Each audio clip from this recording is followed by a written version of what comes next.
for a little rest after breakfast. This is the life. Wait a sec. Isn't something important supposed to happen today? Oh, today's our big day! We're supposed to leave the Fortress of Mirapede! Come on, we've got to go complete the release procedures now!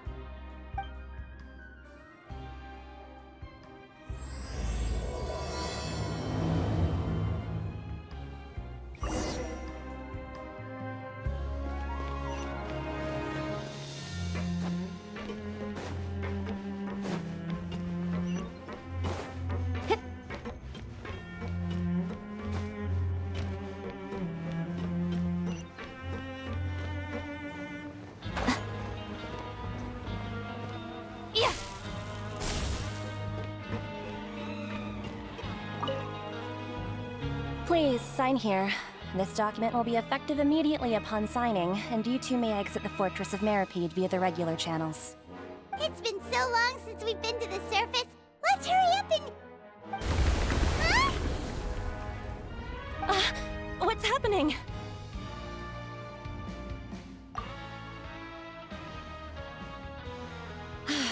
I'm fine, thanks. But I wonder what that tremor was just now. Let's go ask the Duke.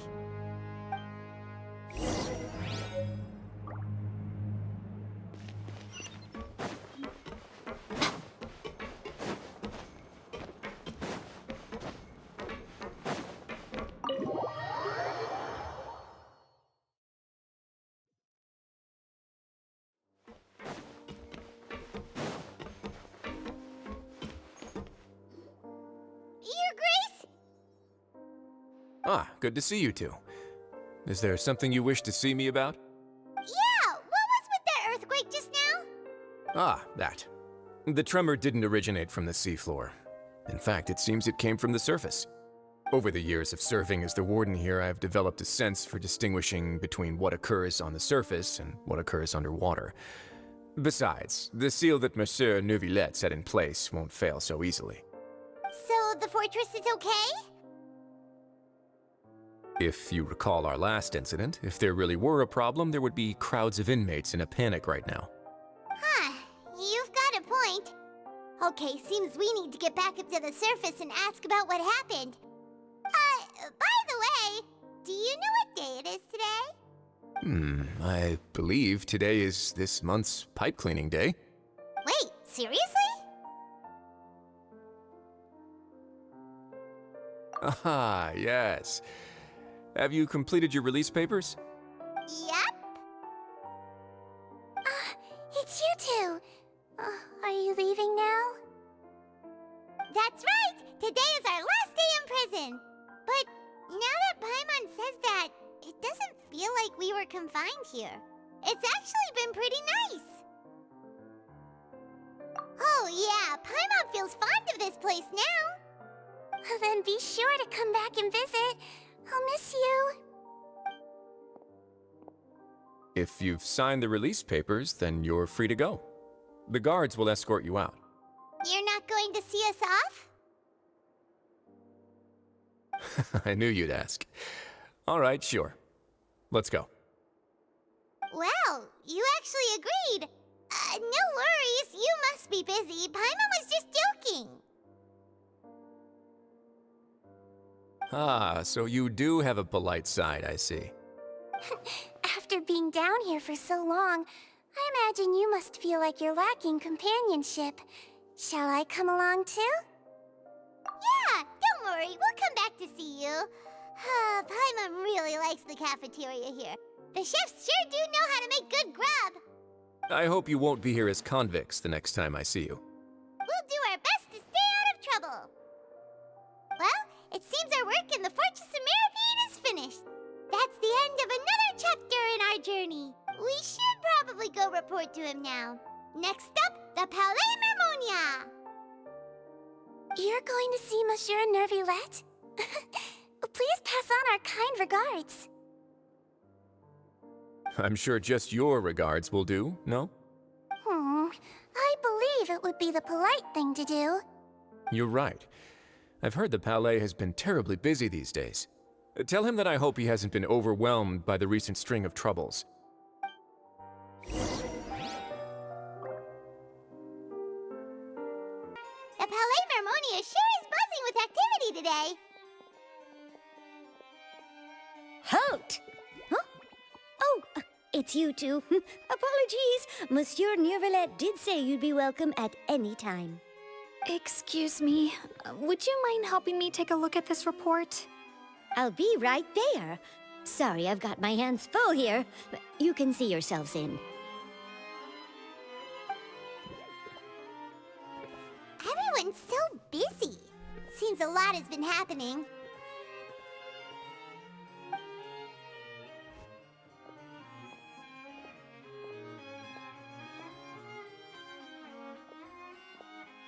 Neuvillette!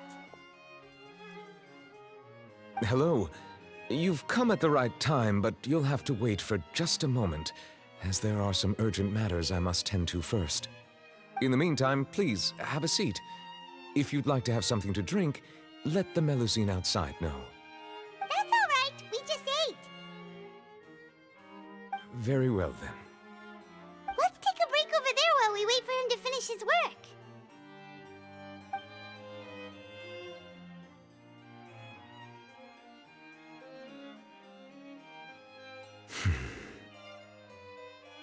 All right. That should wrap things up for now. Are you done with your work? Yes, sorry to keep you waiting. Today should be the day you were released from the Fortress of Meripede, and it appears that you've managed to complete all the release paperwork. That's right, and we came here to see you right away.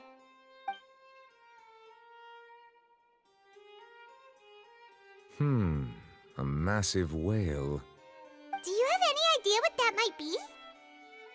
Judging from your description, that cannot have occurred in any ordinary waters, but rather something like the primordial sea. A whale of that size and shape cannot usually be found in the waters of Tevat. Therefore, we can only assume that Child is presently immersed in primordial seawater. Immersed in primordial seawater? But how? And is he okay? Most people wouldn't be capable of entering in the first place. I'm not completely sure how he could have gotten there myself. Yes? What is it? Ah, right! Paimon felt it too! We asked the Duke and he said it wasn't from underwater, so we figured you might know something about it. It turns out that I have just received a report about this particular matter. In fact, that's exactly what I was busy with a moment ago. The source of the tremor was here on the surface near Poisson. After the shaking stopped, the water levels in the Poisson area rose at an alarming rate. The water levels rose? Oh no! What about all the people there?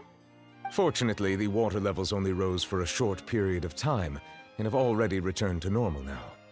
However, I still have a bad feeling about the whole phenomenon.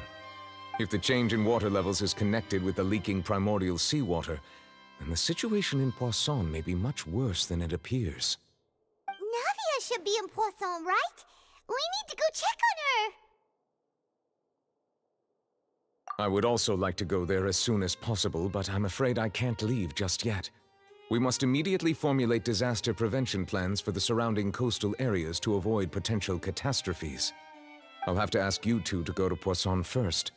I'll meet you there to check on the situation once I finish things here. There's no time to lose! Let's get going! Please be careful.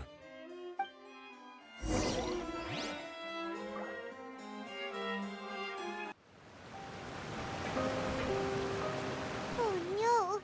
What happened here?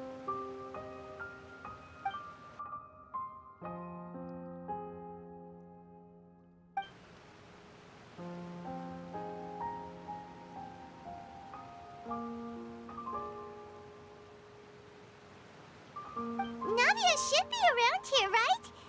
We need to make sure she's still... Paimon means we need to check on her.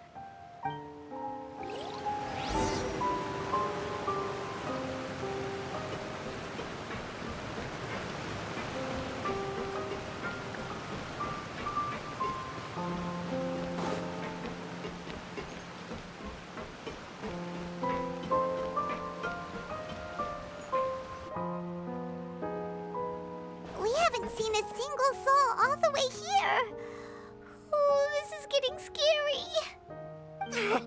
What will I ever do now? Look, there's someone on the roof over there.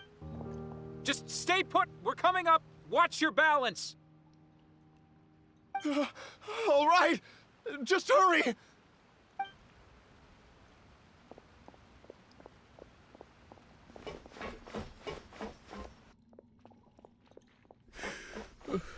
I'm not young anymore.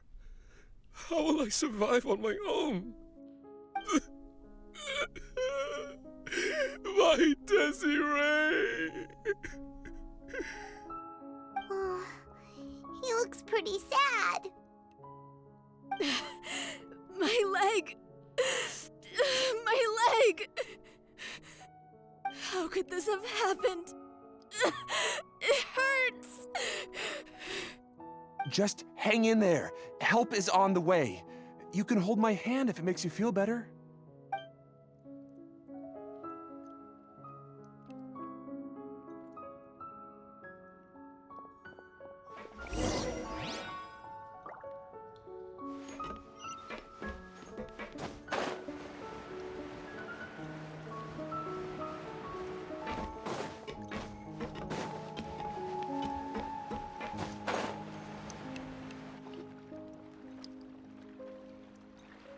It's Navia! She's over there! Hey, Navia! Are you okay?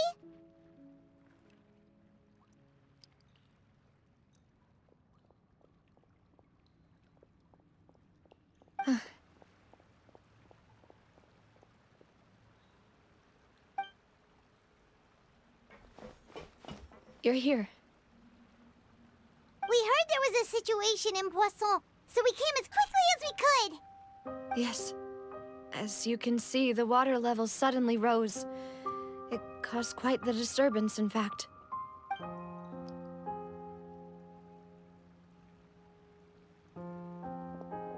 Demoiselle! There was a wounded resident next to a building southeast of here. We've already transported him to safety, but we've run out of medical supplies. He's wounded? How badly? He fell, so it's probably a broken leg. He's pretty shaken up. When the water level rose, he desperately climbed up to the roof. Once the water receded and he saw the ground, he became terrified and eventually... He jumped down then. Find the leader of Squad 1 and tell him to take the wounded resident to see a doctor. He should know where to go. Understood. I'll take over his search and rescue mission in the meantime. All right, you'll be in charge.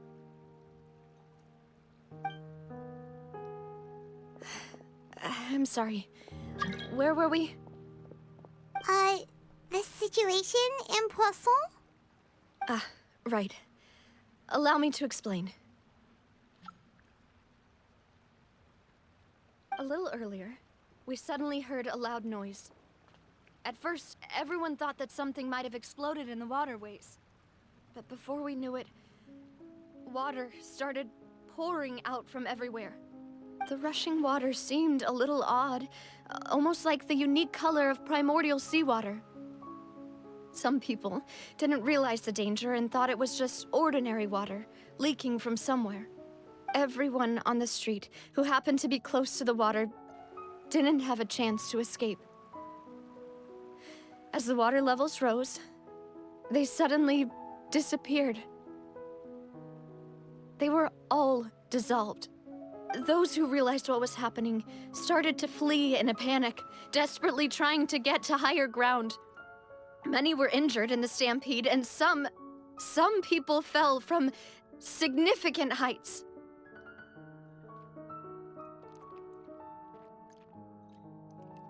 The Spina di Rosula initiated rescue operations as quickly as possible, but there have been a lot of casualties. Fortunately, the water began to recede after some time, and the chaos came to an end. The water that flooded the area contained primordial seawater, so the lower levels of Poisson are still hazardous. To ensure everyone's safety, I've asked the people there to leave as soon as possible. No one knows if this could happen again. All we can do for now is try our best to help evacuate the residents. We still haven't completed the head count, but we'll have some numbers soon. How awful. And all of this just came out of nowhere. It was quite frightening indeed. I only wish that everything that just happened was a bad dream. Is there any way we can help, Navia?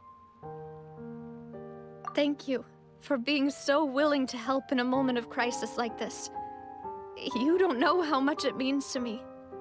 I really can't express how grateful I am.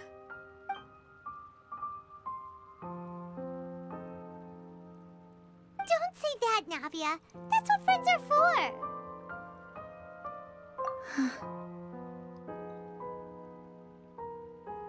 Demoiselle! We've got a situation here! I'll be right there. Sorry, I need to go for now. And out she goes. Seems it might be a while before she can take a break.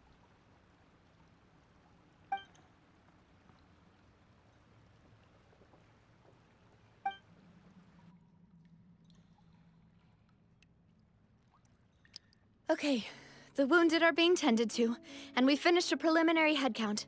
More support has just arrived, so I suppose I finally have a moment to focus on my own matters. Of course, we should remain ready for anything, and continue doing our best to rescue others. I'll be sure to have everyone at the Spina di Rosula ready to render assistance. Traveler, Paimon, would you two accompany me to my father's grave for a moment? Huh? Right now? Thank you.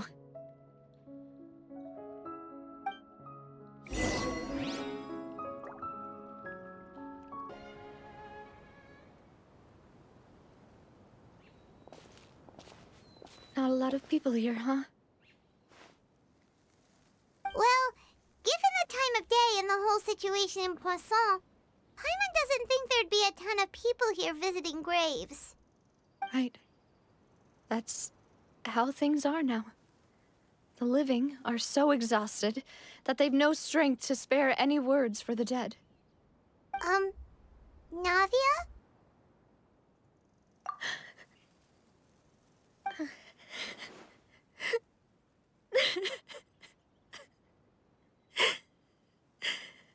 Navia, what's wrong? Sorry. I just... Malus and Silver, they won't ever come back here again. What should I do, Papa? Huh? What happened to them? Everyone agreed on the rescue plan, but still, I was the one who initiated it. They were helping evacuate the residents, but they couldn't leave in time. And they were caught in the seawater.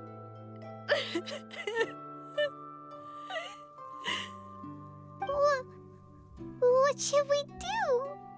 I've known them for so long. And I know they weren't afraid.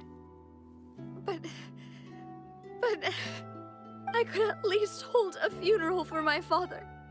And I know where he rests. But as for Malus and Silver, they're just gone. I just can't.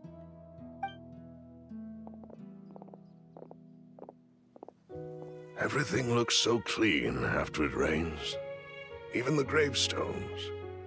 I didn't expect that you'd enjoy a glass of red wine in front of Master Callus's grave. I can understand. Besides, the scenery here isn't half bad. See, it's not just me. I always want to bring something when I visit Papa. Perhaps we might even have a picnic. He wouldn't be angry, would he? How could Master ever be upset with you, Demoiselle? Yet the cemetery is the home of those who have passed, is it not?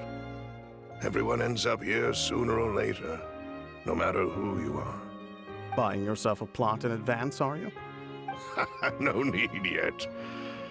But when I do, I hope you'll let me be buried beside Master Callus, demoiselle. Hey, stop joking around. I'm quite serious. That way, it will save us both the trip to see each other whenever you visit your father's grave. That makes sense. In that case, could I be buried on his other side? After all, besides you, demoiselle, the two of us could certainly be considered Master's closest companions, no? Personally, I believe we fill those shoes just fine. Why are you bringing this up all of a sudden? Seriously. All right. I'll remember your requests. But I'd really prefer not to talk about this stuff. And what do you mean by saving me a trip? I'd make the journey even if I had to visit you two somewhere else. I'd promised to let them rest in peace here. But here I am breaking that promise. I'm sorry for letting you see me in a mess like this. I don't usually cry, really. Paimon doesn't know how to help you feel better. But, well, she understands how you feel. I'd always thought I could make my wishes come true. But now that I think about it, that never solely relied on me. Many things can only be accomplished with someone else's help. Malus and Silver have helped me so much. But by contrast, I could do nothing for them. I'm so sorry. You can spend as much time as you need here, Navia. We'll stay with you. Thank you. Right now, you don't know how much that means. By the way, you can have a look at this. It's a list of victims from the incident that took place here. Obena, Khan, Burnett, Giverny, Francine, Furina, Daisy Ray, Joinville, Julianne, Esson, as well as Malus and Silver. So, everyone else is safe. But still... It's okay. I know what you're thinking. And you're right. We lost Malus and Silver. But we were able to save more than we anticipated. The overall outcome indicates that the cost was worth it. Right! Don't think that way, Navia. One person might be saved at the expense of another, sure, but that isn't something we should ever consider a trade. Malus and Silver were not the price for saving anyone. They're heroes. You're right. Thank you, Paimon. What you said just now was pretty amazing, actually. I'll remember your words. Oh, really? Seems you've become more eloquent in the time since we last met. The knave? What are you doing here? Is everything going well on your side? Yes, my people are carrying out the mission according to your request. All the residents of Poisson have been evacuated, and we're preparing to relocate them to higher ground. As for these supplies, we have everything taken care of. There is no need to worry. Thank you very much. Wait, do you two know each other? We just met recently. Right, Miss Navia?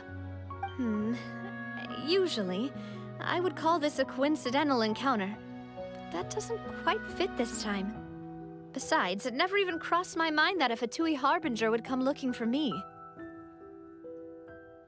Thanks to the Knave, Spina di Rosula received generous support from the Fatui, which allowed us to complete the rescue and evacuation work so quickly. Mutual aid is essential to fostering positive developments. We were already in the area, in any case, so it was nothing. That said, I must say that you're a lot sharper than you let on. I'm sure you understand what I mean. I apologize for all the ways in which I tested you previously. We've never worked with a Fatui before, and it's extremely important for us to know who we're working with. My subordinates have reported that Fatui soldiers have been observing water levels and taking head counts in various locations. I hear that they've also prepared a large amount of emergency supplies. I'm quite surprised. This is nothing to brag about, nor do I intend to. It is simply the way of powerful organizations to act forcefully, whether they are doing good or ill. You've witnessed that firsthand, in any case. As I've told this traveler before, I know of the prophecy, and I intend to prevent the impending disaster. Lending your organization a hand was a natural first step in accomplishing that. As such, do not be troubled by this token of our sincerity. Perhaps one day, you'll also be able to help me in the same way. Without your help, there would have been many more casualties. I won't forget your kindness. Furthermore, I sincerely regret what happened to Malus and Silver. I only wish that my people could have arrived a little earlier to prevent this from happening. Don't say that.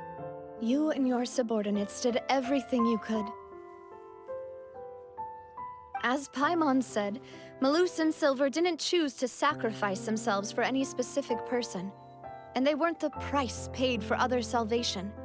They chose to become heroes themselves. I've never liked hearing people put it that way. It's like trying to relieve pain by saying some noble-sounding words. But right now, there's nothing more suitable. They really did become heroes. You're right. I'm sorry for your loss, Miss Navia.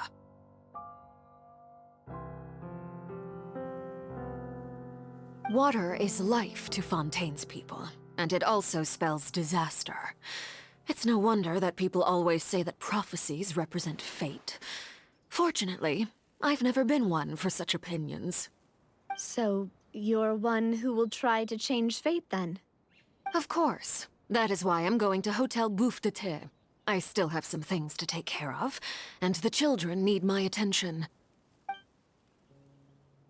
By the way, Traveler, Paimon, one more thing. Alright, then we'll just...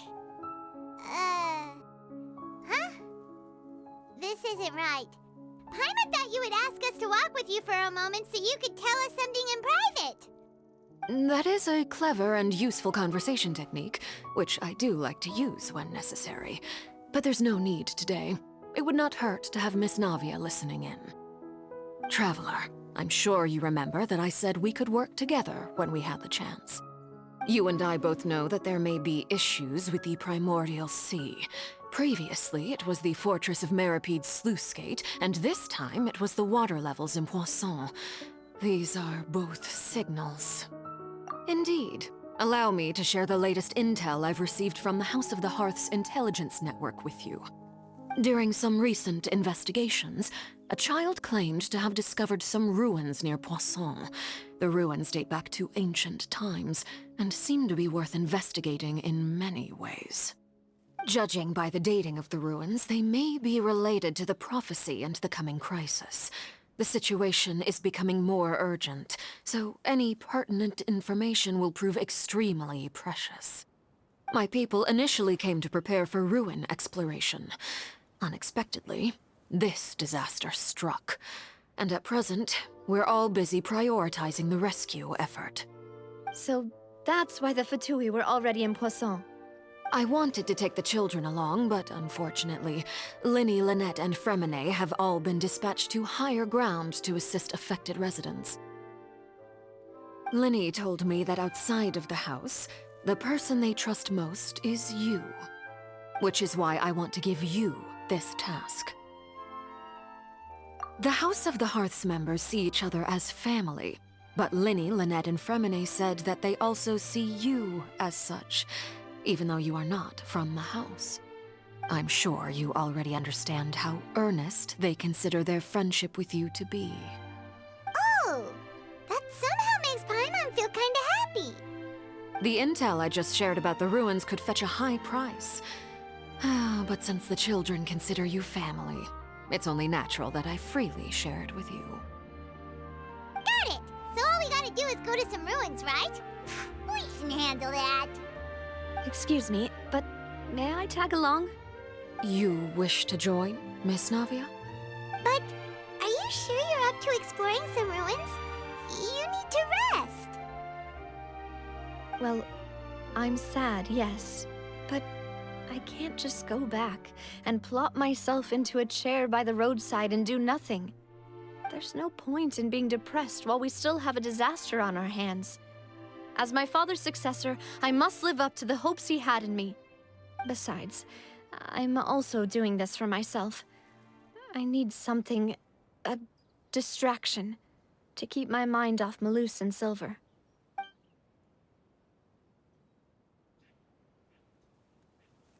Since you put it that way, I have no objections. What do you say, traveler? All right. The ruins are to the south of Poisson. Here's the map. Okay, the three of us will handle it. Come on, let's pack up and get going.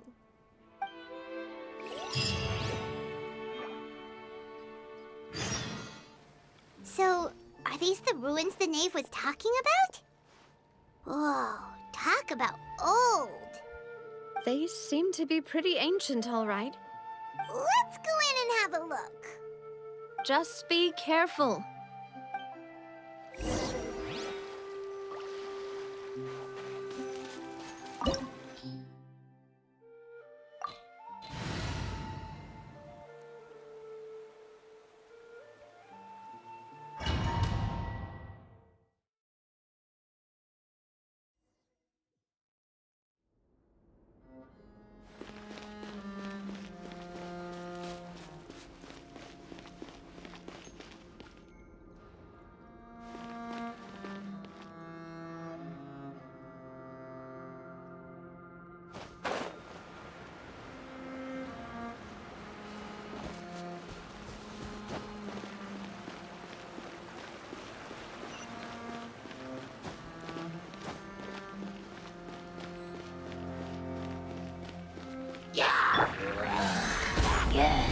Emerge, right here. Emerge. Falling leaves, adorn my night, one with nature. Quietly now. I'm always watching. Dada Kondala.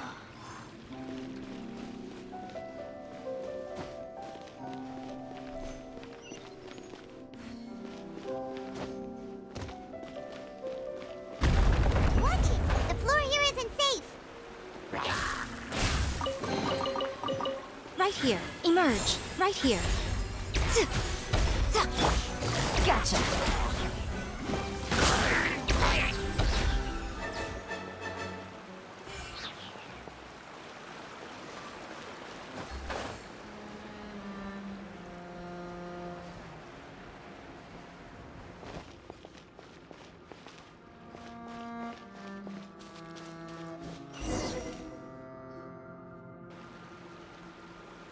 This place has also been contaminated by primordial seawater. Yeah. And a lot of it, too. A Fontanian would most likely dissolve the moment they fell in. Right! You can't go down if there's primordial seawater. It's too dangerous, and it won't be any help for you to just stay here. Don't get Paimon wrong. We're not saying you're useless. It's just that... No, you're right. I can't do anything in this situation. I'll leave this to you.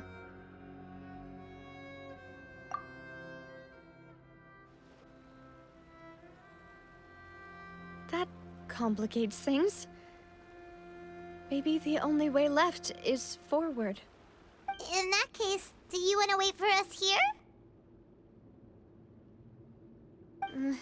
The water levels here are unstable, and there's a chance the water will rise. So staying here wouldn't be safe either. I'll go together with you. Perhaps we'll find the exit just up ahead. All right. Come with us for now then, but please be careful.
with this bridge! Run for it!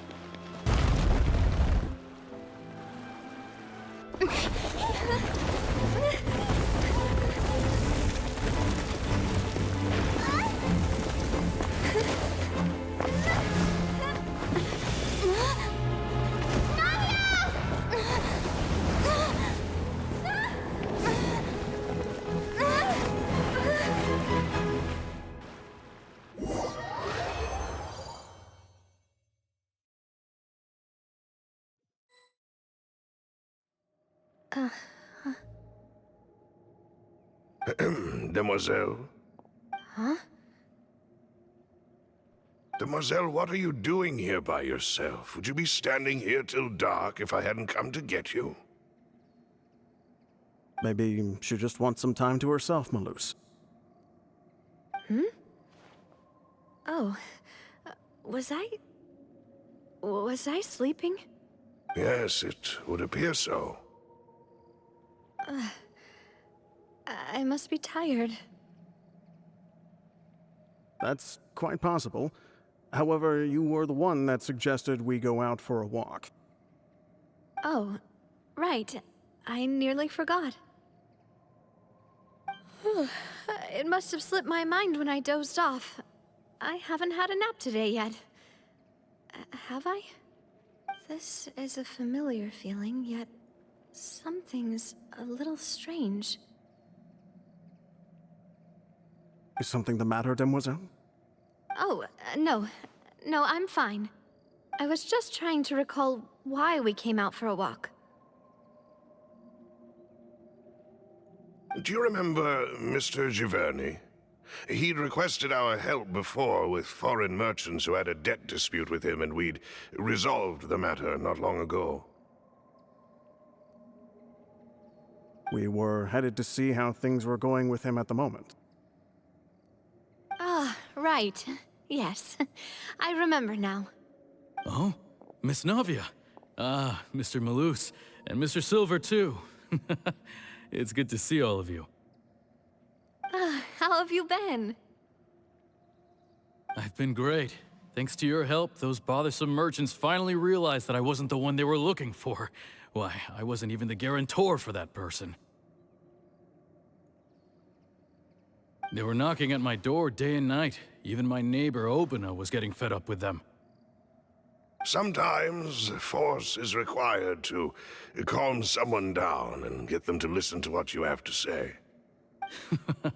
That's right. Oh, by the way, Burnett, what was it that you wanted to give to Miss Navia again? Oh, yes. One moment, I have it right here. Miss Navia, these are some flower seeds that I prepared. Please take them. They're a very good variety, and they'll become very big and beautiful once they bloom. I don't know what we would have done without your help, so this is a little token of our appreciation. I hope you won't refuse. Ah, did you cultivate them yourself? Thank you so much. I'll certainly take them. Malus, we do still have some empty flower pots at home, right? Why, we can have as many pots as you'd like, Demoiselle. Perfect. In that case, we'll swap out some of the decorative plants for some of Mrs. Burnett's flowers. Very well. Wait. Something seems to be off here. Excuse me, madam. If I'm not mistaken, your name is Burnett, correct? That's right. Is something wrong? No, it's nothing. This is the first time we've ever met, but your name seemed familiar to me. I must have heard it when I was discussing things with your husband previously. I've heard this name before. Sometime recently, I'm sure of it. And why are there so few people around here? Where did everyone go? We must mind the time, Demoiselle. We still have important things to attend to today. Huh? We do? Like what? Well, now, did you forget? Miss Navia, here you are. I've been looking for you. Please, come to the Opera House. Your trial is about to begin. My trial?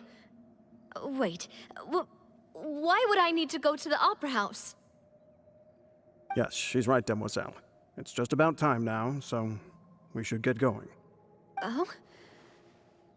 All right then.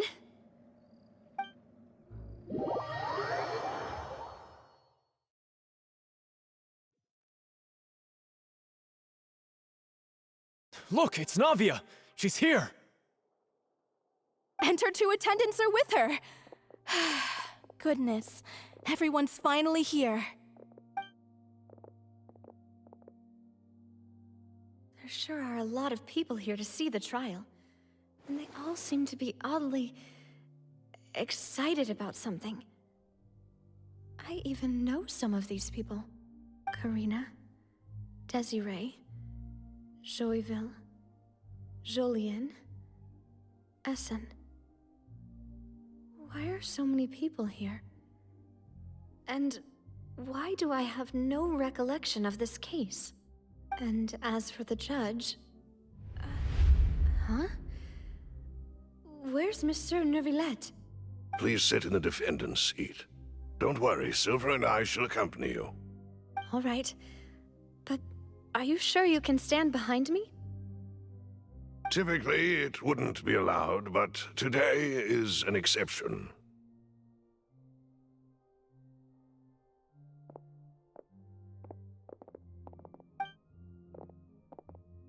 Hey, what kind of place do they think this is? Come on, do they have any idea what they're doing? Seriously. Enough with the whispering! Could someone please tell me where Monsieur Neuvillette is? And why I'm standing trial? My dear Miss Navia, have you not yet realized what you've done? In that case, allow me to explain. As all here know, you are Master Callus's successor, the head of the Spina di Rosula, someone held in high regard by every soul in Poisson.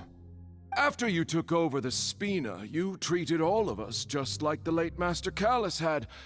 If anyone in need reached out to you for help, you responded. Not only you, but your butler, your subordinates, nearly everyone in the Spina di Rosula fought for the well-being of those in Poisson. Wait a moment. Aren't you just proving that I'm a good person? Yes, correct. Absolutely right. And that is why you stand accused. You have helped so many people get through so many difficulties.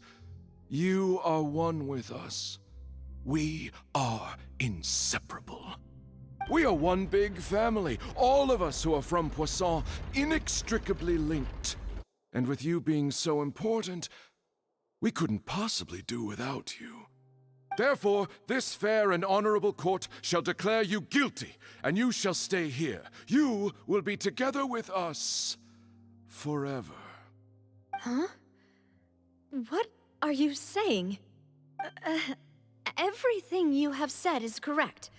I have indeed done a lot for my hometown, and I would be willing to be with you all, but what is the purpose of having me stand here like this? What is there to discuss? Ah, well, if that's what you think, then I have no further comments. How wonderful, Miss Navia!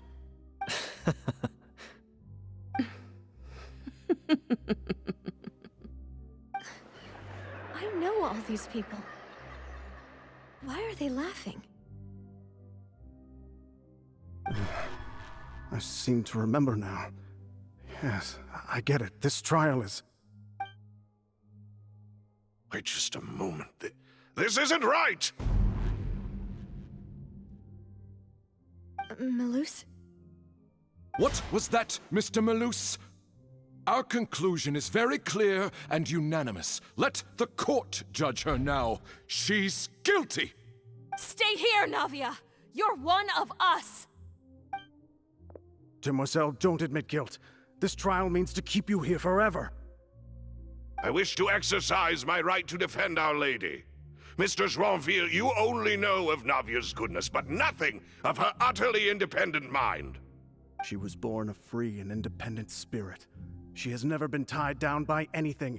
Indeed, even the death of Master Callus couldn't stop her. Her actions cannot serve as proof that she identifies herself as part of any group. She merely acted as an individual, extending her hand to help others. Please do not mistake her actions as being otherwise. Really? As an individual, you say? Don't forget, we are all Fontanians here. This is the nation of justice, the nation of Hydro! Even if Miss Navia only voluntarily rendered her assistance, that doesn't change the fact that her beautiful soul must return to everyone. Water accepts all, blends with all. It will surely accept her kindness. Everything is measured here in the nation of Hydro, and in the end, everyone shall meld together. Thus, when a unanimous opinion emerges, that opinion represents justice. Now I speak for everyone. Our opinion is consistent. Navia should stay. We and Navia are one. And you would call this justice? Preposterous. You are merely jealous that Demoiselle still has a chance to exist as an individual. Have you forgotten how much you all once longed to become individuals, to become independent? Do you mean to defy our justice? If your justice is flawed, then why should we acknowledge it? As you said, we can also have our own justice. Silver and I shall defend Demoiselle. And that is how we will enforce justice. Ugh, my head... it hurts.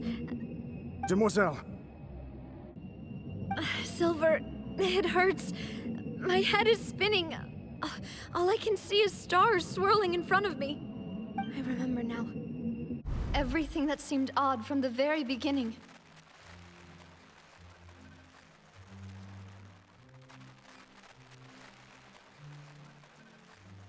Karina, Desiree, Joyville, Jolien, Essen, and Mr. Giverny and Mrs. Burnett, who we met earlier. Even Malus and Silver. I don't want to admit it, but they're all dead. Don't be afraid, and don't admit guilt. We will protect you to the very end. Absurd! Who are you to say that she cannot be judged? We are the majority, and in the nation of trials, the majority is absolute justice. We are the will of all. Don't let them escape! We shall keep Navia here with us! Mr. Malus and Mr. Silver, must you be so stubborn? How could the two of you possibly hope to stand against the collective? Do not resist. This judgment is fair and just. Navia belongs to us. After all that happened, she should not be left alone in Poisson. What are you saying? No more excuses! He says we're jealous. Jealous? How could she possibly be an independent individual? What's with these people? Who's jealous of her? She belongs to us! Miss Navia, she... Silence! That's...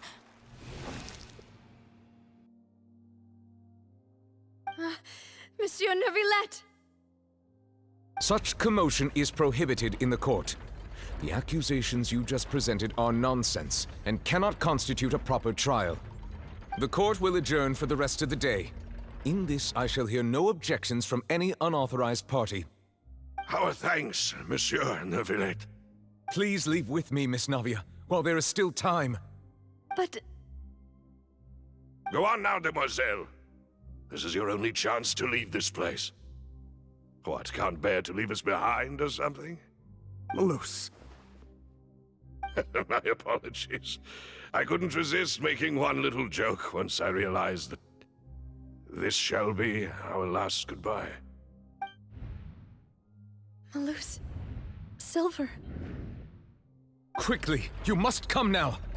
Goodbye, Demoiselle. Farewell.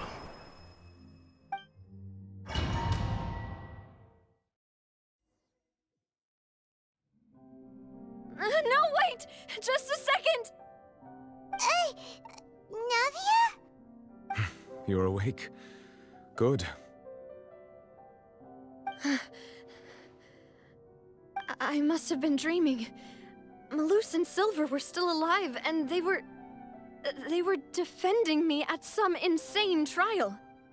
It looks like you're all right. Did all the sad feelings cause you to have a nightmare? Paimon could give you a hug. The ruins you were exploring suffered a cave-in. When I arrived, I found you falling toward the water. You were just about to be dissolved within, but I...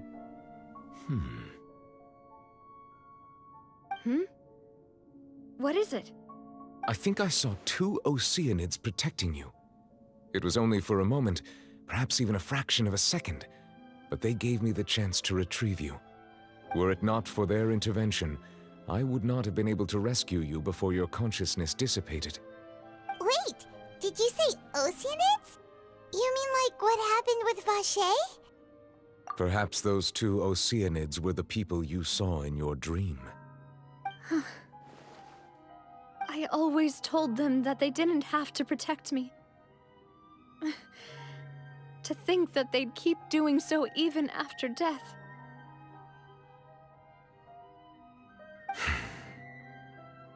Please come with me.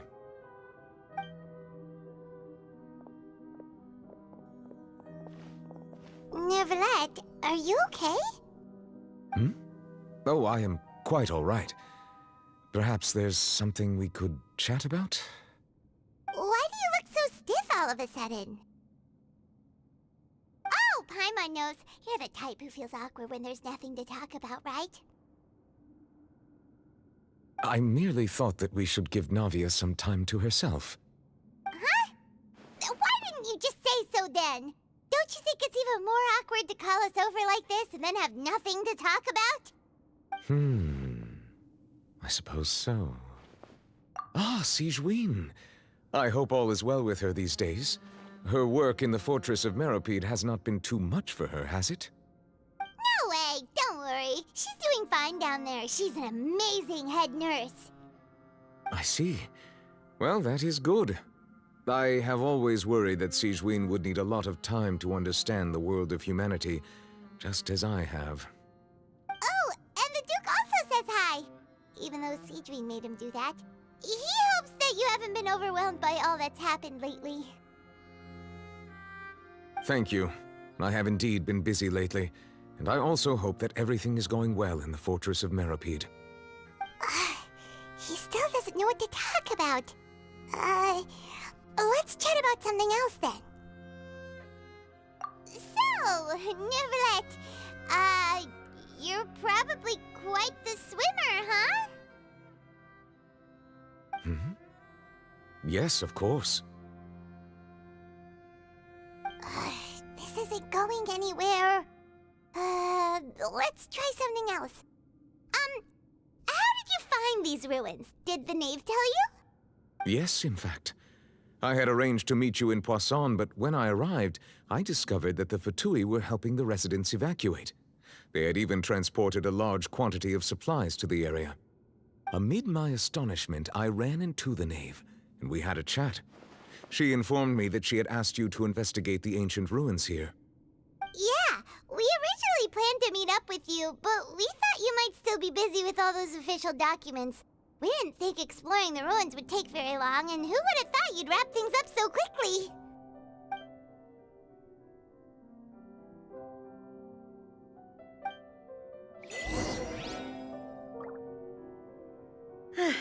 I'm sorry to have kept you all waiting like that. I'm feeling much better now. I guess we should get going again. Will you come with us, Monsieur Neuvillette? Yes, if you wouldn't mind my company. All right! Another one joins the party! Let's get going then! Silver, right now. Emerge, right now.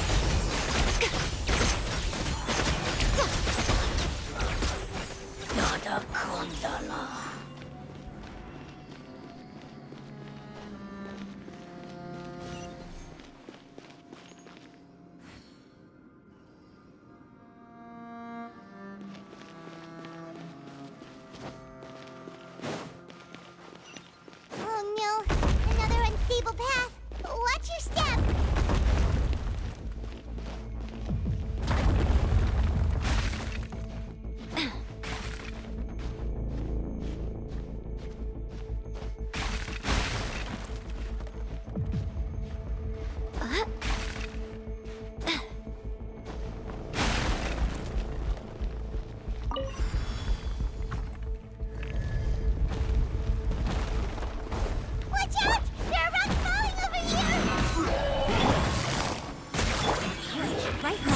here.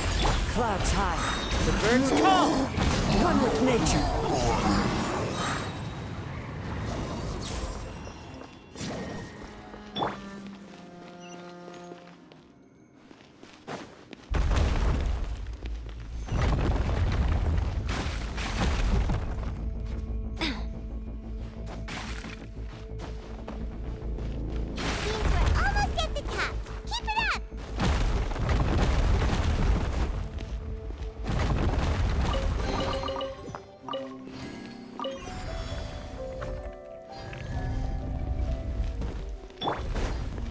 Order guide you. Solidify. As one with wind and cloud. Emerge. Things are about to get dicey. A sight to behold. Right here. Emerge. Right here.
Looks like we've reached the end.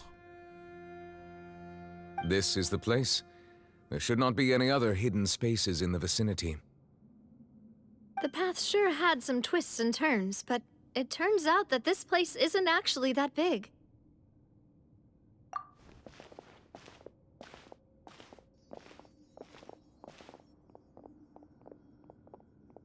Stone slates. It seems like they were put here as an offering.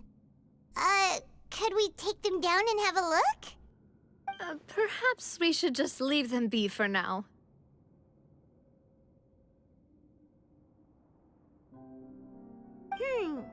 There are 4 locations in total, but only 3 stone slates.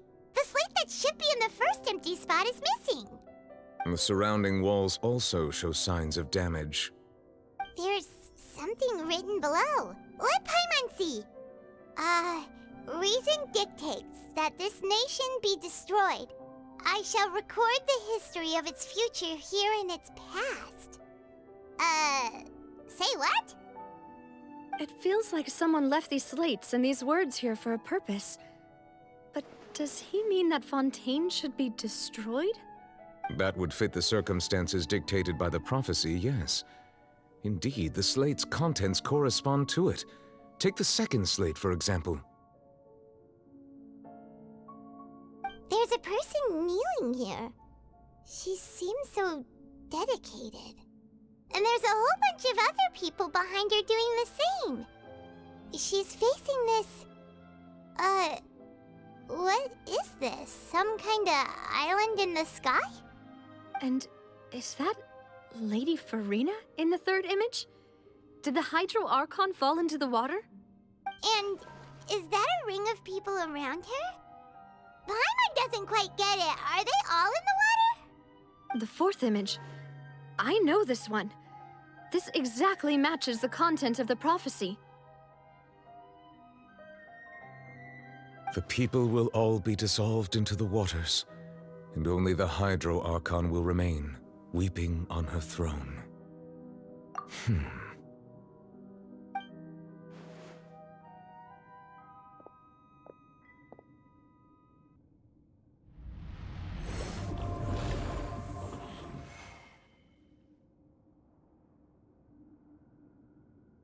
More information should be hidden in these slates, but I fear I cannot easily uncover it, most likely due to us missing the first slate. I am very sorry. Don't blame yourself, Monsieur Neuvillette. Deciphering ancient stone slates isn't one of your duties. Ooh, Paimon's getting the chills just looking at these slates. This says that it's the history of the future, right? That means the prophecy's sure to come true. I really hope it doesn't mean that. Still, Paimon feels like these images are kind of weird when you look at them together. Huh.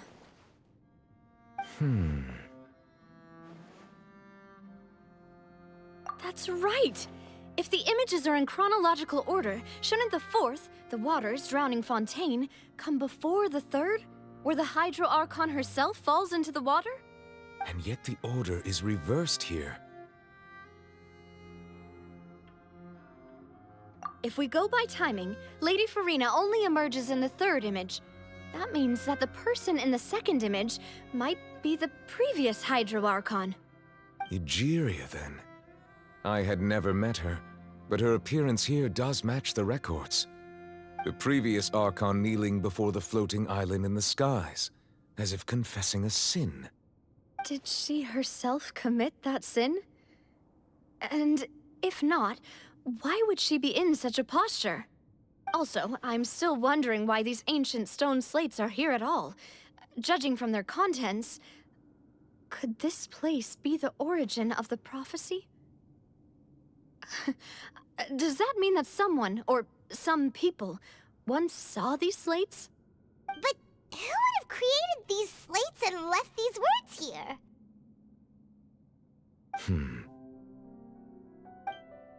It seems that any further clues will have to come from Furina. In that case, there's no time to lose. There's nothing else to be gained here, so let's head back first. Yeah, we better get somewhere safe for now.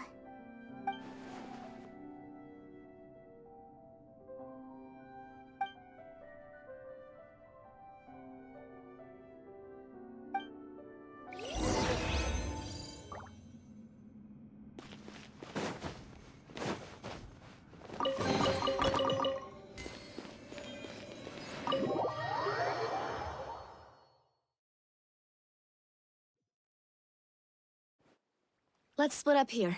I'm going to check on what's happening with the Spina. You know how it is. There's some things you just need to be there for yourself. You still have energy for that, Navia? Paimon's already beat!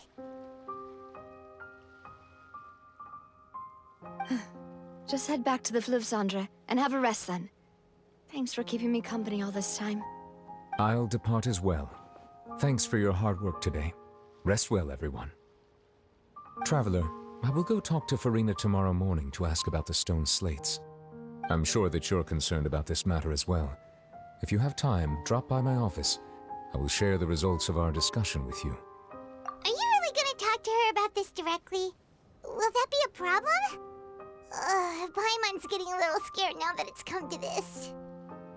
She has long been harboring secrets, and will not give them up easily, which makes it all the more my duty to ensure that she understands the present situation. Alright, we'll leave it in your hands then. You're probably the best person to talk to her anyway. I will be carefully considering my words tonight. Traveler, Paimon, our safe house at the Fluvsandra is always open to you, as ever. So please don't think you're an imposition. All right. I'll be on my way then.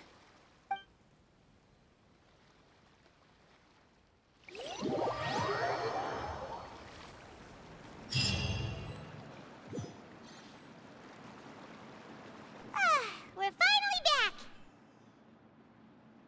Welcome back. We've got a special menu prepared for you two tonight. Yay! And there's good food too! No, the boss is the best. Ooh, desserts! Nice! These are all Paimon's! Paimon's already starting to forget what happened today. Oh, that voice.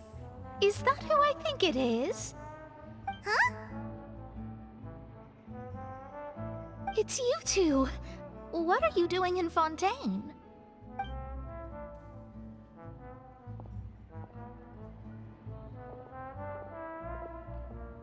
Mona?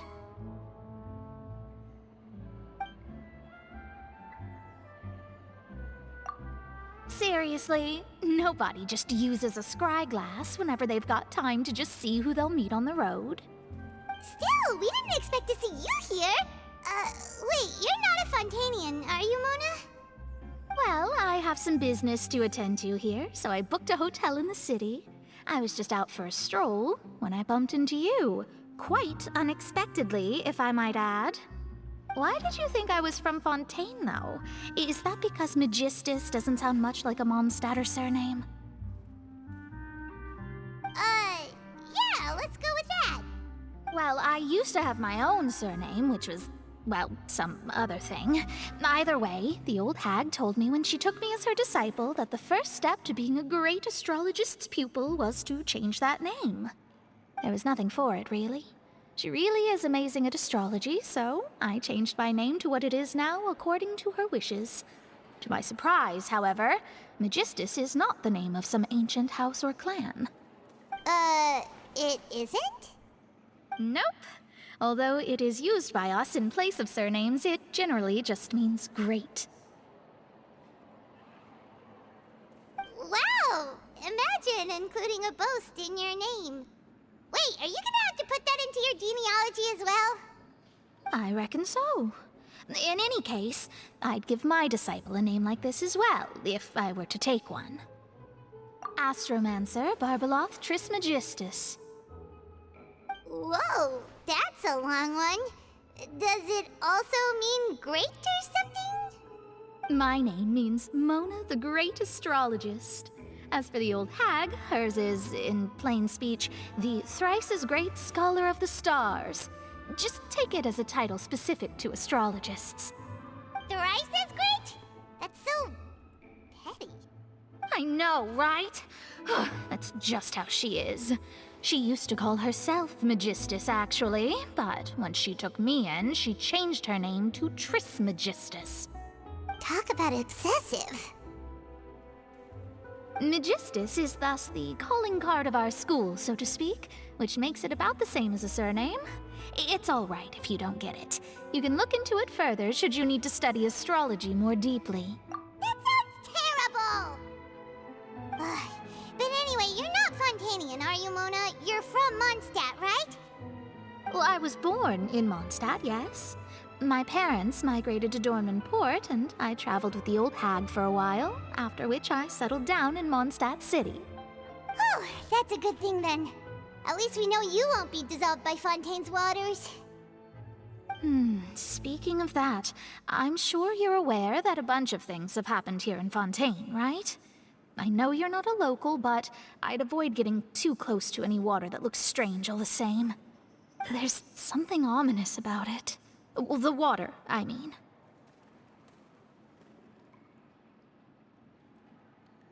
That was the main reason, yes. Just a while back, the Steambird invited me to take part in a panel and speak about the circulation of the prophecy as an astrologist. The invitation was sent quite early on. I don't think anyone expected Fontaine to be in this much trouble. What do you make of that prophecy, Mona? Just tell us what you think as an astrologist. Your word would go a long way to make things more certain and less scary. What I can tell you is that I'm an astrologist, and that this prophecy concerns the fate of Fontaine, even that of all Tevat.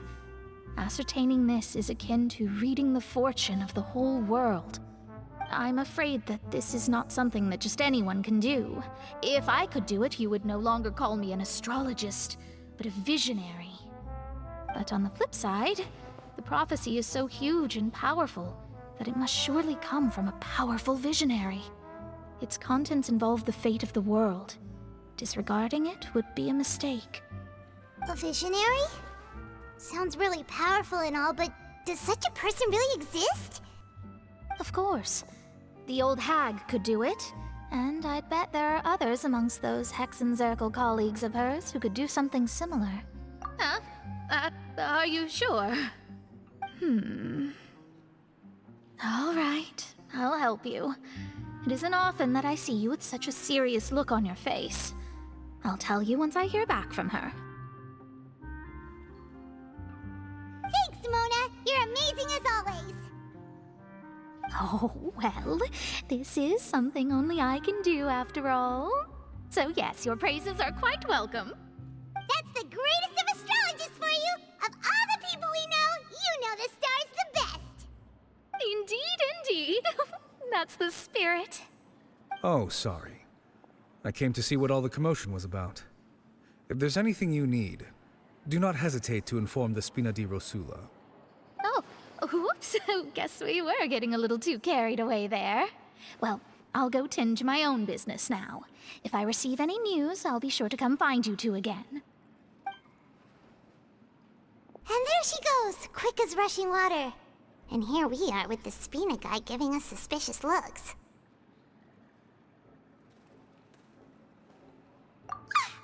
If Paimon hadn't spoken for you, it'd be you getting all the weird looks.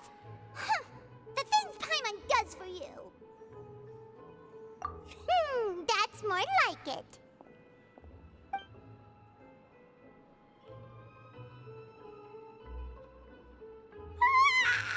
Good morning. To be honest, Paimon's still feeling kind of sleepy. But it's time to get up, Traveler. We agreed to go see Neuvillette, so let's pack it up and get going.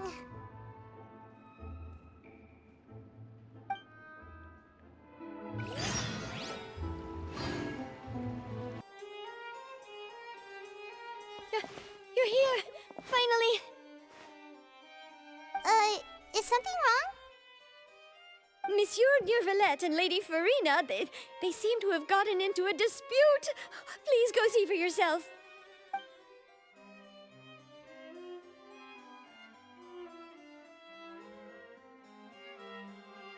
Like I said, I've already explained everything.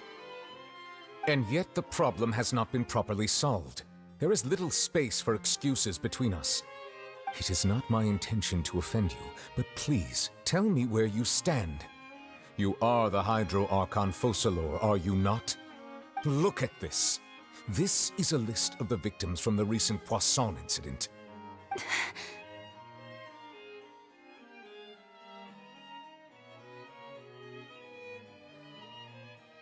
You mean they're all... We did not arrive in time to avert this disaster, and I will not have it happen again.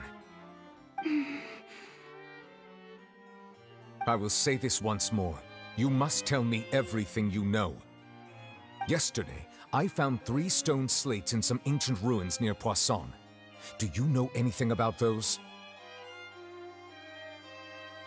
Seriously? You're questioning me like this is a court case now. I don't know anything about that. But you found them in some ancient ruins, you say? That's correct, which is why I came to ask you some questions. There should have been 4 slates, but one of them was missing. The other 3 featured different images that seemed to correlate to the prophecy. The prophecy? The second of these slates depicts the previous Hydro Archon Egeria kneeling before a floating island in the sky, as if confessing something. Do you know nothing of this either? I don't. I've never seen such slates. I'll ask you again. Do you really have no information regarding the previous Archon?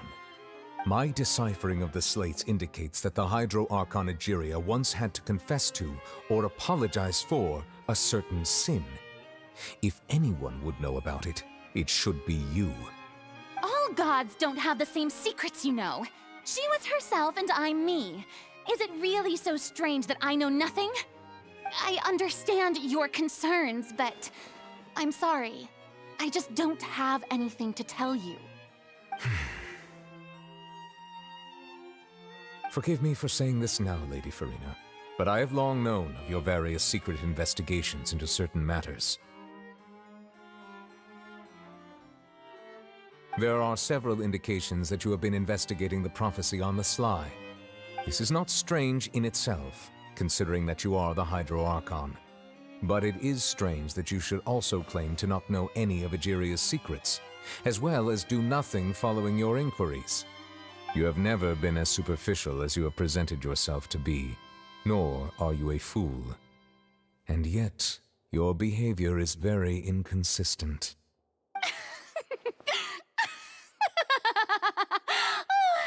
So you've been watching me all this time, have you? I didn't think you were that type. You... Well, since you know about my secret investigations, then you should know I'm actually working to take care of it. There's no point questioning or suspecting me. You're the Eudix, but you're still my subordinate. You should be following my lead. Just trust in me, you're Archon, and do as I say. Never mind whether you can truly convince yourself to or not. It'll all turn out fine. That's all I have to say. We do not discuss this matter again. Oh, the opera's about to start. Toodles!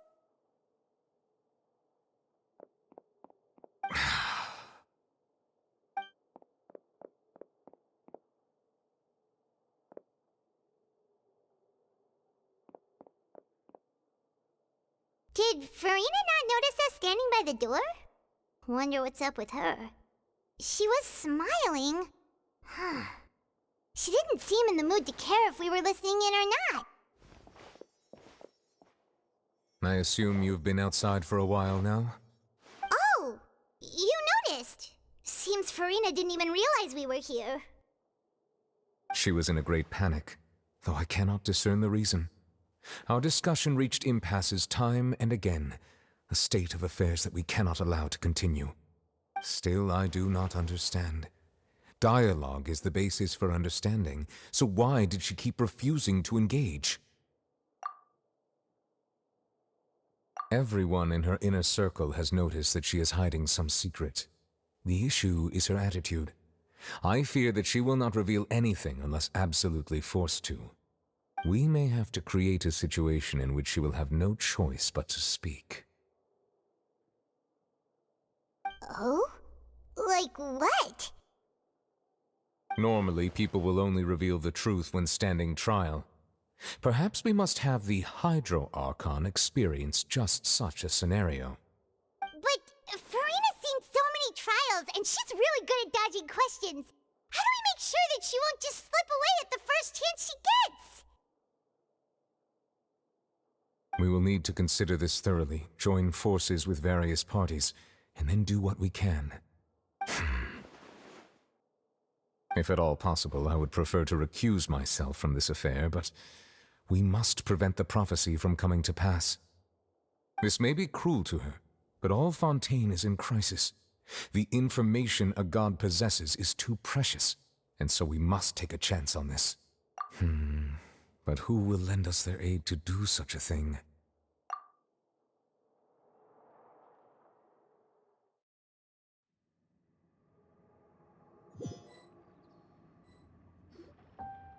Well, that's everyone, huh?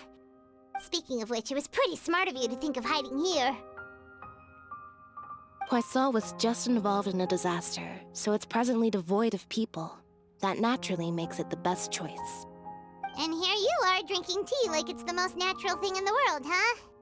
That's what families should do. Sit and enjoy a leisurely time together. It's nice to enjoy tea here, you know? Care for a cup? Lend me your ears, everyone.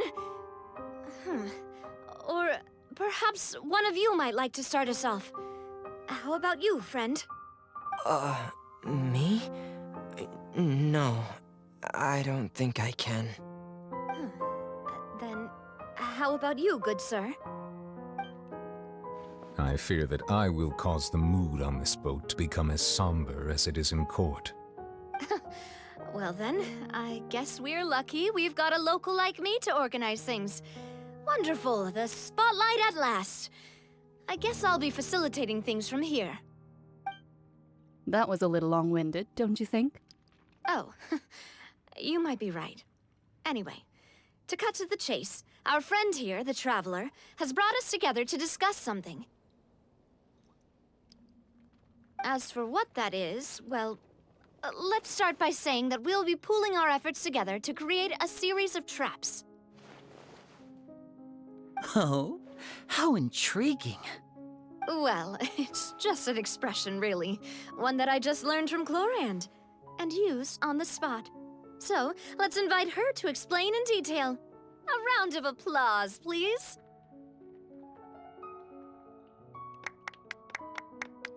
Huh? Didn't you say that you would be facilitating this? Oh, come now. Your work doesn't involve much public speaking, right? This is a good chance to practice.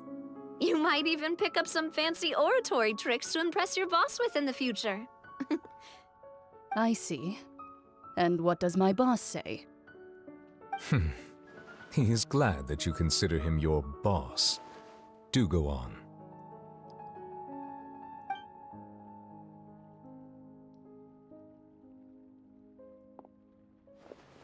In that case, do any of you have experience hunting? Not that I recall. Fremine and I once used a wooden stick in a basket to catch wild rabbits when we were younger. As for Lynette, oh, right. You were sick that day, weren't you? I've also gone diving to catch some fish before. Does that count? I'm afraid not. You may or may not have heard, but Fontaine once played host to a group known as the Marechaussee Hunters.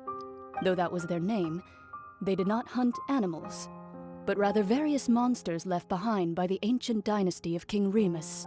Today, Fontaine's monster population has already thinned greatly, so the hunters have blended back into society, taking up arms in other lines of work. They even left a unique methodology of hunting in their wake. A trap comprises of the following components: bait, a trigger, and a containment device. Sometimes a lethal implement will also be necessary to deal with the prey. So, if we were to build a trap together, right now, what would you choose to build it with? For me, I would prefer something basket-shaped. Pigeons and rabbits will see the bait and naturally enter the snare. Our line of work requires a deft hand, and we're some of the best in the industry, so you can count on our techniques. You used some of those techniques while moving the people of Poisson, didn't you?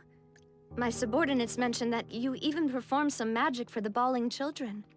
Yes, and I even managed to gather some intelligence in the meantime. I'm quite the multitasker if I do say so myself. I'm afraid I can't claim that as my strong suit.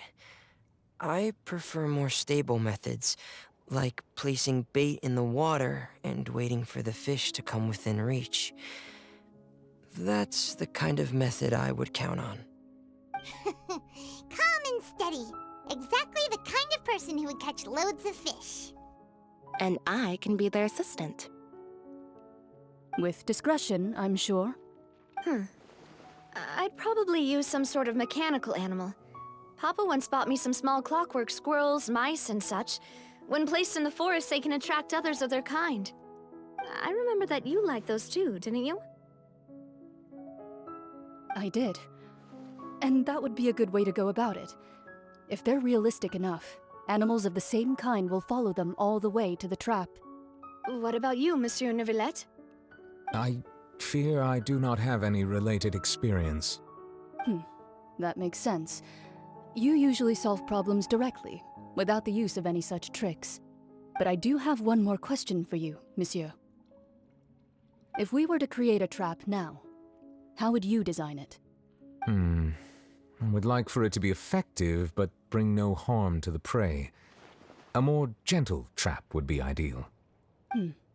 Kind, as always. However, our intention doesn't necessarily change the containment device and the type of implement we need. If we wanted to kill the prey in one strike, we would need a powerful implement. However, that also goes for prey that must be captured and safely contained. Wait, why's that? Only a hunter who's a true expert at subduing their prey can snare it without harming it. The line that divides life and death is often exceedingly thin. So are we going hunting together? We hadn't thought of seeing ourselves as hunters. It kind kinda works, but maybe it's still not the best metaphor. If our means of capturing and dealing with our prey is to put them on trial, then the hunting metaphor is actually quite accurate. But we shall require much more courage than any hunter to judge a god, a being whose seat is an exalted throne. Oh, so that's what's going on. Sounds very interesting.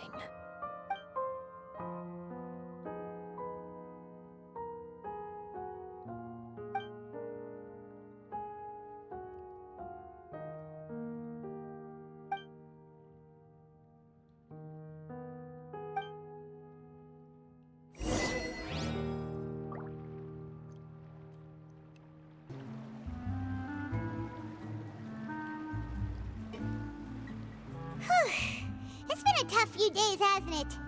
So much has been happening. Paimon didn't think the meetings would go on for so long, but everyone seemed pretty fired up, huh? Paimon thought they'd be at least a little frightened. Well, Fremine was, now that Paimon thinks about it, but everyone else just looked a little surprised. Well... It's hard to say. Paimon doesn't have any experience with this sort of thing. But with you around, Paimon sure will do great. After all, you're the most reliable person in the world, aren't you? Huh?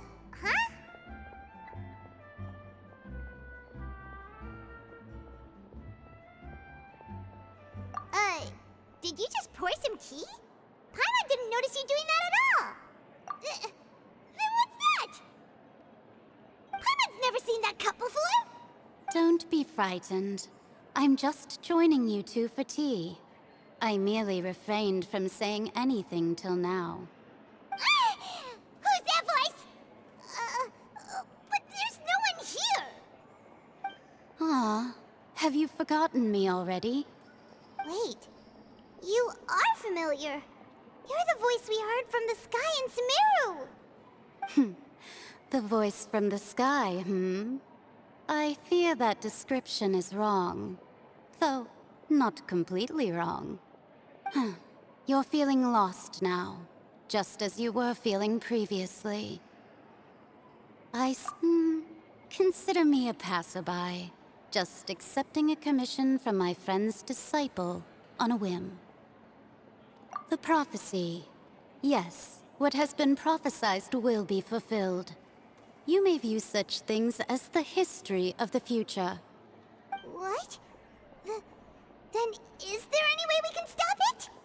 I believe you have witnessed a failed attempt with your own eyes. Can everything in Tevat so easily be changed? So you've caught on. Just as prophecies are usually only the future as seen from the perspectives of the gods, could things be happening in hidden corners where the gods' gaze does not fall? Are the things that you shall see different from the fate that the gods perceive?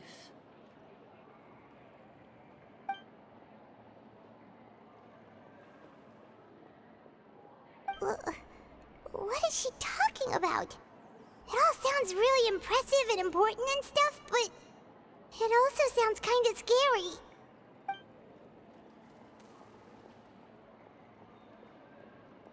I believe that you understand, right? Some things are insignificant, but others you must reach out to change.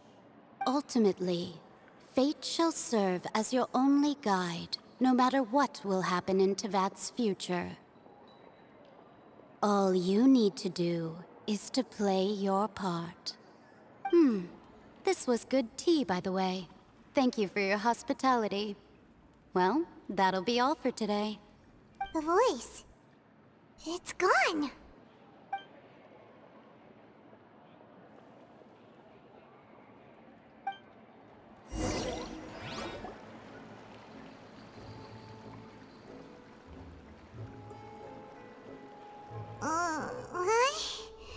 I want to hear someone talking. All right, coming. Hey, it's you who's getting lazy, okay? Well, I see I've walked in on some lively banter. Mona! Fine, just fine. I went to take part in that Steambird panel. It turned out to be more interesting than I expected. Not all Fontainians are pessimistic about this.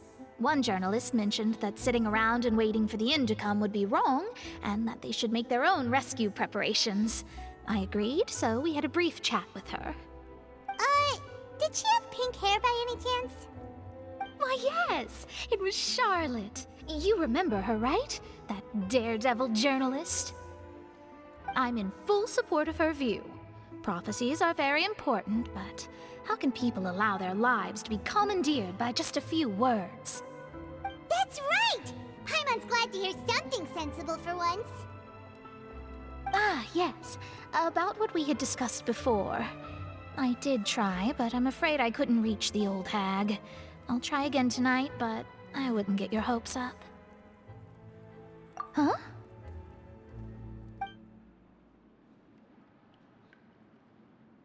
Goodness gracious. Are you serious? She said that even the god's gaze has blind spots. Pretty bold if you ask Paimon. Most people would believe the gods to be all-knowing, right? The Hexen Circle members are certainly anything but ordinary. As for the mage named N, the old hag has mentioned her a few times. She said that N's sense of direction is incredible, and that she loves guiding those who are lost. But I've never met her, and if she were still alive, she'd be... well, suffice it to say that the hag's at least a few hundred now, and N's been around for longer than that. Whoa. The Hexen Circle sounds like a scary group. But they must really stay in shape to live so long. Their abilities alone are pretty terrifying. If she came to see you personally, then the problem you're facing must truly be of great importance. Well, it's not like Paimon could understand anything she said. Yes, she was quite cryptic, but I suspect she means that there is still a way to turn things around. She didn't say when or what that would be, though, so... perhaps it is something that you cannot know right now.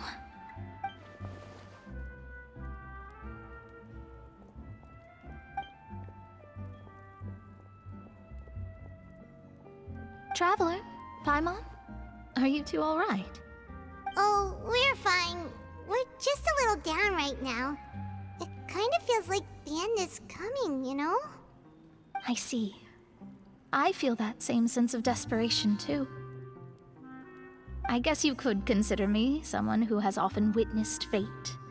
So far as I have seen, it cannot be swayed. But even so, I still hope for, and believe in, miracles. Astrology is eternal and rational, but fate may not be. It is cruel, but it can also be beautiful. Perhaps that's what En was trying to tell you. Not to lose heart, and to believe that what you are seeing playing out before you is not yet set in stone. I did originally think of steering clear of all this, but I couldn't. Even if this is all futile, I still wish to help everyone. If we don't struggle to the last, then how can we face the end when it comes? Huh. You do have a point. There I go, talking about astrological principles again. Sorry about that. The moment I start talking about work-related stuff... I need to get going. It was worth trying to comfort you, even if only a little. I believe that you'll help those who are struggling in the same way I did. I suppose that might be why we always seem to meet by coincidence. Paimon feels kind of moved by what Mona said.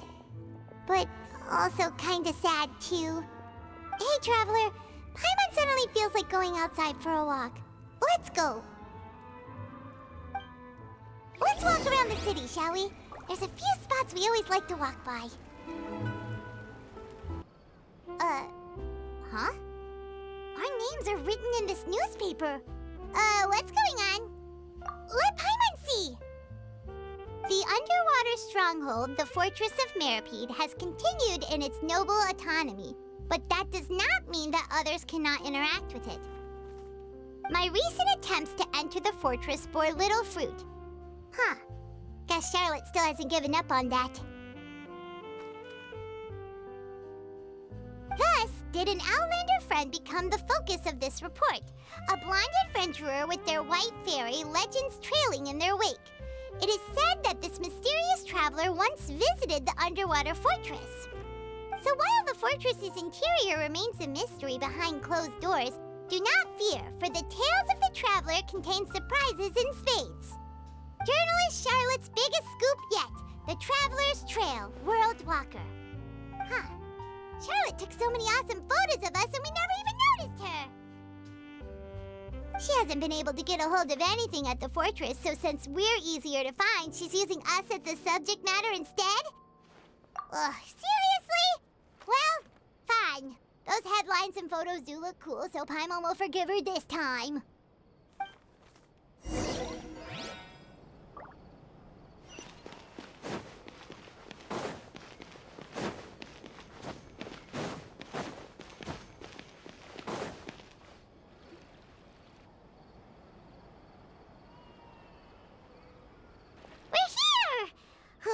Paimon's hungry.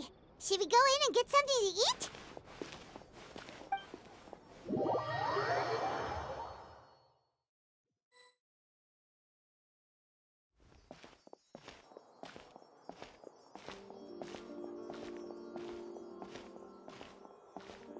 Hey, quick! Look! That's the limited edition only 16 slices a day cake! It was so delicious the last time we tried it!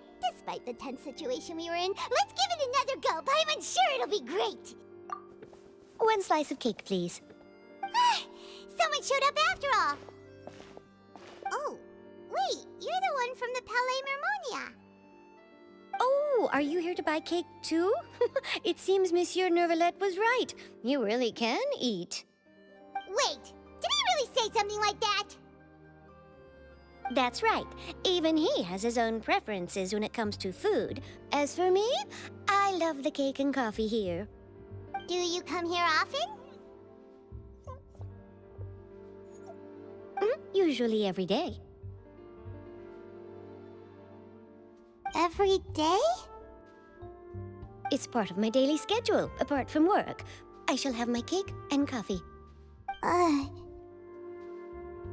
Then what if someone told you one day that this place would be closing soon, and you wouldn't get to eat cake here anymore? What would you think? But why would it close? Well, Paimon doesn't know either, but maybe the waters will rise tomorrow. You know, like in the prophecy. Oh, the prophecy. To be honest, I haven't paid much attention to that. No, still, even if there'd be no more cake tomorrow, that wouldn't keep me from having some today. No, it's the same for eating in general. You might not be able to eat tomorrow, but if you can do so today, then you should carry on. That's what people call living, you know. Huh. Don't be sad. Excuse me, could I have 2 more slices of cake to go? These 2 slices are for you. Sijuin said that this kind of expression you're making is what humans call being sad. Oh, you know Sijuin? I sure do. She was born before me, and she sometimes comes to the surface to teach us things about humans. She said that humans are creatures that are saddened easily, yes, and you can only lift their spirits by feeding them delicious food. So please try the cakes here. I've got something else to do, so I'll be going now. You two try to stay in a good mood after eating, all right? Bye.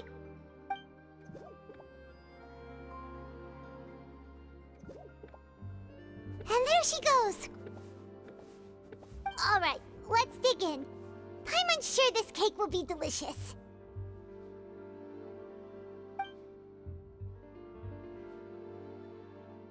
It's more delicious than last time! And the flavor gets even better with a sip of tea. It sure would be nice if we could come again tomorrow. Sure would be nice if we could always eat delicious food here.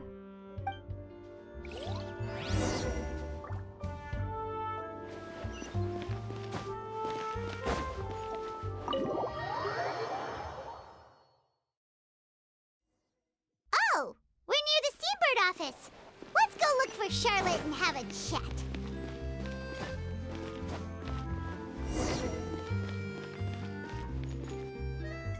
Wow! If it isn't the Traveler and Paimon! Oh, have you seen the article I wrote about you? Ha! You've got some nerve! You just used us to make some quick mora! Oh, you needn't worry about that. I heard that you were in Poisson some time back, so I sent you a letter to discuss just that. It appears you didn't receive it, though. It's all right, though. I've set aside the amount intended for you. I've even set the table with some food. Really? Oh, you're the best! You're almost a little too easy to win over, Paimon. If I were a journalist with ulterior motives, you'd be in trouble now, you know. Oh, Paimon knows you're not like that. Still, what brings you here all of a sudden? Were you looking for me? When Mona mentioned you, we thought of coming to see you at work. I see! It seems you've already bumped into Mona here in Fontaine. So she mentioned me? What did she say? She said that you're a real daredevil of a journalist. Nice. In which case, can this daredevil journalist dare to request an exclusive interview with the legendary Traveler and Paimon? Huh? So your article in the paper today doesn't count? Oh, of course it doesn't. That was more like live photography. What I'd like to do is dive deeper and ask you to talk about the things you've seen and experienced. Yeah, are we even qualified enough? Why not? If I say you're worth an interview, then you're worth it. But not right now, of course. I'll need a few days to prepare. Oh, in that case, we'll just chat when you have the time then? Oh, so that's a yes? Ooh, splendid! I'll tell the editor-in-chief immediately. I'll have to apply for lighting, a venue, some props, and... Whew, so much to get done now. Talk to you later. Wait, Charlotte, Paimon's still got a question for you. And what's that? If, just for example, Fontaine were to be flooded tomorrow, what would you do today? Huh, that's the prophecy you're talking about, isn't it? I mean, I do hear about it often, but I've never once thought that the day could be tomorrow. If you're seriously asking, then I might try and think of a way to leave Fontaine. Oh, but I'm still a journalist first and foremost. That means I have a duty to be reporting from the scene. And secondly, I wouldn't forsake my homeland that easily. From what I've seen, most people don't know what they'd do should the worst come to pass. In truth, it might be better just to behave like normal rather than worry over such an end. So in all likelihood, I'd probably still be prepping at the office for that interview of ours. I know what you're thinking. That sounds a bit sad, but I've always believed that it's best to do what you enjoy. Just think about it. If this nation really were to be suddenly destroyed tomorrow, but I still successfully finish an exclusive interview with a truly unique person, then the story I would wind up writing would truly be timeless. And then do you know what I'd do? Well, I'd write that story, send it for printing, and use messenger pigeons to get copies out to the various nations as soon as possible. I'm not a dreamer, nor am I a workaholic, but I do love my job, and I'd be proud of leaving such an article behind. I guess you could say that I was born to be a journalist. But anyway, that's my answer. And on that note, I'll get back to my preparations.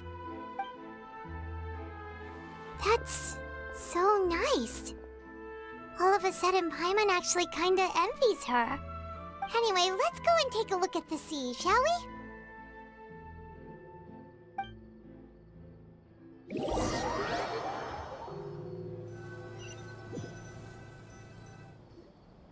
The sea breeze and scenery can be a pretty soothing combo, huh? Paimon's been thinking. If it wasn't Fontaine, but all of Tevat that would be destroyed tomorrow, where would we go and what would we do? No, Paimon should ask, if you could choose, what would you like to do?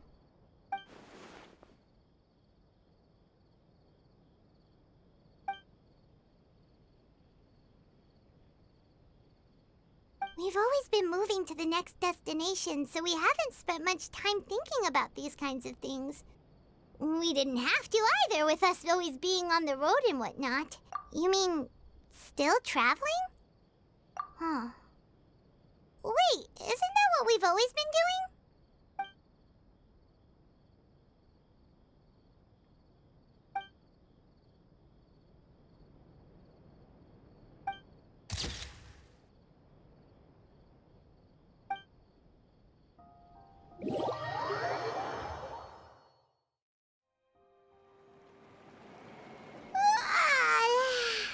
Feels like you'll grow mold if you stay here long enough.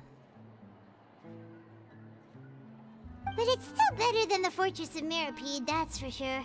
It's not only damp there, but salty too.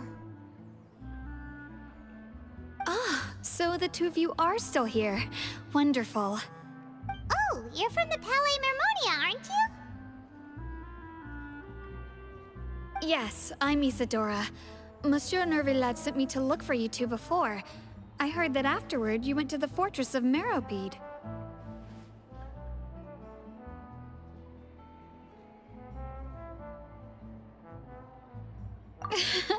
Not at all. I'm well aware that you're friends of his. Actually, I'm here to pass along a message from him. Yes, inside the Opera House.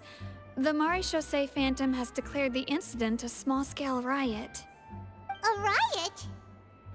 Well, that said, I don't personally think it was that serious. Lady Furina was watching a performance at the Opera House, and while she was resting during an intermission, some other audience members suddenly started harassing her, loudly accusing her of doing nothing about the prophecy crisis. And before she could respond, others started to join in. The crowd continued to grow, and protests against the Hydro Archon started to break out. So people have started to put the blame on Furina. Guess they finally found an outlet for the pressure they've been under due to the prophecy. I agree. People will naturally rely on gods, as is customary. But the moment people feel threatened, gods are also the first to be blamed. So what happened after that? Is Furina okay? Seeing that the situation was spiraling out of control and that further argument was pointless, she claimed that she'd gotten tired of this and left in a hurry. The Maréchaussée Phantom had their hands full maintaining order and did not catch where Lady Furina had gone. Only when things had stabilized did we realize that she had gone missing. So, you mean she's still missing? That's right. The Maréchaussée has dispatched many people to search for her, but we don't have any leads yet. That said, I don't think there's much to worry about. She is a god after all. Even if she were to fall into the hands of rioters, what could ordinary people do to her? Good. Monsieur Nervillet sent me to tell you about the situation, but he didn't say anything else. Don't worry, this is more than enough to go on. Thanks for keeping us informed. Ah, is that so? Well, all right then. In that case, you two take care. I'll be heading back to the Palais now.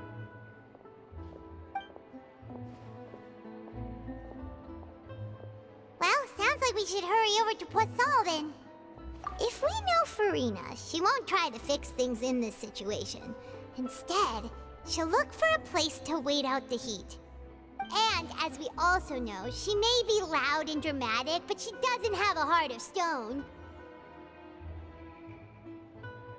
When Nervillet was talking to her in the Palais Mermonia, and she heard about Poisson, she couldn't hide her sadness and remorse.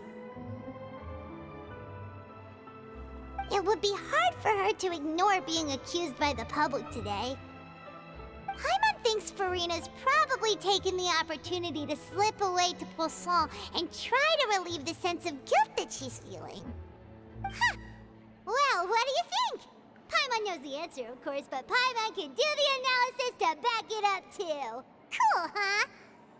In that case, there's not a moment to lose. Poisson, here we come!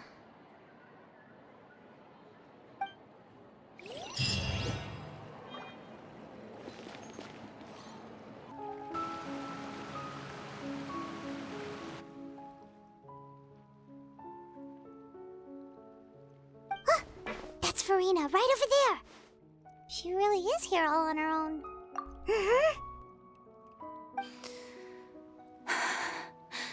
Should I just give up? This is all meaningless. What was meant to happen did happen after all. Everyone's dead. I'm sorry. I am so sorry. Give up, Furina. There's no point in holding out. I'm sorry. But what can I even do other than to repeat meaningless apologies over and over? Who's that? Don't worry, Furina. It's just us.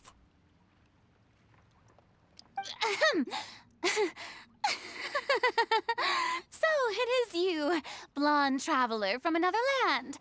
Why, I almost thought you were someone from that mob of my ignorant subjects, come to kneel and beg for my forgiveness. Furina, you were crying just now, weren't you? The tear stains on your face are obvious. What do you mean, tear stains? Oh, I remember. The show at the Opera House earlier this morning was so moving. I'm still trying to process it. Who did that uncivilized rabble think they were, disturbing my enjoyment of the arts? They even dared to tout their Archon. I must teach them a lesson. I can just imagine their twisted and frustrated faces once they realize that I'm nowhere to be found. Oh, and I'm sure Nouvellette and those people from the Maréchaussée Phantom are freaking out right next to them, too.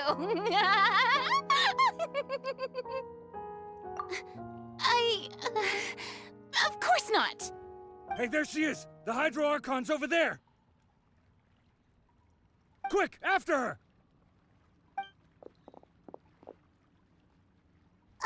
Furina, those people seem to be after you. They are? They're just some rabid fans who want to cut the line because they haven't been able to meet me in person, aren't they? That's against the rules. I can't let them get their way. Furina just ran off! Quick, we have to catch up with her!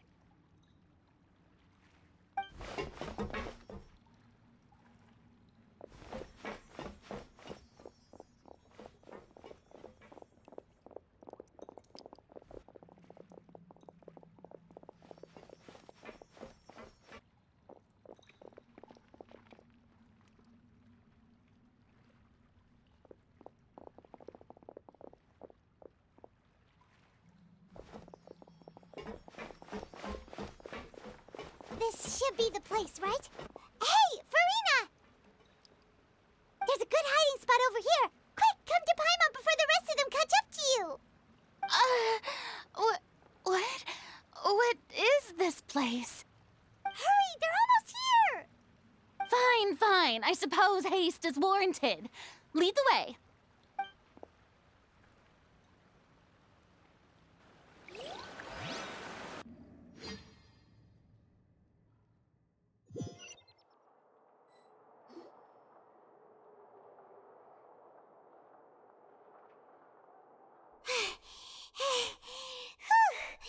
Paimon's exhausted.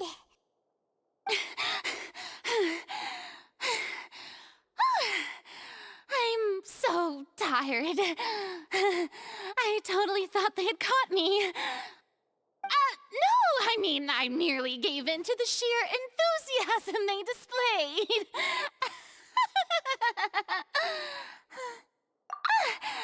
You're right. Yep, that's a good girl.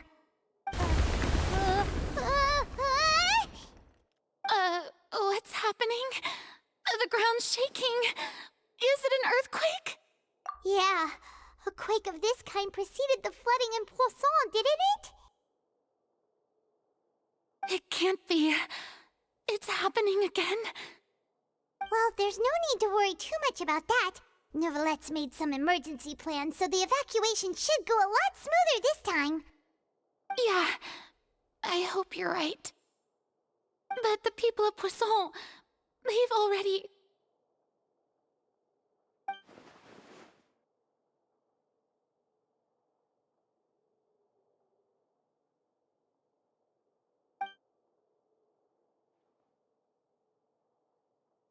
It's true. I've been investigating the prophecy for hundreds of years. I once had informants all over Tevat, searching for clues and feeding information back to me. I've tried all kinds of ways, too, to hold back the sea. Anything to keep the coastline from advancing. But all my efforts proved to be futile in the end.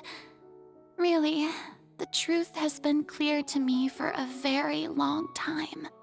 We cannot make an enemy of the divine. No matter what we do, the will of the heavenly principles will have its way, and the prophecy shall be fulfilled. Give up. I do love the sound of that phrase. It would mean finally coming to terms with fate, but also for me to finally be free. Indeed, I've thought about giving up so many times, especially after we almost lost Poisson. Fate is really unreasonable, isn't it? It has no heart and obeys no rules. The prophecy has only just started to come true, and so many people have already lost their lives. But just now, it all became clear to me. I still don't have the right to come to terms with fate on behalf of everyone else. As long as the final moment hasn't come, it's still not too late. Don't worry. I will keep hope alive for everyone until the very end. Well, that's enough for now. I got the impulse to play the stricken maiden, but honestly, considering my rank and station, that wasn't a good fit at all. Don't take any of what I just said seriously. How could I possibly let Fontaine fall to the whims of trivial prophecy? Come on! Paimon could have sworn you were actually being honest just now.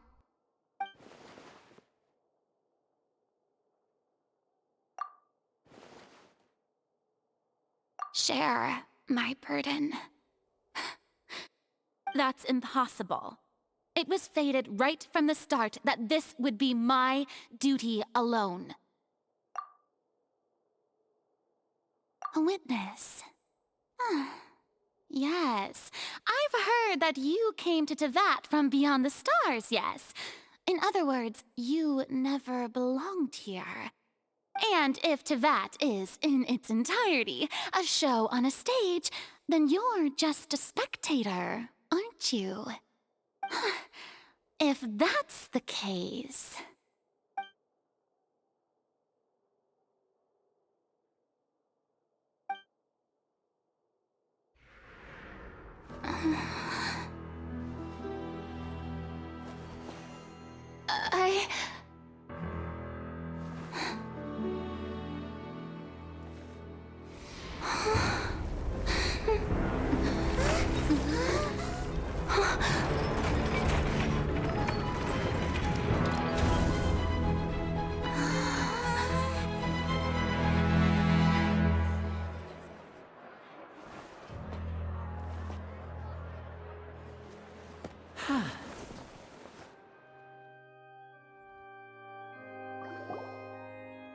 Ladies and gentlemen, this concludes my opening performance.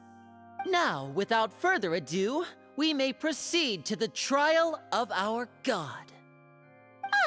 So this is what it is. Yes, you deserve praise for the effort you took to raise the dramatic stakes. Do not forget, however, that I am Focalor, the god of justice, the embodiment of justice itself.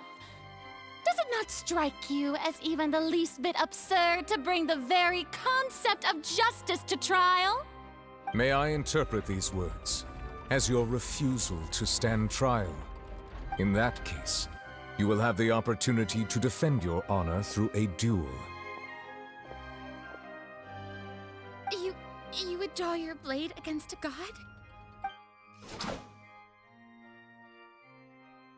I see. It seems like you have made up your mind.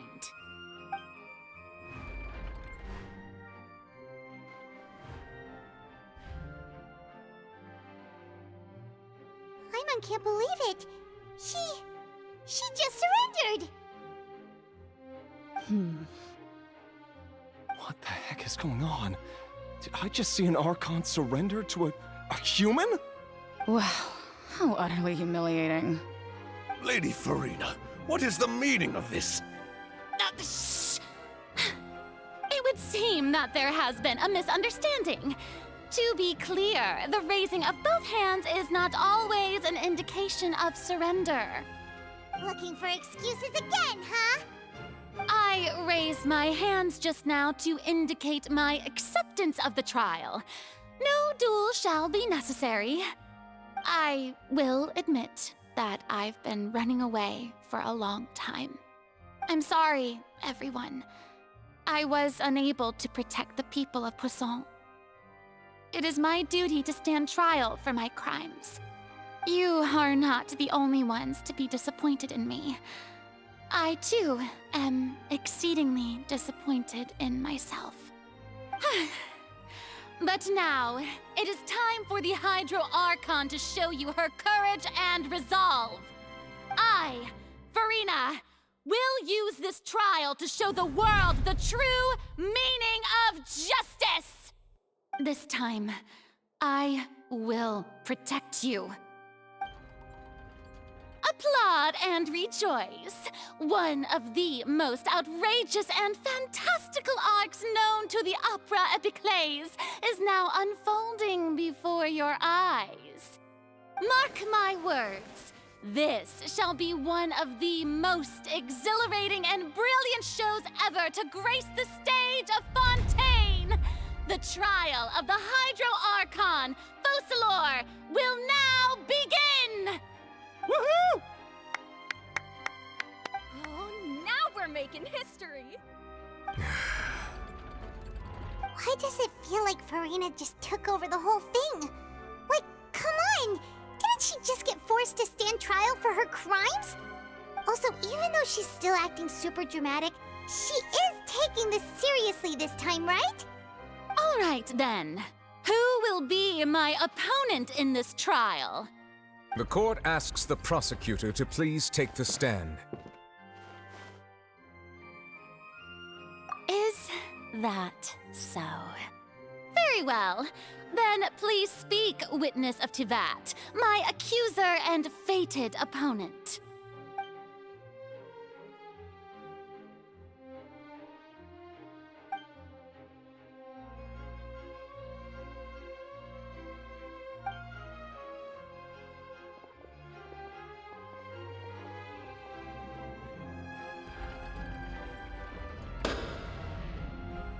Also, please allow me to ask, as a final question before the trial begins. Just how much work did you do to force me onto this stage? Well, we did do a lot of prep after the meeting that day.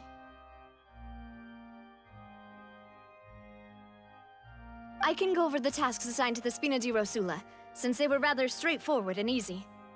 Navia, the president of the Spina di Rosula. Most of the people who participated in the disturbance this morning were my subordinates. They changed into plain clothes and came to the Opera House as regular audience members, waiting for the perfect opportunity to incite insurrection against you. The people's resentment against their Archon has been building as more and more of the prophecy is fulfilled. A spark was all we needed to turn smoldering anger into a flame. Moreover, according to our understanding and analysis of you, when something like that occurred, you would likely flee the scene and head to Poisson by yourself. So, we arranged for a second group to lie in wait there. So, you mean, the ones who scoured the settlement for me were also from the Spina? And their goal was to force you to step into the giant magic box so you may personally participate in the greatest magic performance in all of Fontainian history. That's right. That house was a magic box, rather than someone's residence.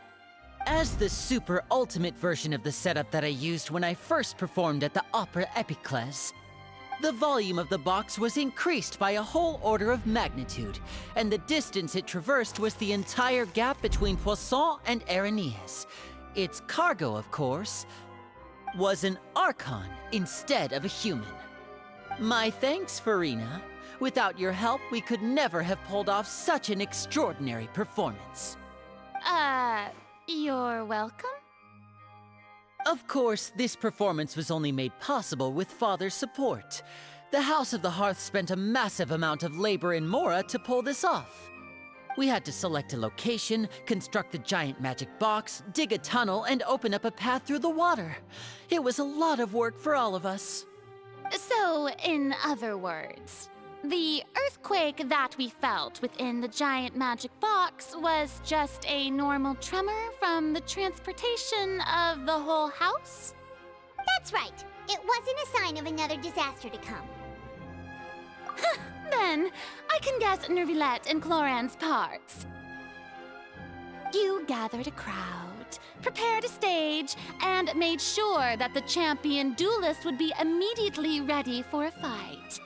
Also that as soon as I appeared on the stage, the trial may commence without a hitch. Am I right? Yes, that is correct. Well, Clorand, I must commend you for your courage. Only the most outstanding champion duelist in all of Fontaine would accept a duel with an Archon without flinching. Thank you. As for you, Traveler, I suppose your role was to keep me distracted with conversation once you found me in Poisson. You'd make sure that I didn't notice anything amiss before revealing yourself as my prosecutor once we'd arrived onto the stage. Oh?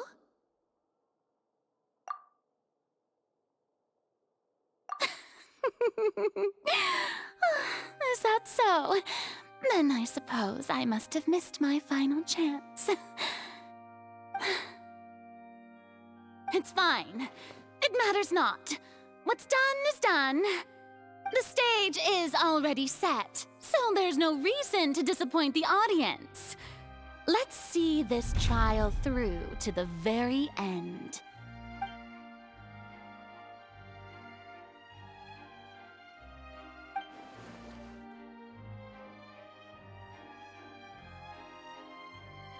Madam Prosecutor, please allow me to pass this along.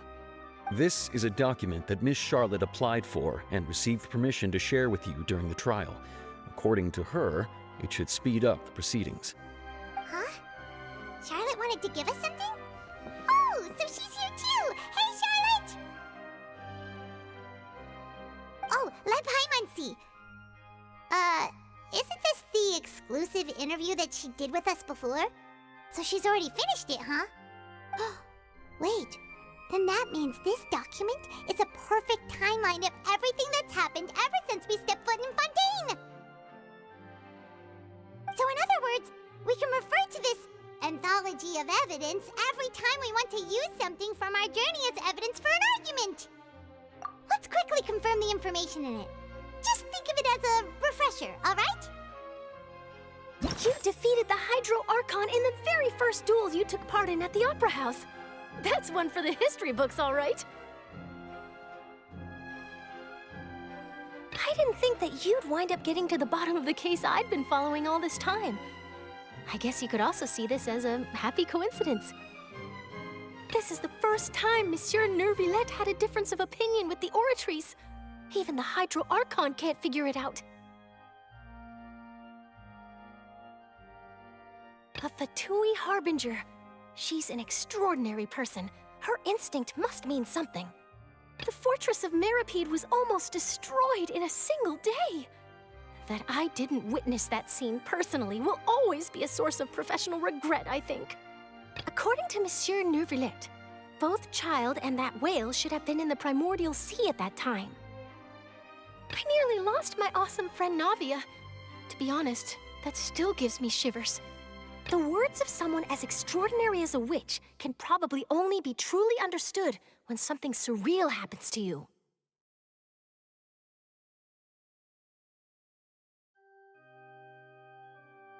The words of someone as extraordinary as a witch can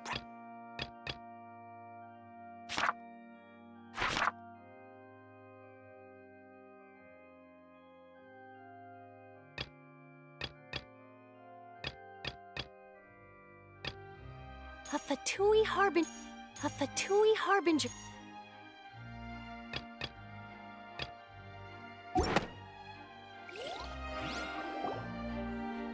The prosecution and the defense are both in position. The trial shall now begin. Oh, come on, Nervylette. There's no need to repeat all the unimportant legalese. Just fast forward to the part where the prosecution lays out my offenses. As the defendant and the lead actress of this performance, I still haven't even been informed of my supposed guilt in all of this. Of course, it is only natural for humans to struggle to understand the actions of a god. However, you will need more than that to convict me of a crime. That's true, but my charge here is unrelated to your conduct as an Archon. Instead, I would like to charge you as a fraud who's never been the Archon in the first place. Wait, what was that? Lady Furina's a fraud? Hey, I came here thinking that we were going to try the Hydro Archon for forsaking her duty, but did I hear that right? She's not our Archon at all? Charge accepted. Lady Furina, do you plead guilty to the charge?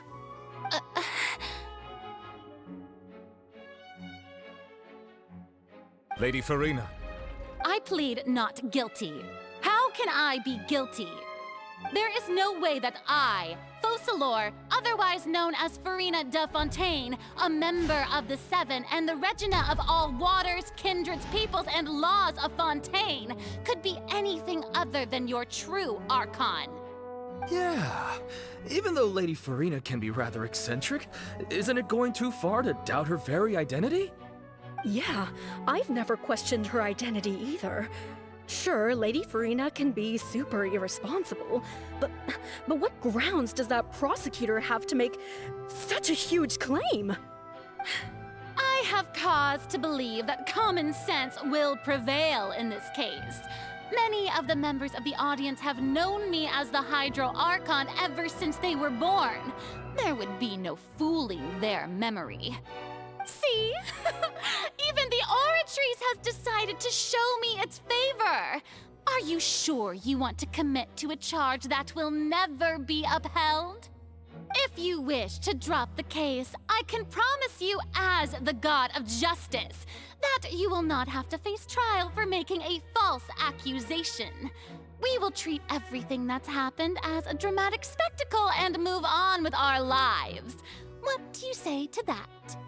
Huh. An argument with near impossible odds, huh? We have to not only refute Furina's claims, but also overturn the long-held beliefs of the people. Well, I tried to give you the chance to surrender. If you must persist, then let me ask. If you believe I'm not the Archon, then what manner of being do you think I am? And if I was not the Archon, then how did I manage to live for over 500 years?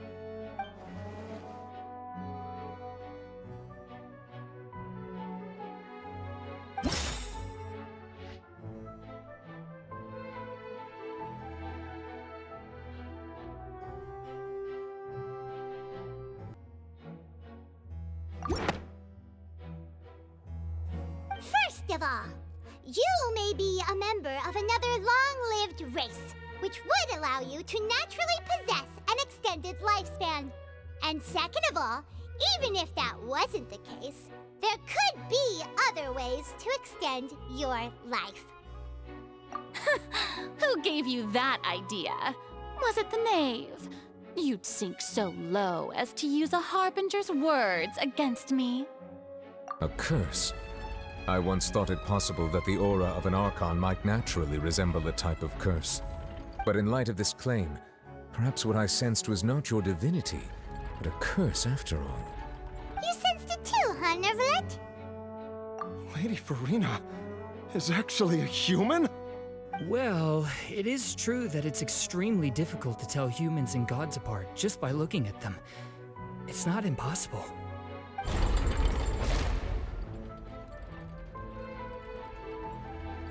Well, don't start celebrating too early now. Even if I have been carrying a curse like you said, how does that prove that I am merely a human being? Besides, everyone knows that the main difference between a human and a god is the possession of authority. Gods can do what humans cannot. That's why they're worshipped as gods. For centuries, manifestations of my authority have served the nation of Fontaine. One need only to turn their eyes towards the Oratrice Mécanique d'Analyse Cardinal in this very opera house, or consider the indemnitium that is used in every aspect of life.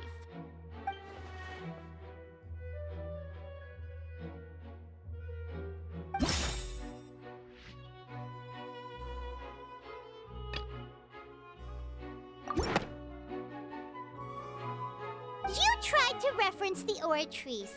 But weren't you as confused as all the rest of us when the Oratrice declared Child to be guilty without any proof? Otherwise, you should have come up with a good explanation for that by now. Didn't I make myself clear at the time? The decisions of the gods are naturally difficult for humans to comprehend. There is no need to provide an explanation. Lady Furina, I believe a reminder of your current circumstances is in order. While the court is in session, the principles of justice and the law must come before all else. While you are an Archon, you are also first and foremost the defendant in this trial. You will prove yourself unable to defend against the prosecution's charges if you continue to withhold vital information against the rules of the court. I never thought you'd use that kind of rhetoric against me. That was no trick of rhetoric, Lady Furina. I've merely reiterated the rules of the court. Rules that all should respect and follow. So, you neither knew why Child was declared guilty, nor did you understand the structure and operations of the Oratrice. Instead of having been created by you, the manifestations of authority you mentioned have been made by the real Hydro Archon, haven't they? The real Hydro Archon? Well, now you're really losing me. It is true that I did not know why the Oratrice gave out a guilty verdict that day. But the Oratrice handed out that verdict unilaterally, and it has been operating independently ever since it was first created. You can't argue that just because a divine creation is flawed, that the god behind it must also be no god at all.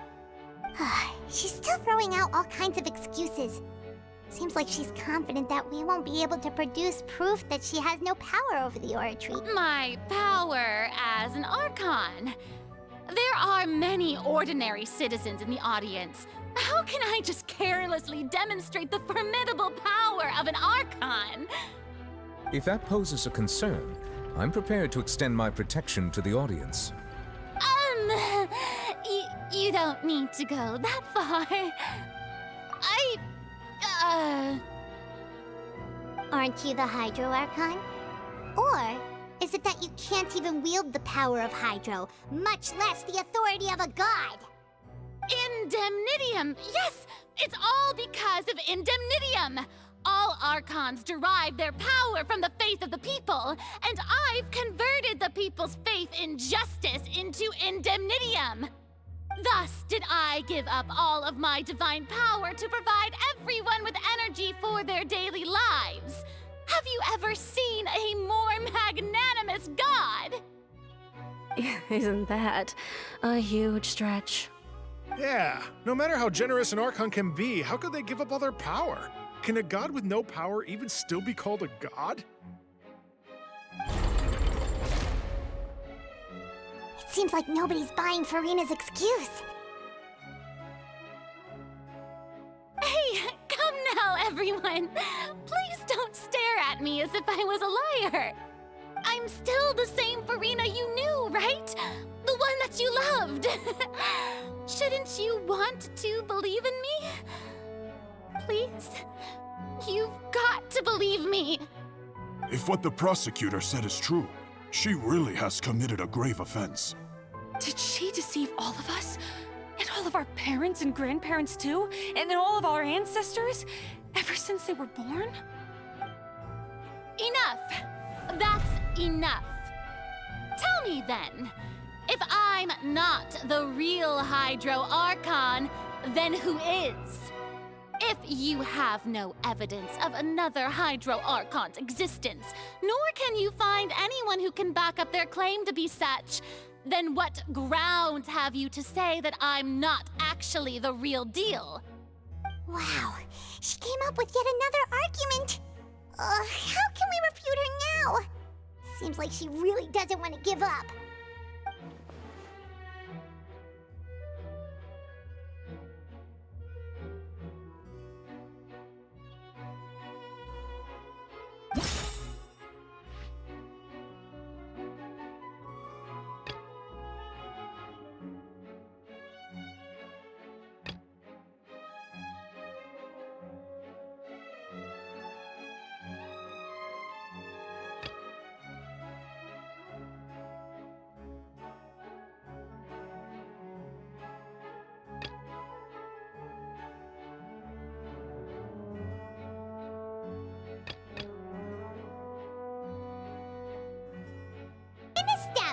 That all Fontanians can dissolve in water from the primordial sea. And that means...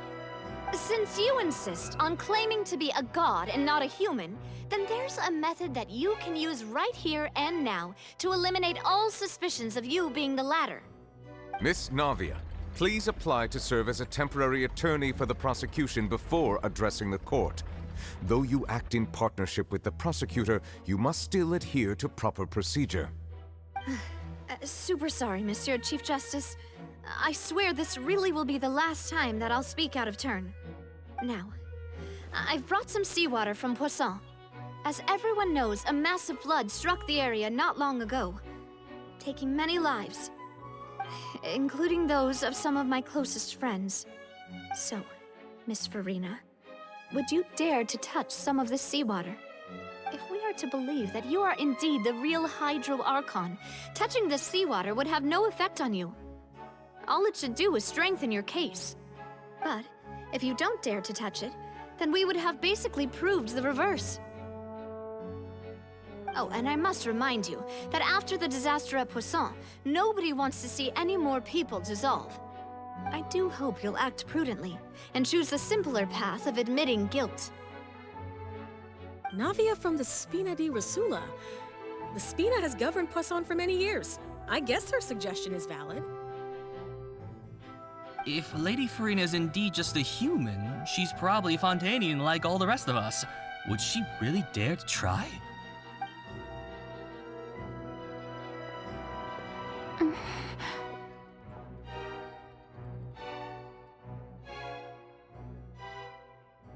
Lady Furina, this test has been unilaterally proposed by the prosecution. As it falls outside the realm of standard court proceedings, you possess the right to decline participation. Well, of course he had to tell her that. But refusing to participate is basically the same as a confession of guilt. She's just staring at the water without saying a single word. It really does seem like she's quite terrified of it. That could only mean... What's going on? Is she really planning to... that's not what we thought she would... Due to the inherent risk of the test, Lady Furina, you may... What? Hey!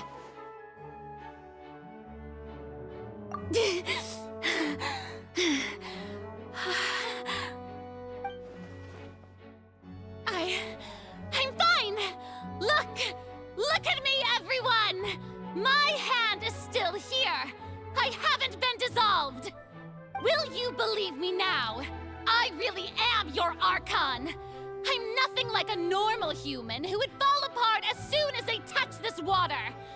Really? Was this not the most obvious thing in the world? Miss Siegewing? If you're present, Miss Siegewing, please come forward and attend to the defendant. Siegewing? Don't be nervous. It'll just take a few seconds. Let me see. that should be enough. Please announce the results of your evaluation to the court, Miss Siegewien. As everyone doubtlessly saw, Miss Furina was displaying symptoms of hyperventilation and flushed skin. These indicate that she was experiencing the adverse effects of exposure to primordial seawater. The extent to which she was affected is the same as other humans when exposed to primordial seawater of a similar concentration. Thank you, Miss Siegewien. Lady Furina, you may return to the defendant's stand. Oh, wait. What did she just say? I didn't get dissolved. Shouldn't that be enough to prove my innocence? Well, considering your tendency to run from your problems, we did originally prepare a direct sample of the seawater around Poisson. However, after extensive discussion, we exchanged it for a sample that is not concentrated enough to dissolve an actual human.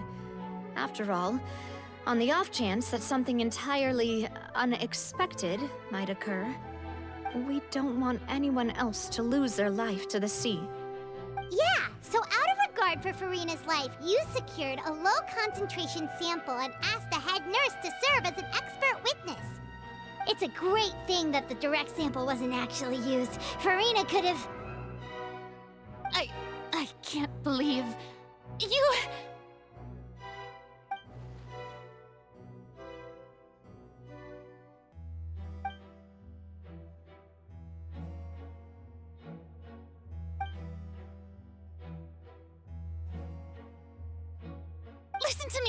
Listen to me, everyone! Please don't give me such cold and disdainful looks!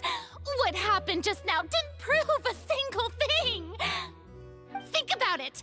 How can you conclusively prove that an Archon can't also be affected by the primordial seawater? Also, if I was really just a human, why would I dare to just put my hand in that kind of water?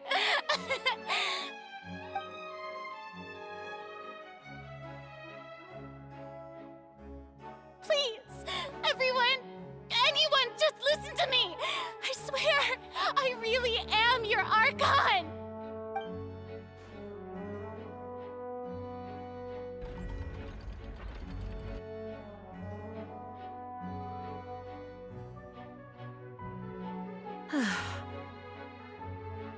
I don't think anything she says at this point will sway anyone. The odds are just too stacked against her now. With all the things that have been said, Paimon doesn't think there's any way left for Furina to win. I believe the time for arguments and presentation of evidence has come to an end. If there are no objections, we will move on to the final judgment.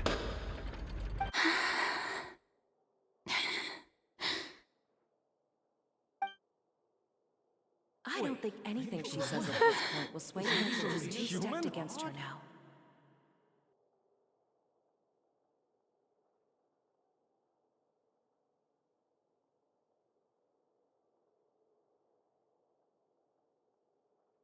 In my capacity as Chief Justice, I shall now render judgment on Furina's misrepresentation of herself as the Archon of Fontaine. As a human who knowingly deceived her fellow citizens, Furina is... guilty.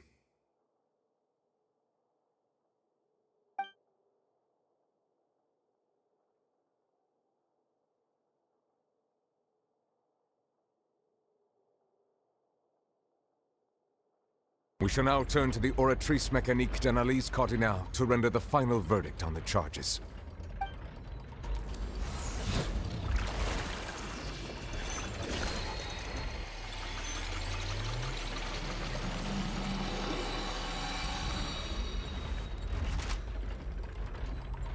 According to the judgment of the Oratrice Mécanique d'Analyse Cardinale, Furina is...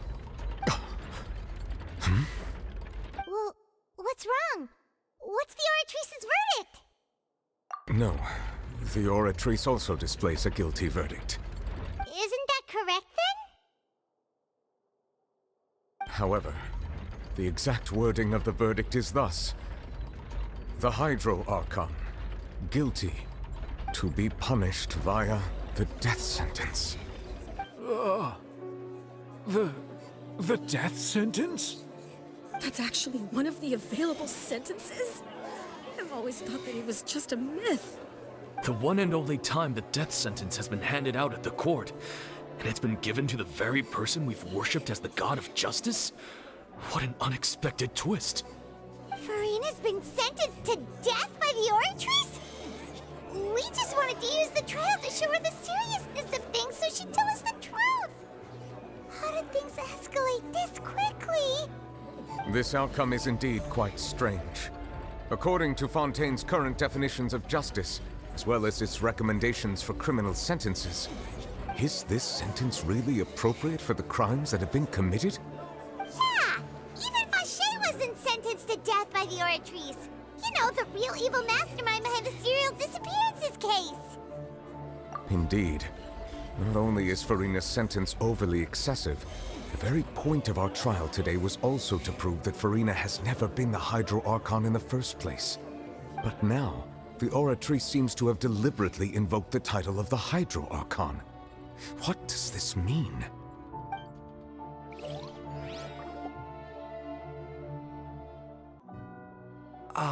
Excuse me, if I may interrupt. Is the trial still going? Fremine! You finally made it. I assume this means you've completed your mission? Mm-hmm. Any mission Father assigns to me will always be top priority.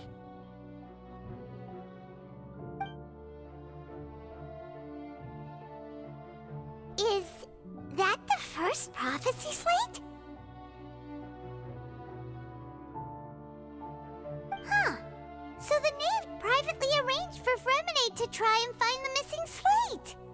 I looked everywhere and finally found it at the bottom of the sea. It took me a long time to get around some dangerous stretches of water. But has the trial already concluded? Then doesn't that mean I've come too late? Oh no. Father will be disappointed in me. Thank you for your hard work, Mr. Fremine. Please allow me to review the record left on the slate. Traveler, I believe that you have already seen the other existing slates, and would like you to come here and confirm their contents.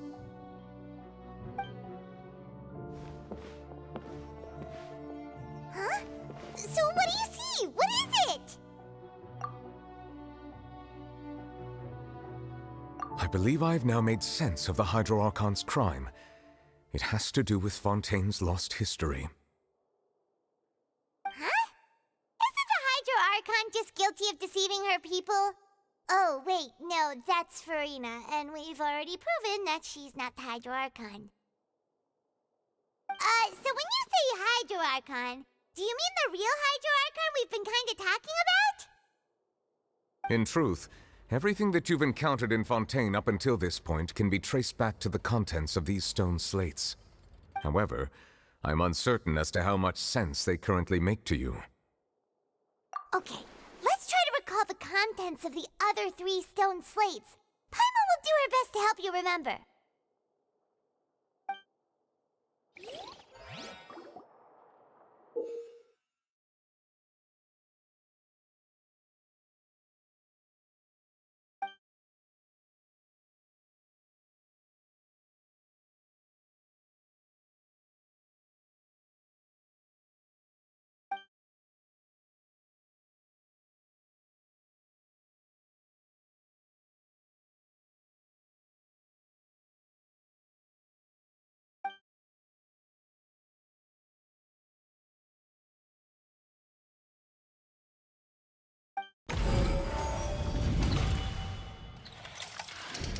The first stone slate describes what you just said.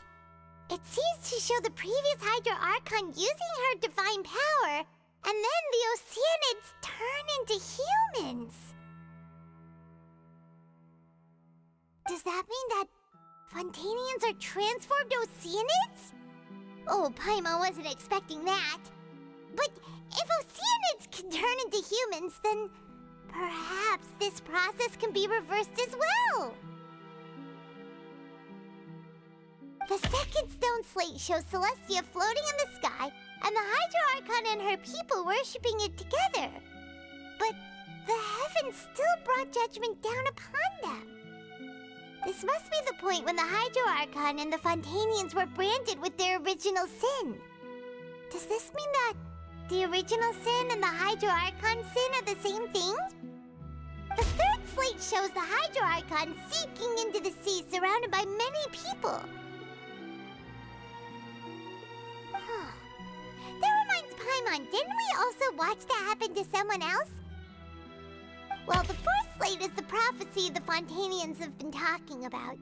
People dissolving into the sea, the Hydro Archon crying on her throne, and so on. We didn't believe that such a crazy disaster could happen at first, did we? But after that incident, it was just a question of when and not if.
We know from the case of the serial disappearances of young women that Fontanians can be dissolved in primordial seawater. And the first stone slate tells us that long ago, the Hydro Archon used her power to turn Oceanids into humans. This might be the reason that Fontanians can dissolve.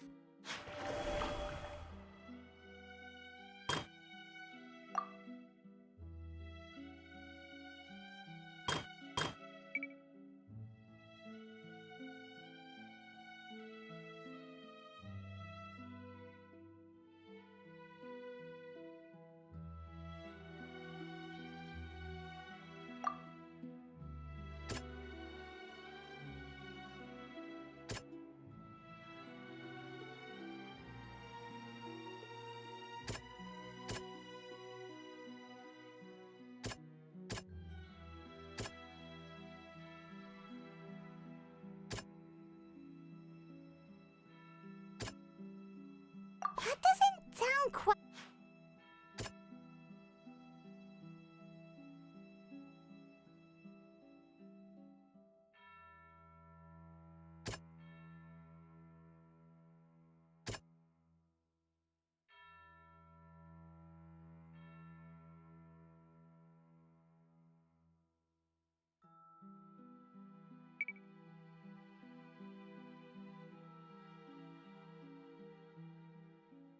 What is about to take place has all happened before. The true sin of the Hydro Archon that Nervilette mentioned, and the original sin cast down on the people of Fontaine by Celestia as recorded on the stone slates.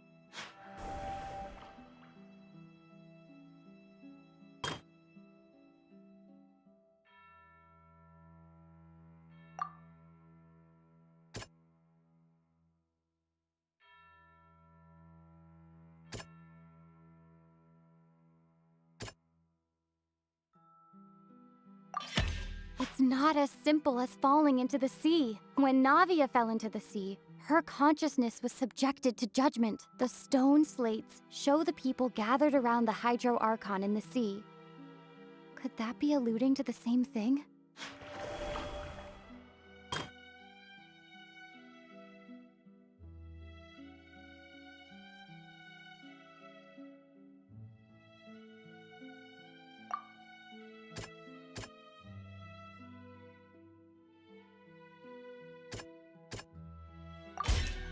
prophecy from the stone slates found its way into society, but not many people believed it at first. The fortress of Meropide was nearly flooded with primordial seawater, which we know can cause Fontanians to dissolve. It seems increasingly likely that the prophecy may come true. If we hadn't dealt with it in time, things could have gone very badly. They'll dissolve into the primordial sea but won't cease to exist. Their essence will flow in the seawater, converge, and take the form of an oceanid. The Hydro Archon was sentenced to death in court, shocking everyone present. Perhaps this means that her sin was actually Fontaine's original sin. Navia fell into the water inside those ruins, and she nearly dissolved. She was surrounded by the people of Poisson in a court within her consciousness, and was forced to take part in a trial meant to make her stay.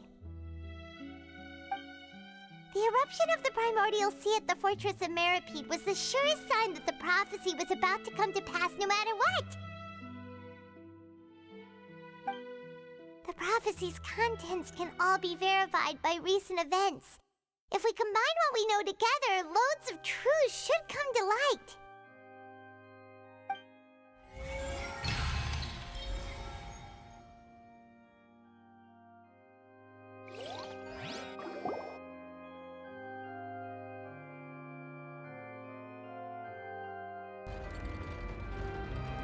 Huh? Oh, Paimon gets it now! So that's how you can make sense of it. But then it feels like we're going to have to share some truly shocking revelations. Let's hear them. Incredible. Linny, did you hear that? We're not real humans. All Fontanians were originally created by the late previous Hydro Archon, with oceanids as their basis. The evidence for that can be found in how only Fontanians could dissolve in primordial seawater, and how all the girls Vacher dissolved were also turned into oceanids. Oh, and according to Navia, when she was about to get dissolved, she also saw everyone gathered around for a trial, all of them in the shape of oceanids. Indeed. Yeah, and it follows from the content of the first slate that she probably angered Celestia by creating humans without prior permission. That could also explain why the Oratrice judged the Hydro Archon to be guilty. It's to account for that ancient sin. The Hydro Archon's true sin was creating us? And yet, after many hundreds of years, the Hydro Archon's creations have turned around to try to judge the Archon within the Opera Epiclese. The twists of history are often the most unexpected of all. Yeah, isn't the image here just like when Navia fell into the sea? So wouldn't it be trying to show the image of the Hydro Archon also falling into the sea once the prophecy has been fulfilled in the fourth slate? In the end, the people will all be dissolved into the waters, and only the Hydro Archon will remain weeping on her throne. Only then will the sins of the people of Fontaine be washed away. Did Paimon get all that right? You've made some keen deductions. I must say, given how much you still don't know, it is impressive that you've already managed to connect so many pieces of the truth. However, while you were able to decode all the information on the slates, they've also been etched with an additional layer of hidden information using a different power source. When we were at the ruins, I tried to decipher the hidden information recorded in the slates. But since we only had 3 slates at the time, I was unable to come to a full conclusion. Now that the slate collection is complete, I shall make another attempt to decipher the narrative recorded within. If everything goes well, we should finally be informed of the unadulterated truth.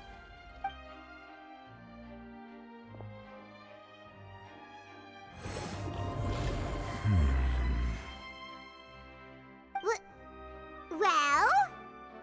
Did you get it? I believe I should share this truth not only with you, but with all the people of Fontaine as well. I will try to briefly summarize it for you.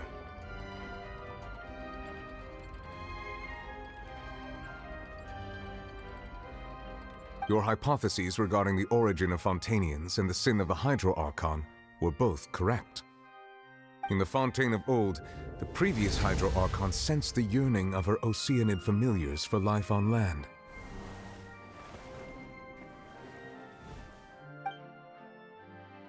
The Oceanids were enamored with the beauty and romanticism of human beings, and wishing to have those experiences for themselves, expressed to the Hydro Archon their desire to become of a similar kind.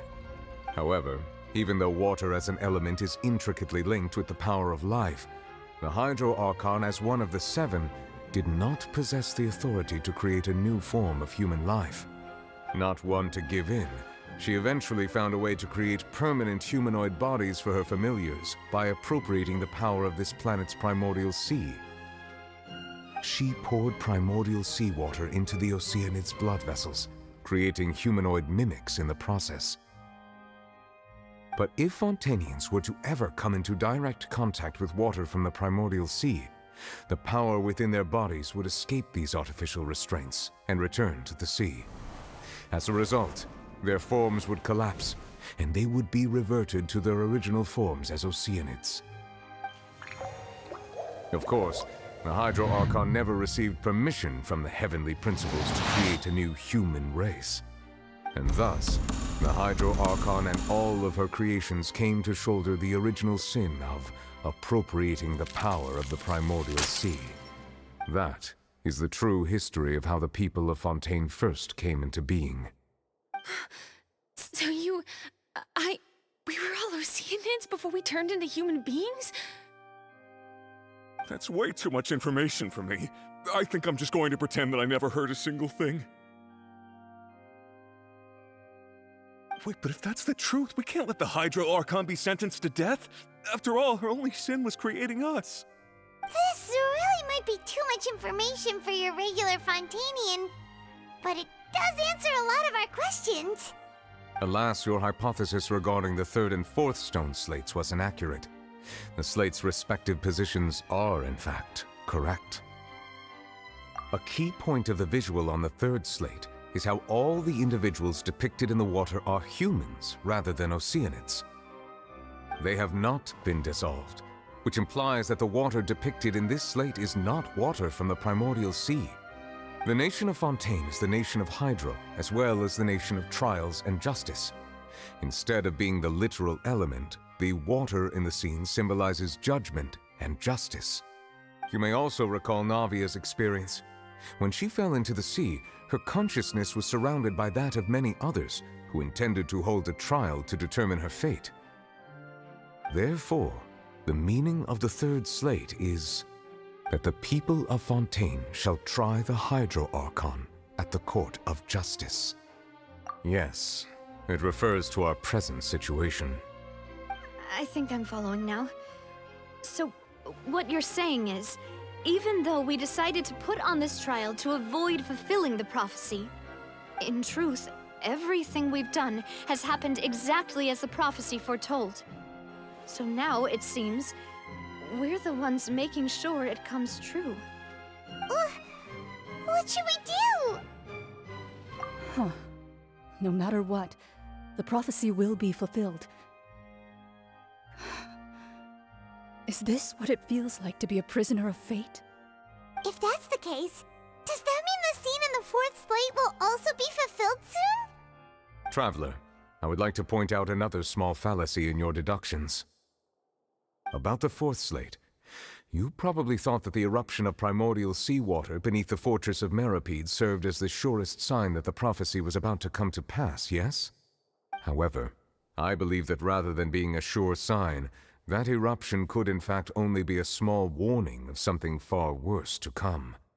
As for the root cause of the catastrophe, I believe you've already encountered it once before.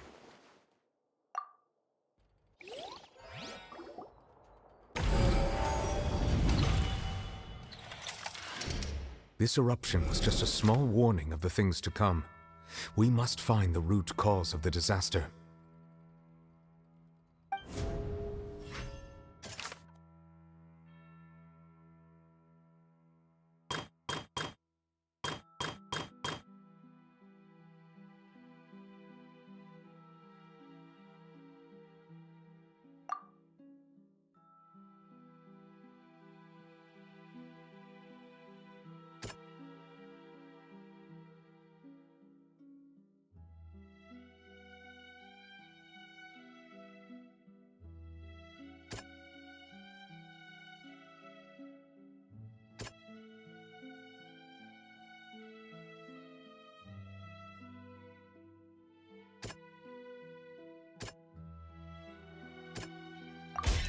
It was both dream and reality.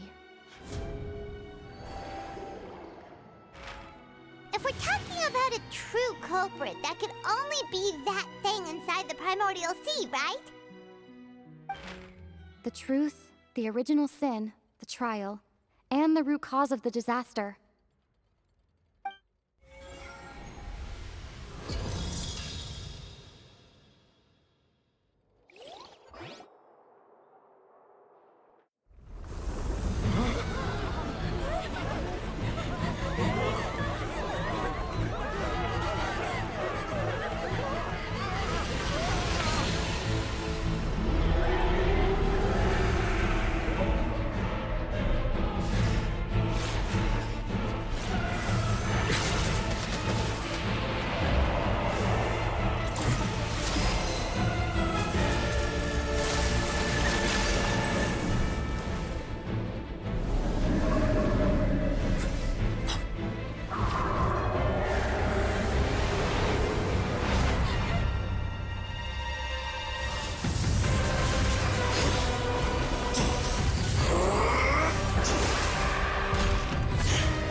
That was way too close!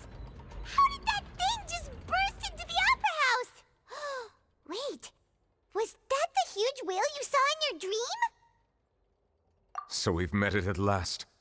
I understand very well why it has chosen to make an appearance here.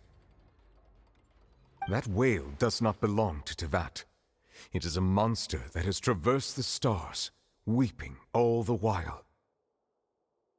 It has been greedily consuming the energy from the planet's primordial sea, using it to grow.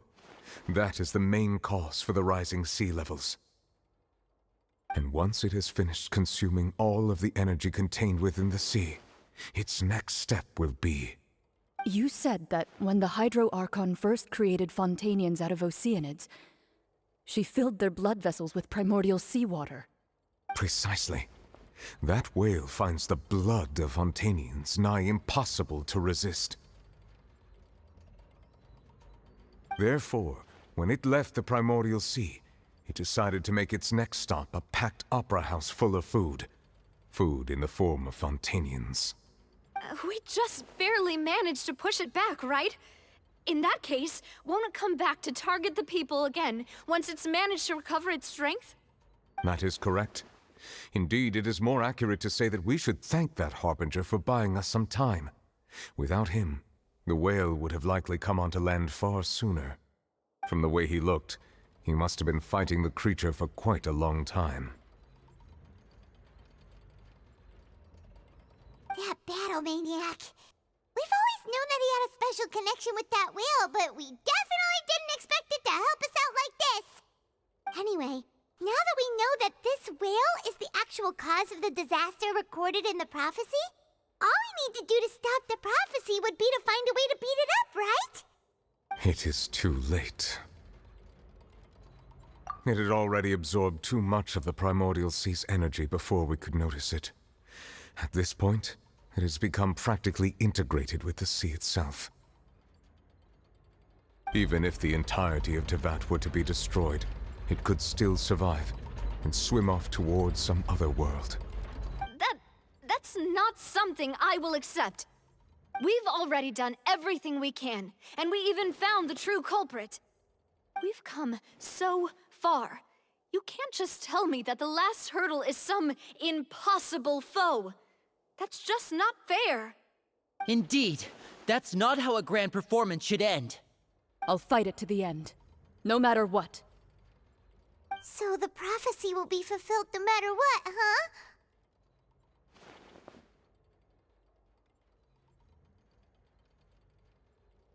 The prophecy. Yes, what has been prophesied will be fulfilled. You may view such things as the history of the future.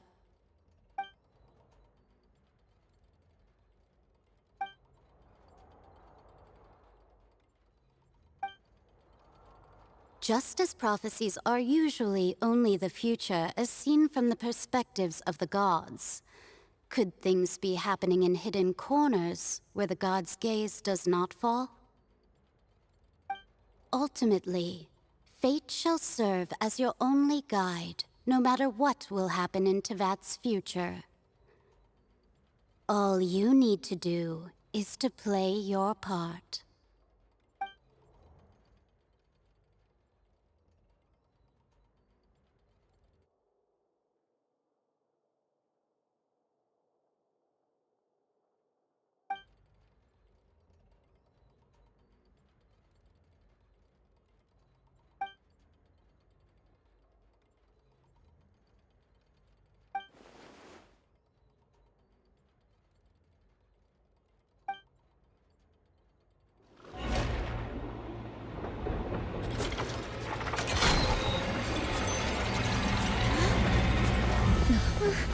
What's happening with the oratories? I believe it is preparing to carry out the death sentence.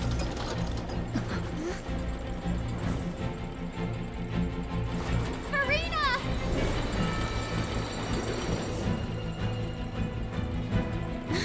No, I still need answers.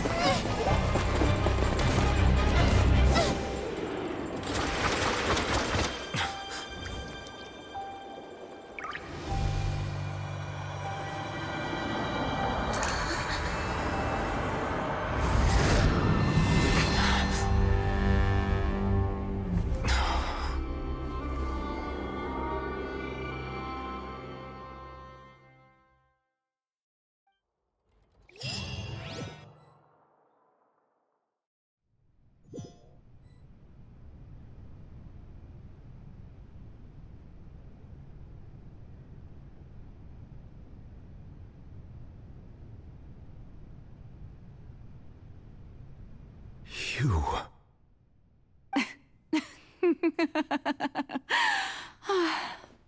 Sorry. That shocked expression on your face is just too amusing. I couldn't help myself. You are not Furina. Who are you? Ah, the sweet sound of bewilderment. Marvelous. A sure sign that my attempt to deceive everyone was a resounding success. But to answer your question, I am Focalor. You know, the god. Focalor? Why did you deceive us? Oh, that wasn't my goal, of course. Goodness, no. But I had to fool everyone else too, if I was to stand any chance of deceiving the heavenly principles. Deceiving the heavenly principles? It's all because of that pernicious prophecy. Dreadful, wasn't it? Everyone doomed to dissolve. Fontaine condemned to be flooded. One was not amused. In fact, one was positively bemused when that problem was thrust upon me by my dearest predecessor. That's the former Hydro Archon Egeria for the uninitiated. It hardly gets more disastrous than a preordained national catastrophe, now does it? She knew full well that the prophecy would surely come to pass. And as one of the seven, she also knew full well that one defies the heavenly principles at one's peril. So yes, as you have no doubt surmised, it was a rather impossible situation that I found myself in. I spent a terribly long time mulling it over, alone on the ocean floor. And I was almost growing barnacles by the time I finally realized there was only one possible solution to this confounding conundrum. I had to outwit the heavenly principles, allow the prophecy to be fulfilled, ostensibly at least, while saving everyone at the same time. I'm a genius, I know. I can only assume that's why Egeria chose me as her successor. Although, looking back now, it was hardly the inheritance one dreams of.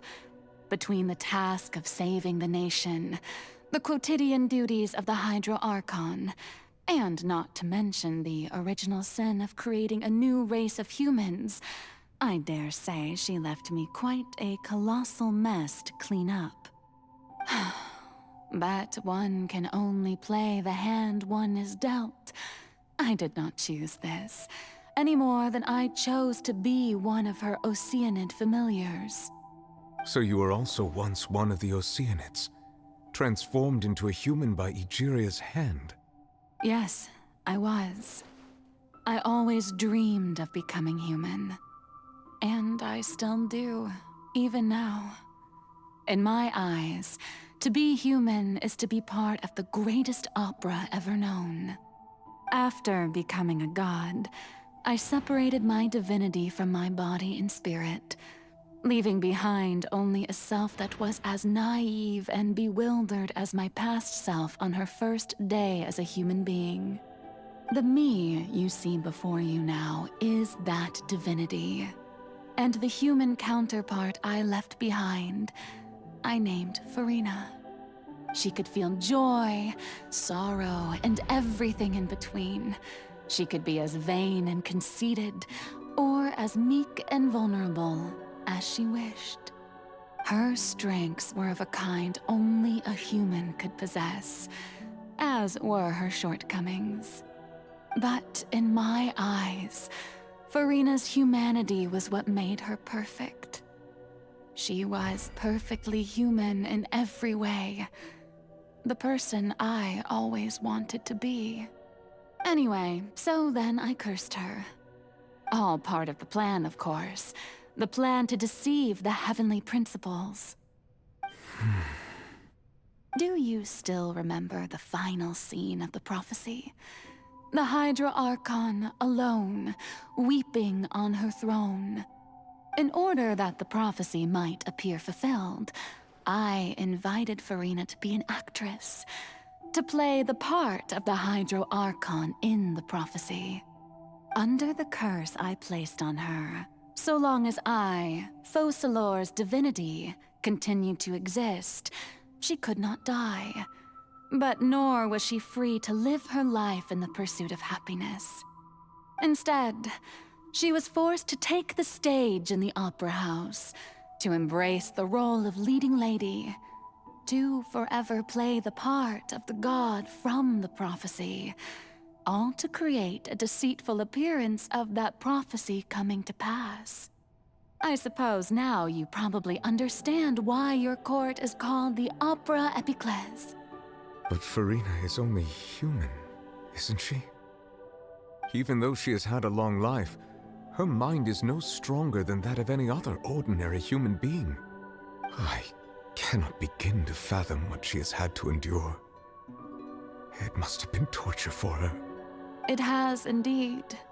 And although she is, in a sense, me in human form, I most definitely owe her an apology for it. It's been 500 years, and all along, she's been playing her part in the most unimaginably long, unbearably lonely, and agonizingly painful opera of all time.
invited you to come onto the stage. Now, I understand your admiration for my august self, but I must ask you to keep to the rules. All right. It is not my intent to reprimand you. There is no need to state your name. Just be off with you. Do not distract me from my performance. Oh, do not jest. Can you not feel it? I am Focalor. The eyes of countless Fontanians are upon me. I must, at all times, display the utmost elegance and nobility.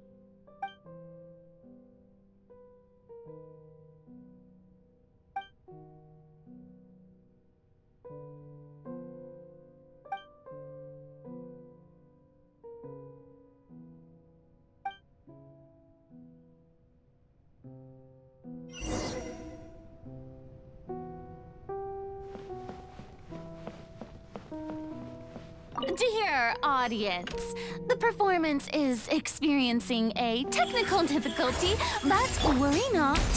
The guards shall resolve it soon enough.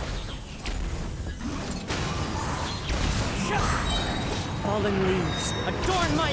Here comes the catch.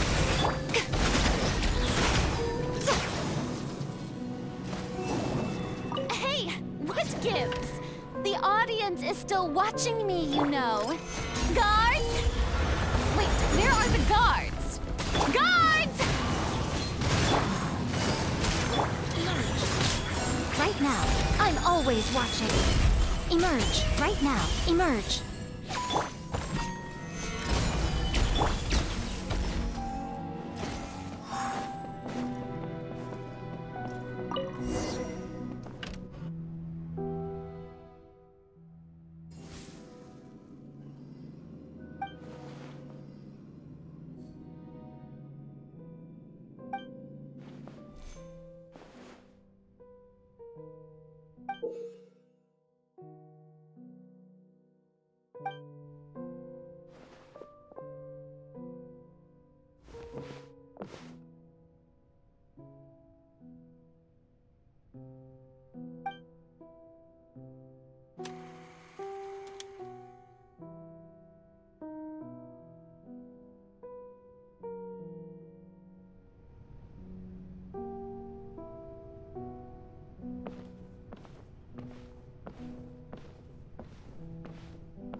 Furina. Huh? Who's that? Who's calling me? Where are you? Be not nervous. Be not afraid. I am before you. Wait a moment. You're near me? How can this be?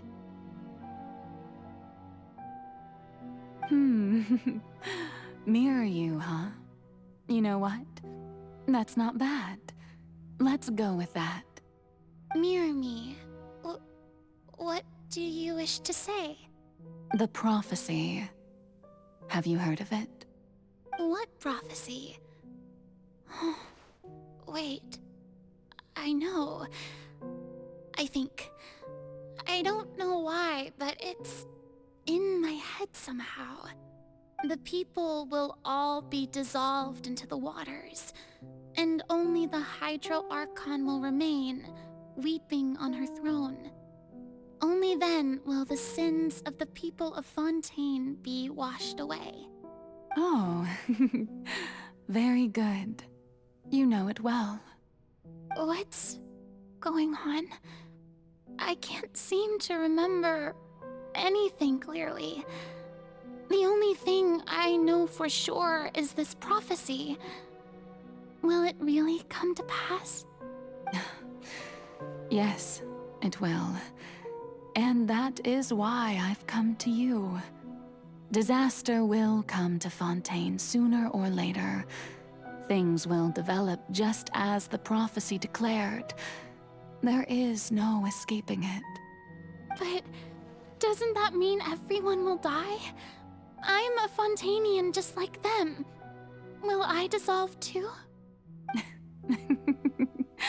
Oh, don't worry.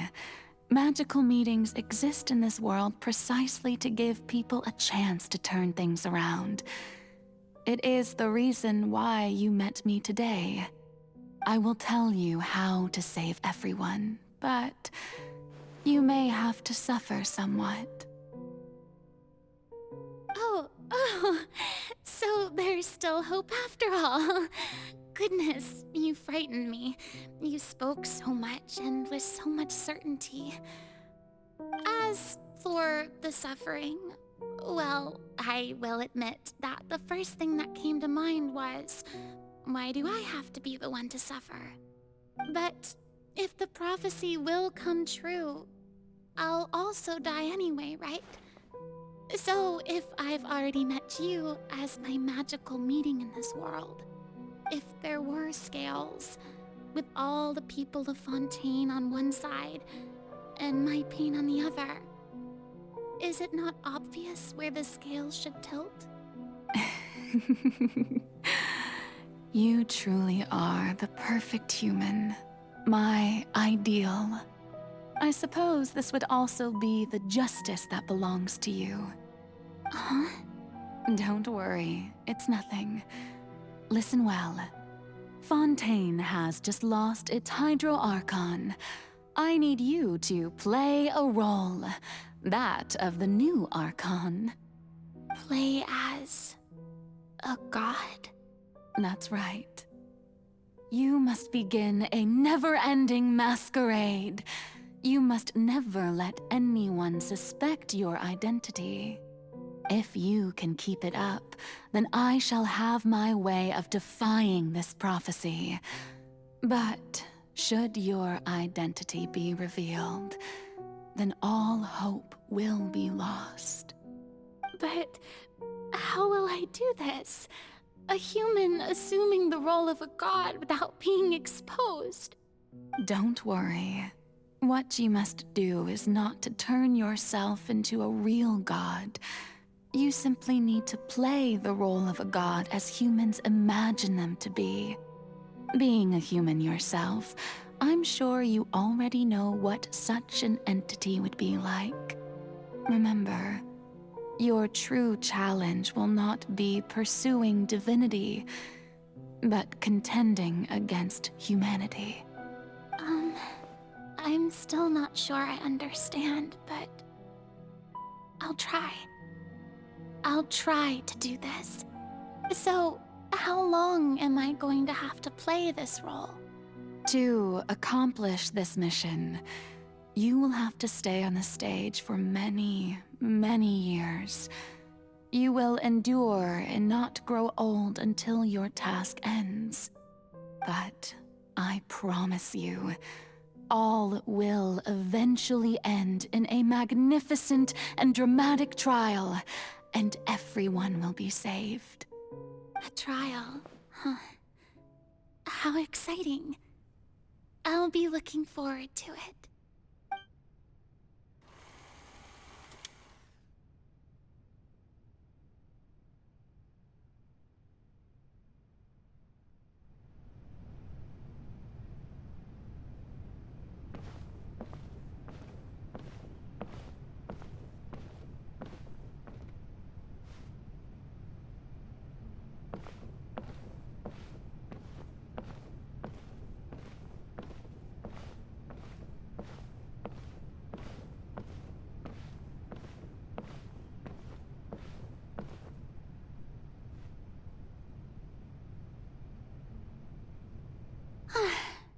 The Maison Cardinalise has announced my accession, but this is my first time facing the people. What should I say to most appear like a god? To be honest, I still don't know. Perhaps I should first try to act natural. Ladies and gentlemen, good evening, and welcome to the Opera Epiclese. I'm sure you've all heard about how I have taken on the role of Hydro Archon. Indeed, I I am Furina de Fontaine, your new Archon. In truth, I know little about becoming a nation's new god, but it will be my honor to guide you all. As the god Focalor, the god of justice, I shall do all within my power to lead you into an age of fairness and justice. Once again, thank you all for coming. If you should have any questions or suggestions, please send them to the Maison Cardinalise. The future of Fontaine will require us to work together, after all. This should do it. I thought I might stammer, but thankfully, I was able to convey my thoughts just fine. Okay, and next. That's the new Hydro Archon. Is this some kind of joke by the Maison? I would have thought that a being that surpasses humanity would be a bit more assertive. Hey, did you hear that? She even told us to send her suggestions there at the end. Shouldn't gods be all-powerful? She's being so modest. What's the difference between her and an ordinary person, then? If you ask me, perhaps the succession didn't actually happen. She might just be a Maison-back puppet. Wait, what's going on? Why is everyone suspecting me of being a fake? Oh, this is bad.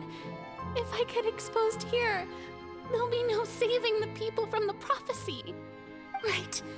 Mirmi said that I just need to play the role of a god as humans imagine them to be. Calm down, Furina. Think. What do the people want? How would they imagine a god to speak and act?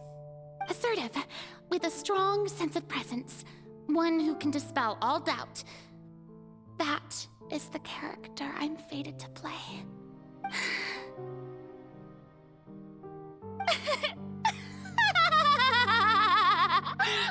Oh, very good, my people.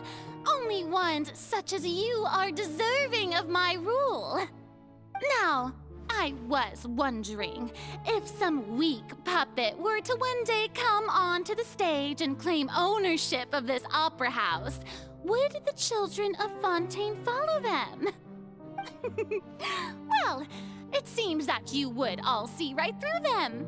Having passed my test, you are qualified to witness wondrous trials alongside my august self, here in this opera house.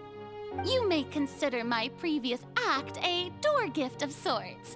I thought it was a debut that suited the atmosphere.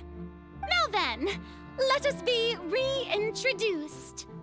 Ah, so that was just a performance. How could I have forgotten that we were inside an opera house? Her personality. It's quite shocking, to be honest, but I suppose it's a better look than before. Such a fascinating and bold deity. How wonderful! Our future may yet be bright after all.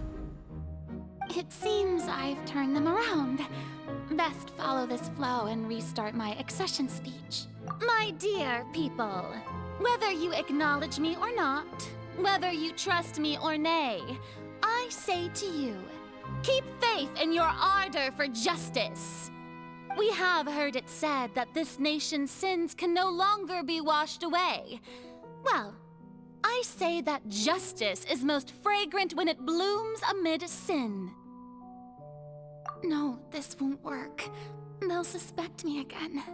I must play the role that they want me to play. The scales of justice should not weigh heavy in the hands of its god. On one side, it must carry fairness and justice. And on the other, praise and applause. May law be the prayer on our lips. May judgment be our worship. Let us light the fires and drink to the future of Fontaine. There is no trouble in this world that justice cannot solve.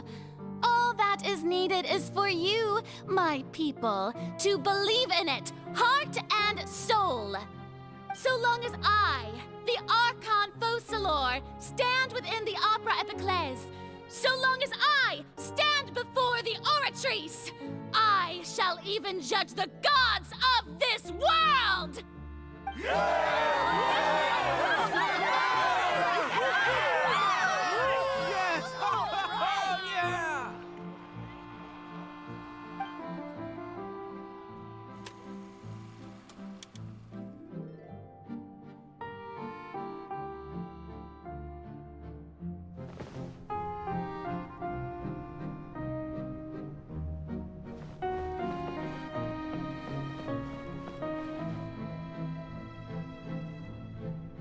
Lady Furina, here are today's case reports, as well as a summary of the follow-up for your perusal.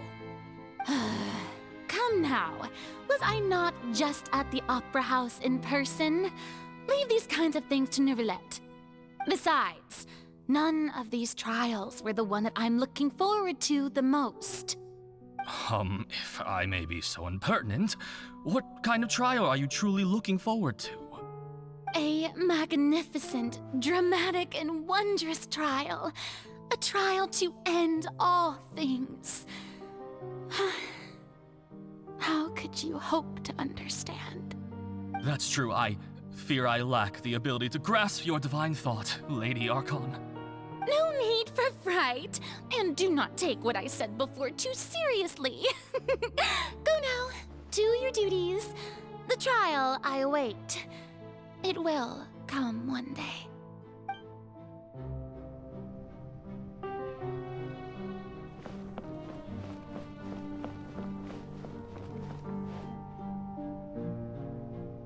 Lady Furina, I don't know what to say.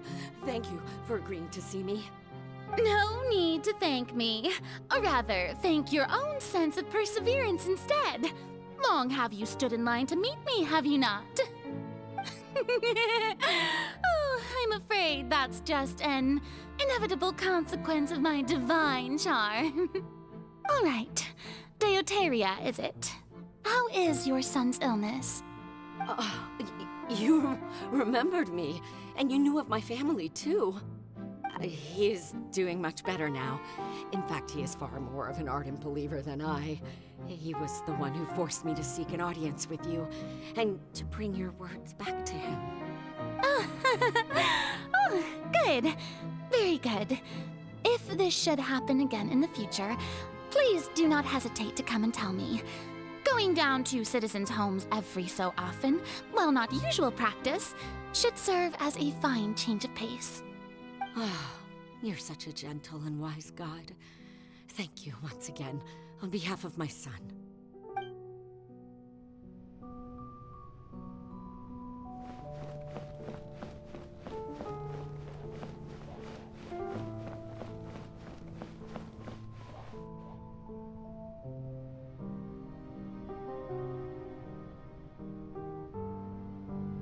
Lady Furina, here are the latest hydrological reports. As for the specific parameters you asked to take note of, I'm afraid things still don't look good. I see. It's as I thought then. As your god, I did already expect this, but I wanted to see how far your human wisdom would allow you to analyze it. All manner of signs indicate that the prophecy will still come to pass. Forget it. That's not something you need to worry about right now. Well, as I understand it, the Fontaine Research Institute is also trying to find a way to counter the rising water levels. Really? Have they found anything? I'm afraid that they haven't found any effective solution thus far. Oh, is that so? Well, no wonder. This issue has reached the realm of the gods, after all. Still, their spirit is praiseworthy.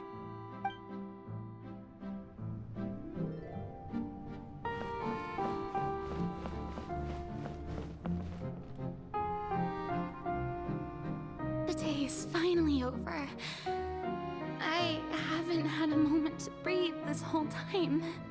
But it's good to see that everything's getting on track. There are no longer any voices of suspicion. Maybe this is fine. I just need to keep going, and everyone will be saved. Furina, don't think too hard about this. You need rest. Tomorrow's a new day.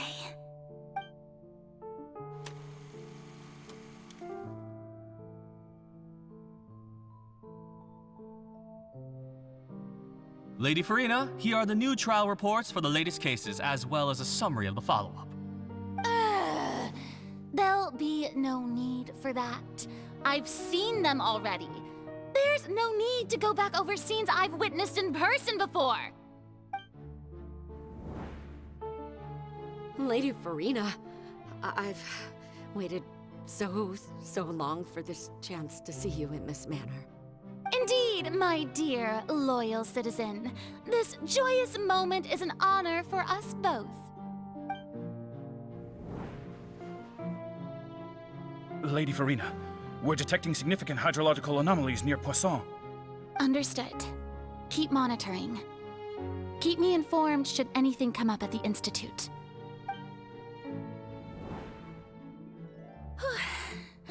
I don't think I let anything slip today. I must show the people that there is nothing to worry about.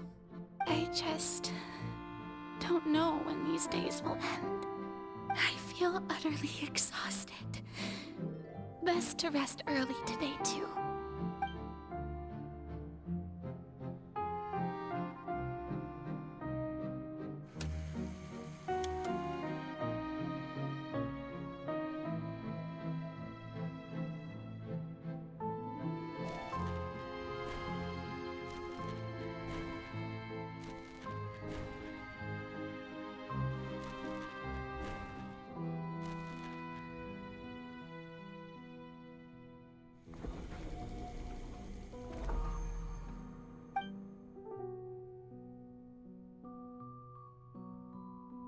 Lady Furina, it's like a dream being able to speak with you up close like this. I've heard that the first member of our family who was honored to receive an audience with you was Madame Deoteria, almost 20 generations ago. And what a fine family yours is indeed. It brings me great joy to meet such a faithful believer. A descendant of a line most ardent. Surely you exaggerate, Lady Furina. My lady? What is it, good citizen? Oh, are you crying? Uh-huh. Really now? I didn't even notice. This must be the overflow of hydro from my person. Well, can't quite help being the god whose dominion is the waters, can I? No wonder. No wonder. A manifestation of your power, then. Oh, Archon, I am honored to have witnessed it. Honored indeed.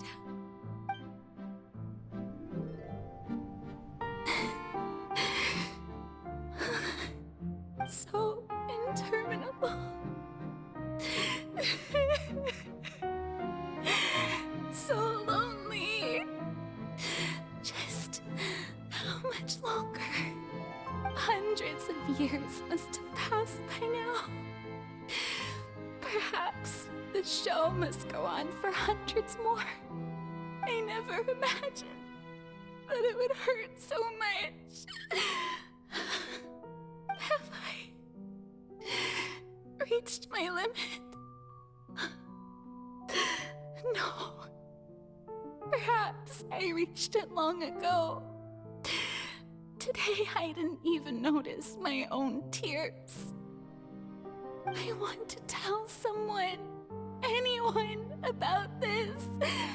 But would that not destroy all I've done so far?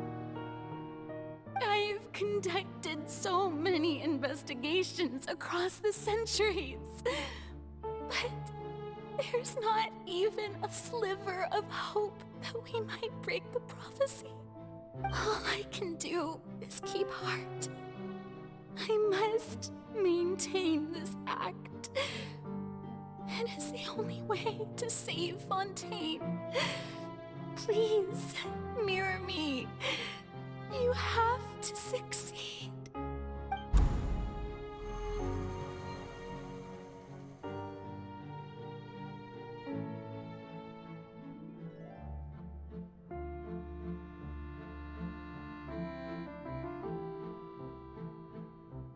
Furina, you don't have to shoulder this burden alone.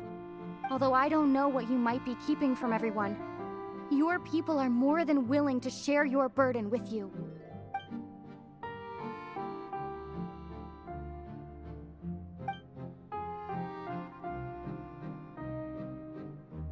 Share my burden. That's impossible. It was fated right from the start that this would be my duty alone. But even if your burden doesn't need to be shared, you can still choose to confide in someone. Just share it with me. I'm what you'd call a witness. A witness? Yes, I've heard that you came to Tevat from beyond the stars, yes. In other words, you never belonged here. And if Tevat is, in its entirety, a show on a stage, then you're just a spectator, aren't you? If that's the case... She's right. I could confide in her, couldn't I? But if things don't play out as expected, the people of Fontaine will be the ones to pay the price. No, Furina. You shouldn't be selfish. But what if it's really all right? Furina, you've worked so hard for so long. Surely it would be okay to put yourself first for once. Just this once. Is it such an outrageous thing to do anyway? To find someone in whom you can confide your frustrations and sorrows? Surely it could not hurt. If you let this opportunity slip through your fingers, it might never come by again. Think about it long and hard.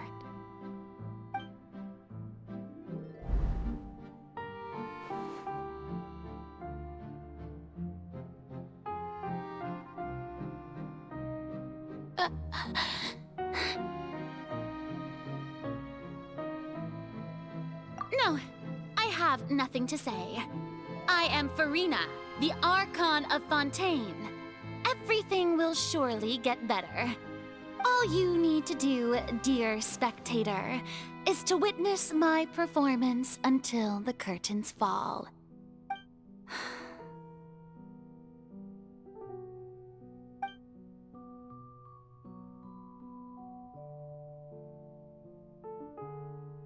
Fine.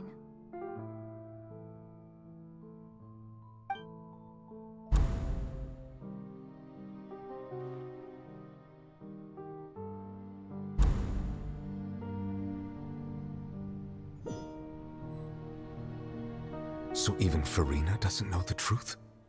You've never once let her in on the full plan? Yes, it had to be done.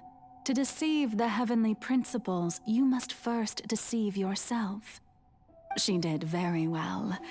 If she had let her resolve falter even once in these 5 centuries, Fontaine would have been doomed to the most tragic fate.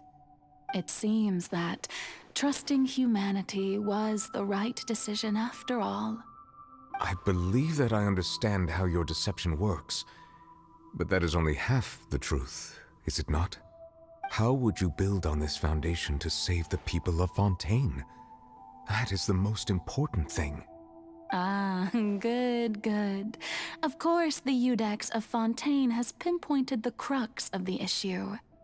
I'm sure you've long sensed that the Oratrice is no simple machine, yes? I've always suspected that it had its own consciousness. And Lenny did mention that he heard a human voice within the core chamber. It now seems that that person was you, hidden within the machine all along. Am I right?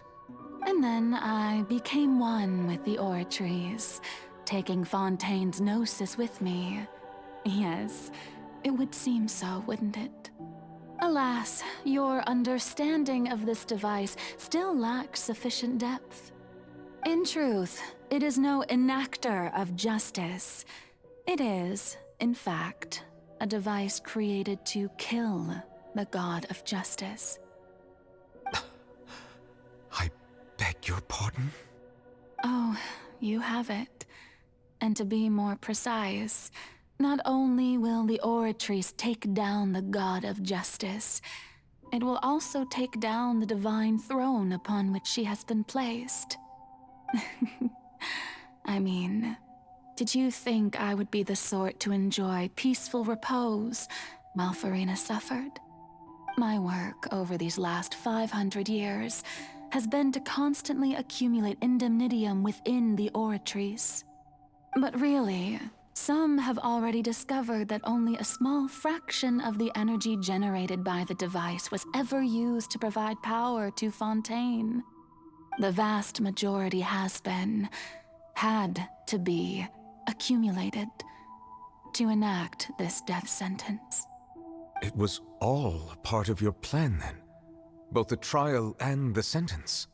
Indeed. This power, accrued over 5 centuries, could have sustained Fontainians for millennia had it only been used for that purpose. Almost all of it has now been stored within the Oratrice. But only power of this magnitude could hope to destroy the Hydro Archon's divine throne, shaking the rules established by Celestia and breaking through the institution that is the Seven. So the Oratrice's call for death was for neither Furina nor Focalor, but for the Hydro Archon. The destruction of that divine throne. If I do not misunderstand your intent, you must be... Returning what's rightfully yours to you, of course. In other words, this was all done to return the authority of the Hydro Archon to the Hydro Dragon of this planet. But...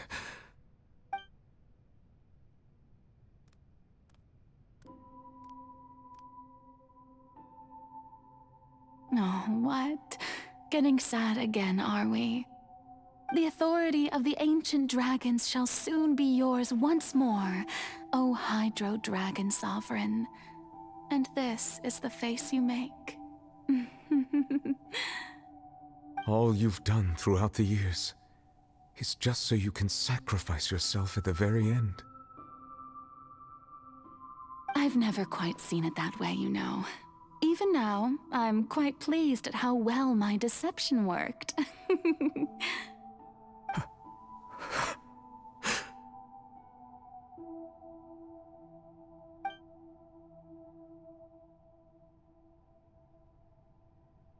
Hydro Dragon, don't cry. I must say, had it been within my rights, I would have loved to judge the heavenly principles themselves. Were they not guilty of essentially the same crime? Egeria stole the power of the primordial sea, and the heavenly principles stole the power you ancient dragons possessed. I, for my part, am the god of justice. And is it not just that your original powers should be returned to you? Speaking of justice, I have always believed that justice lies in the process of pursuing human existence itself. So, if the theft of the primordial sea's might was Fontaine's original sin, then, leaving matters of procedural right and wrong aside, the descent of the Fontainians as humans and their right to exist in this world would be Fontaine's original justice. In other words, existence was Egeria's justice, and to me, justice is the continuation of that existence.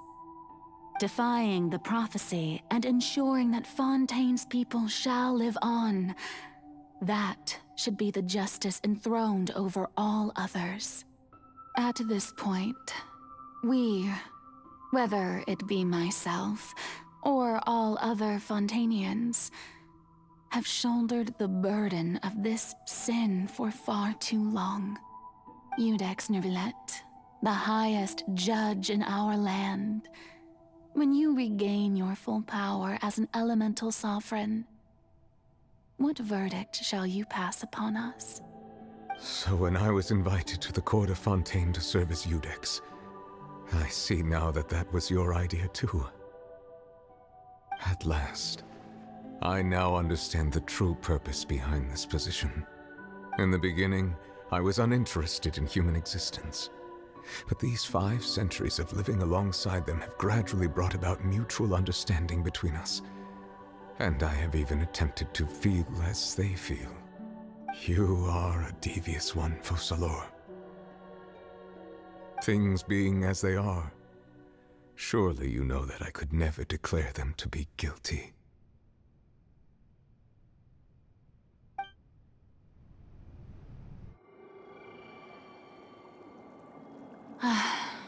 The hour of my execution is almost here. For the sinner, the curtain call has come. I know I may not sound it, but faced with death, I find myself a little afraid. Perhaps this is one thing both gods and humans have in common.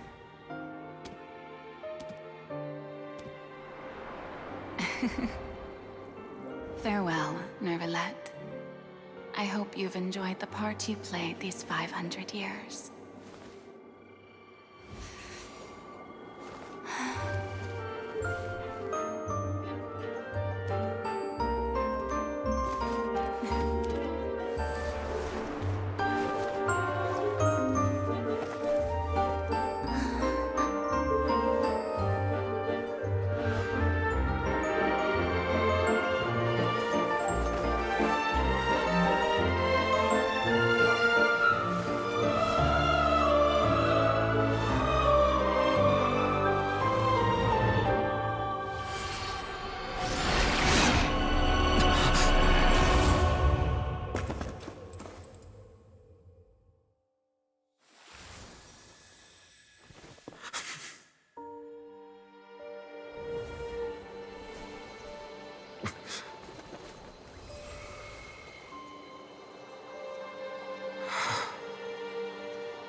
I, Iudex Neuvillette, hereby declare, people of Fontaine, your sins are forgiven.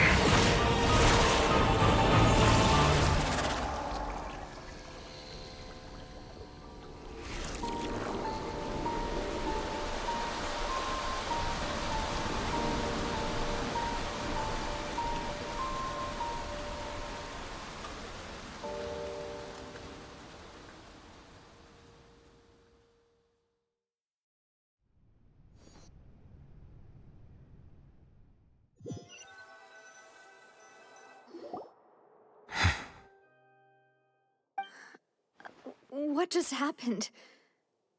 Has the death sentence been carried out? Was that bright light some sort of misdirection? I have a feeling that something huge just happened. But since we're all still alive and haven't been dissolved, I assume whatever happened was good for us. It's time to end this. We must mete out punishment to that beast. Didn't you say just a moment ago that it can't be defeated? I have gained the strength sufficient to deal with it. Through certain means, I now have the ability to separate the power of the Primordial Sea from that creature. We should seize the opportunity to pursue our quarry. Traveler, Now that the oratories can no longer function, I require an executor to help me mete out justice. The root of the calamities befalling Fontaine, the beast that enacts the prophecy. Its name is the all-devouring narwhal. Come with me, traveler. The hour of execution has come.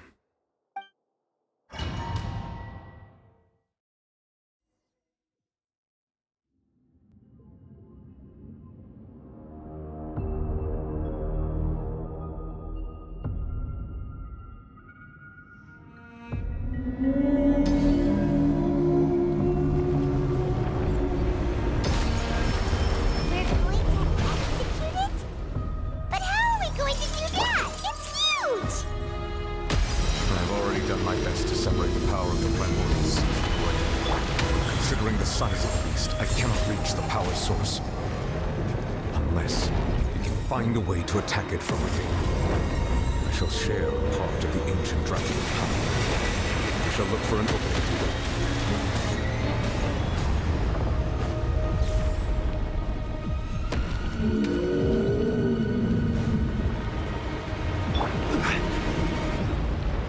I can feel its sorrow turning into hostility.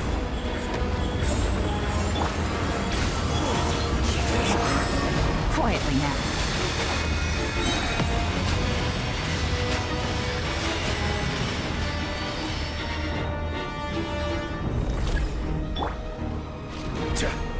Gather! One with nature. The all-devouring narwhal cannot resist its instinct to devour. Continue to trigger its hostility. Chance will present itself.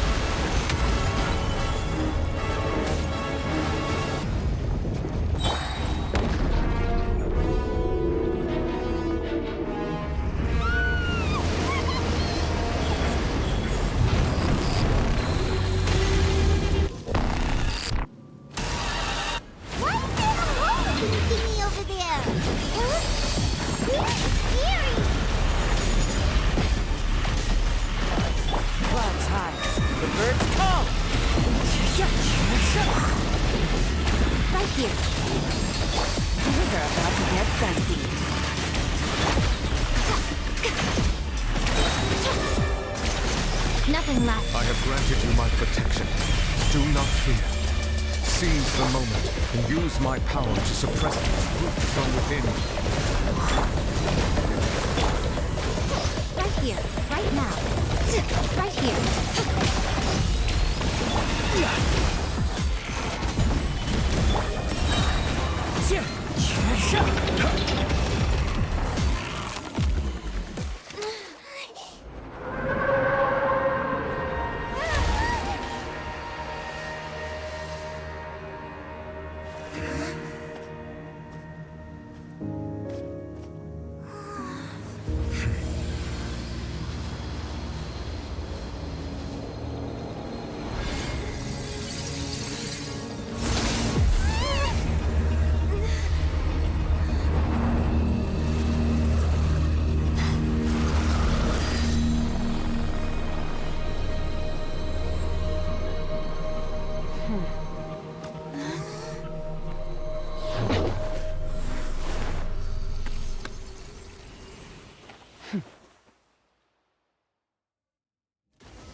Thanks for helping with the cleanup.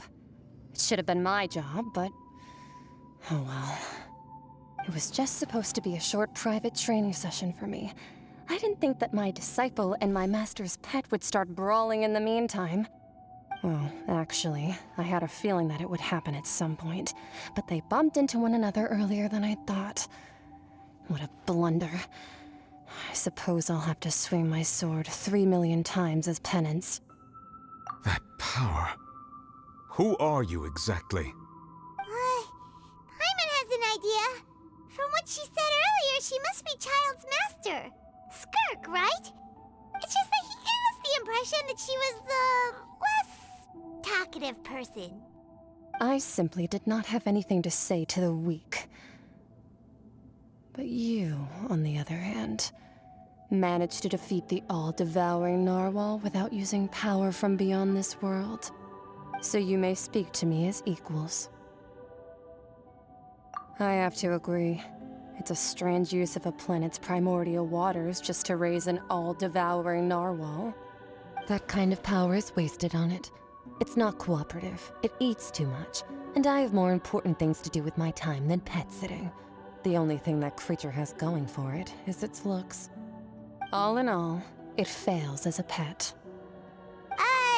Miss Skirk? I think you might have missed the point. The point being? Well, being that this pet almost destroyed an entire nation. So what sort of person is your master? Well, child's master's master. Wait, is that right? Oh, right. So you don't know him. Sorry, I assumed you did. His name is Sir Taloji. I am unfamiliar with that name. Huh. So Master isn't sufficiently famous. How should I describe him then? Have you heard of the name The Fowl? The Fowl? Still nothing? Well, how about the Visionary? Vetterfulnir then? Or Gold Rhindaughter? Ooh, that one we've heard! Rhindaughter's part of the Hexen Circle. She's Albedo's mom, right? Oh, so you do know that name. To be honest, I also heard all of those names and titles from my master. I don't actually know them either. But I suppose you understand now, yes? My master is likely a similar sort to Rhindaughter. They are both pursuing some form of perfection. Wait! Didn't you also mention a visionary person? Paimon didn't quite catch their name. Actually, never mind that. I believe it expedient to inform you that the all-devouring narwhal used up nearly all its strength fighting you. Such roiling hydro energies will prove difficult for the planet's deep seas to digest. As such, the Fontaine back on the surface has most likely been thrown into chaos. In other words, the prophecy that you've been fretting over should now be in full swing. What?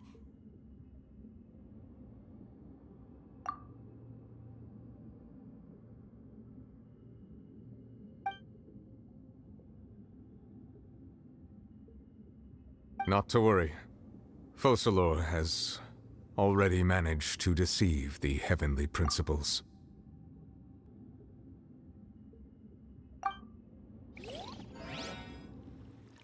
In the end, the people will all be dissolved into the waters, and only Furina will remain, weeping on her throne.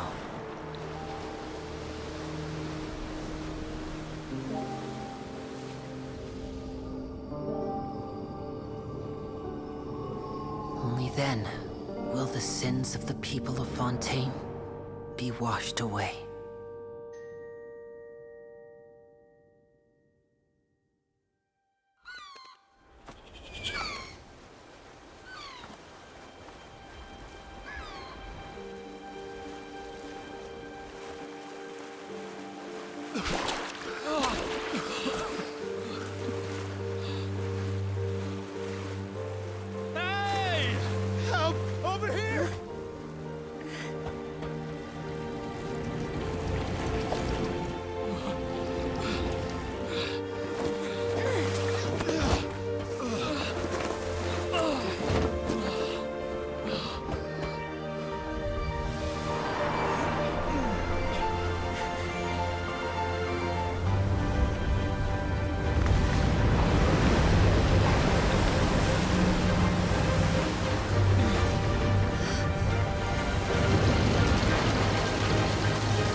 All hands, initiate emergency rescue!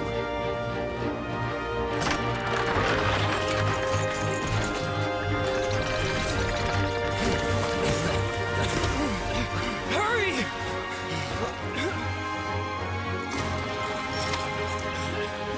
Hey, lend a hand!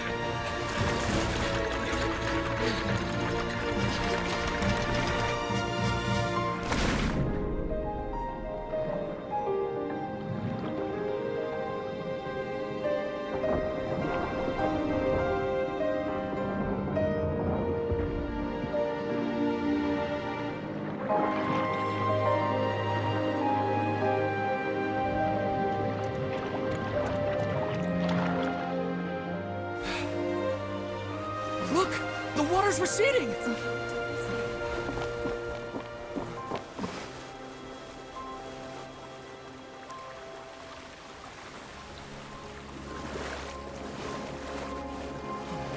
It's a miracle! Water's receding.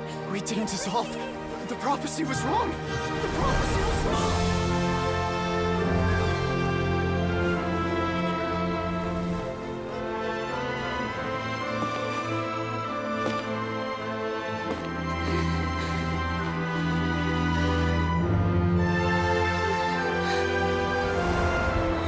Are you alright? Yeah. We're safe. The prophecy was wrong.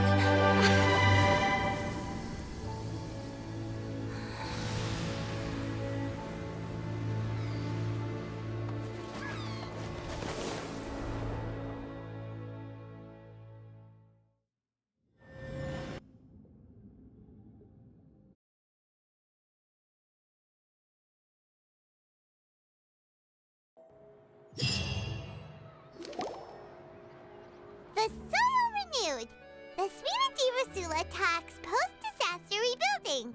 I recently visited Poisson to meet with Miss Navia, spokesperson of the Spina di Rosula, and we spoke about Poisson's present and future. Old soil can still give birth to new bloom, Miss Navia stated. Hope is like seeing a small cookie when you're starving late at night. You just need a little of it. Skyship Winglet, boon or bane of the Fontaine Research Institute. The various disputes that have arisen on account of Mr. Edwin have suddenly become a shield over the Institute, with Jurier turning out to be a once overlooked hidden gem. People always call the first researcher mad, but few know what to call the second. And should that latter person achieve a miracle, they would find it all the harder to find a word with which to classify him and his team. Wow! Paimon barely recognizes the people in the reports. Are those really Jurier and Navia? They sound like real big shots. What do you think? Pretty enthralling, huh? The Steambird's idea was pretty simple. With the disaster just having passed, we would print a free edition packed to the margins with good news to calm people down. The value for these big scoops lies in their inevitable follow-ups. We'll publish further reports and go into the stories behind those people. Edwin's assistant, Jurier, created a true flying ship, while Navia is leading people in the reconstruction of their home. I'm sure that these stories could draw even your well-traveled eye. Paimon's curious too! Wait a minute. Didn't we watch everything happen from start to finish? What's there to be curious about? And that's exactly why I'd like you to come conduct interviews with me. You're the best incubators of news, if you haven't noticed. And also, with you around, I'm sure I'll get to see that Duke. Are you sure? Hasn't he turned you down several times already? Oh, this time will be different. Come on, let's head to Poisson first, and then make a trip to the fortress. There are some things you'll only know when you get there.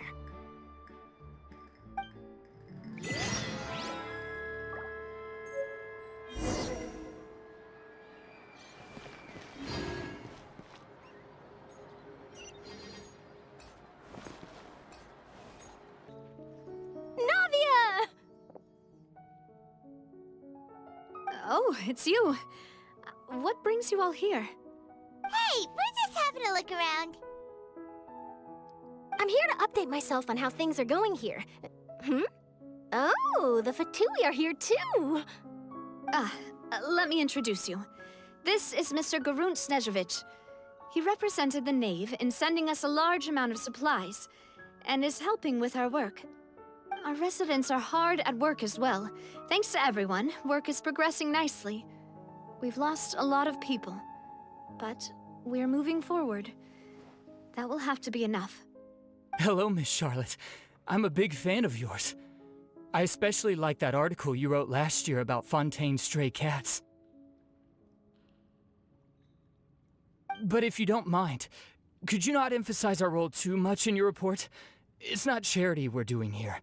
We just happen to share the same interests as the Spina. I get where you're coming from. I'll keep it as simple as possible. Or would you be willing to feature as friendly neighbors? That would be fine. Thanks. Oh, you're back too. How are things? We finished laying down the construction materials. It'll be another hour before the workers are able to go over there.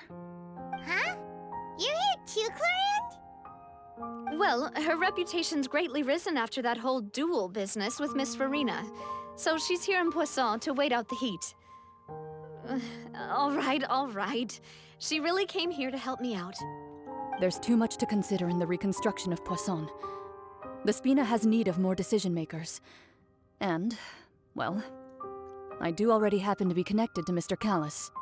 Oh, wait just a moment. Do you mind me asking a few questions? You know, about how you felt before the duel, about what it was like facing down a god. There's lots of exciting material there, I bet. Forget it. I'm sure you can find a better theme than that, Miss Charlotte. I see you're the same as always. Couldn't you do me a favor, for Navia's sake? Well, if we're talking about doing things for my sake, you might as well just take a few more photos of me. Or of the Traveler. It's better than wasting time persuading Clorinde, at any rate. Of course I will. I'm not gonna let her off that easy. All right, then everyone who wants to be in the photo, gather up. And smile.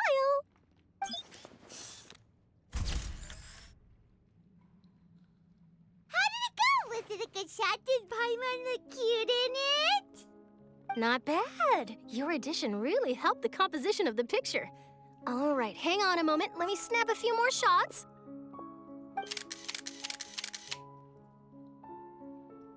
All right, that should do it. I'll be back here later anyway, so let's call it a day. You're very quick. Speed is of the essence when it comes to the news, and freshness is the key. Also, not to brag, but I'm pretty good at building connections. Who knows? I might eventually get that interview with you after all, Miss Clorinde. Wow, you really do have that never say die spirit. I'm impressed. I'll hazard a guess that this is how you got that interview at the Fortress of Meripede. Whoa, you're well informed. Let me make a guess, too. I asked Sijuin, who told Monsieur Nervillette, and he told you, right? That's a very complete information chain. In truth, all Monsieur Nervillette asked me was, when did the fortress become so friendly towards the media? I told him that it was best not to speak too soon. There's no guarantee that Ridsley will make a personal appearance. You're right. I've got to treasure every moment I have with them. In which case, I'll be making a move first. Stay safe now. And tell me if you hear anything interesting. I'll treat you to afternoon tea in exchange.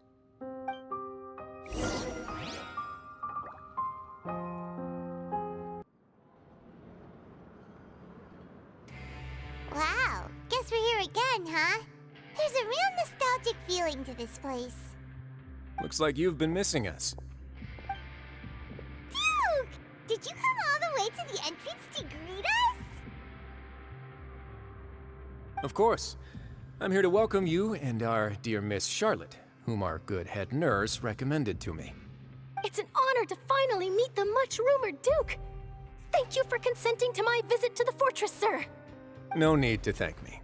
But that said, I shouldn't be the focus of your interview. I trust you recall our agreement? Of course, of course. All right then, this way.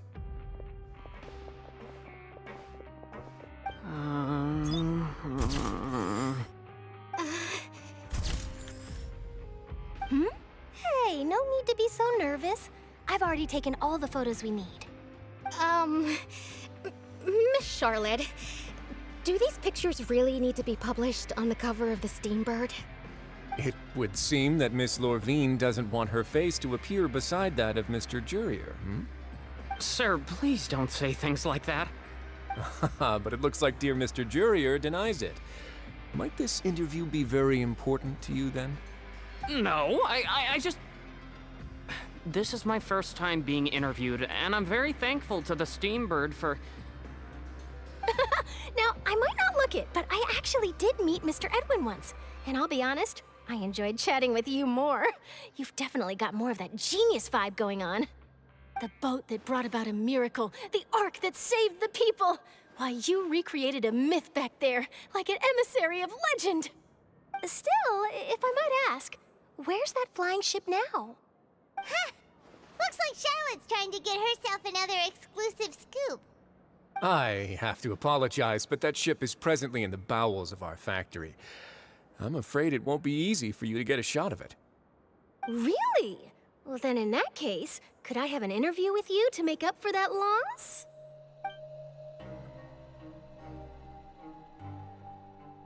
You already know my answer, I'm afraid. Best you interview our head nurse instead. Or perhaps you'd like to take another photo of this couple of researchers? Did you really have to use the word couple? Well, then, 2 solo photos will do. Is my hair messed up? Please, someone help me have a look. Things sure are getting pretty lively here. We've seen this kind of thing before. Oh, seems like everyone's here. Would any of you like to try this new drink I came up with? Ah, Siegeween. Hey, Miss Charlotte. Why don't you, take some pretty photos of our head nurse? Sure. Come on, Miss Siegeween, over this way. Let's find a brighter spot. Huh? Sure. Do I have to smile? So, how have things been at the fortress?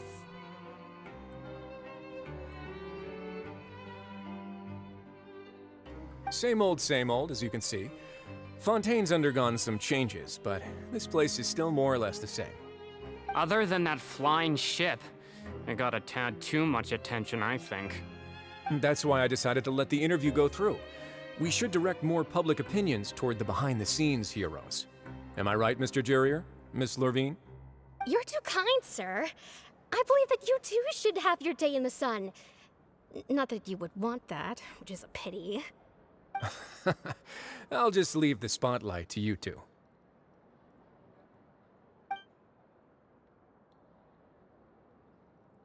I see. Lots of things happened that day, huh? Anyway, regarding that Harbinger, I'm not sure you remember, but his 3 young followers are still waiting for his return. He sure did win them over, huh?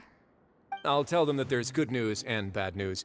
The good being that their boss seems fine, and the bad being that they must face extended sentences for abetting his escape. Oh, actually, what about you? Are things gonna change for you too? What change can there be? The fortress will keep chugging along, and so will my duties. As to what Miss Furina's departure will mean for the nation, and if our laws and governance will be transformed, we'll leave those to the folks in the overworld. Hey everyone, the photo shoot's done. Good. In that case, let's call it a day here. Thanks for your cooperation. Come on, Traveler, let's go. Till next time, everyone. There'll be a next time? Maybe. Who knows? I might write a story about the underwater factory next time. Until then. All right, last stop, the docks.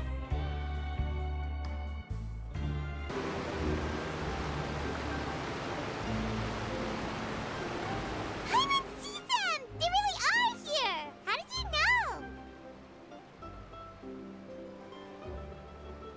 know? Navia mentioned that she stayed in touch with Linny and the others after working together. Apparently, they've been at the docks distributing these strange pockets the whole time since. Traveler, Paimon. Ah, and Miss Charlotte, too. Would you like a magic pocket? What sort of gadget is it? It's a wondrous bag that can be used to carry many things. The water level has returned to normal, but if you see any of your things floating around, you can use this to carry them. Or you could trick a friend into doing it for you. Trick a friend? I wonder which of my friends would fall for that.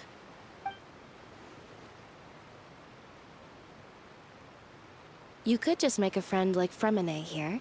Isn't that right, Fremine? Is this what you meant by, I'll help you make some more friends? To be honest, that sounds pretty sweet. Could I have your contact, please? Sure. Please, write down my address. You sure are working hard hired to help Furina socialize. He was the one who proposed doing this. He even wants to assist in our magic shows. Yes, I was planning to first introduce Pear as an assistant, and later Fremine himself. In the future, I think we can leave underwater escape magic to him too. That said, would anyone want to see a diver escape underwater? Oh, it'll work out. Every journey begins with the first step. He'll become a part of our show eventually. Lynette, could you come over? Miss Charlotte says she wants to take a picture of us. Got it. My, that Charlotte is rather perceptive. She got rid of everyone the moment she realized I had something to say to you. So, how have things been, Traveler? Father says that you did a great deal during the latest events. She's very grateful for your contributions to Fontaine. That's all right. We were more than happy to help. So, what's she doing now? Oh, I guess you haven't heard. Well, after Lady Furina left, Father and Monsieur Neuvillette opened negotiations, during which he gave Fontaine's gnosis to her as a diplomatic gift. A diplomatic gift? A gnosis? Yes, I was quite surprised at first myself. But when I thought it over, there were actually a number of things going for it. It could have been done as an apology for the incident with Lord Child, or as thanks for his help in tying the all-devouring narwhal down. Furthermore, Father did also lend significant aid to Fontaine and Poisson. That's true, but this is a gnosis we're talking about. Doesn't this seem a bit irresponsible? I would agree, but I've also heard that it seems that Monsieur Neuvillette has had a significant change of heart regarding the matter. So there's some reason for this that only Neuvillette knows about? I suspect you'll have to ask him about that yourself. Yes, speaking of which, I did see him strolling around the entrance to the Fortress of Masquerade a while back. Isn't he real busy and stuff? Paimon didn't think he'd have the time for that. But back to the topic. The gnosis was given to the knave, right? What about Child? They say that he's returned to Snezhnaya to recover from his wounds. I hear that the recent disaster really did a number on his health. That's true. When you think about it, we've had loads of run-ins with the Fatui. To think we'd be allied with them this time. So shocked by such a simple switching of sides?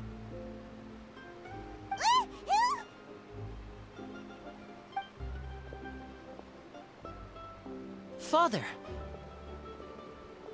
Well, what do you know? Come to the docks to see how my children are doing and meet the Traveler by chance. Please do not pay my accomplishments in Fontaine too much mind.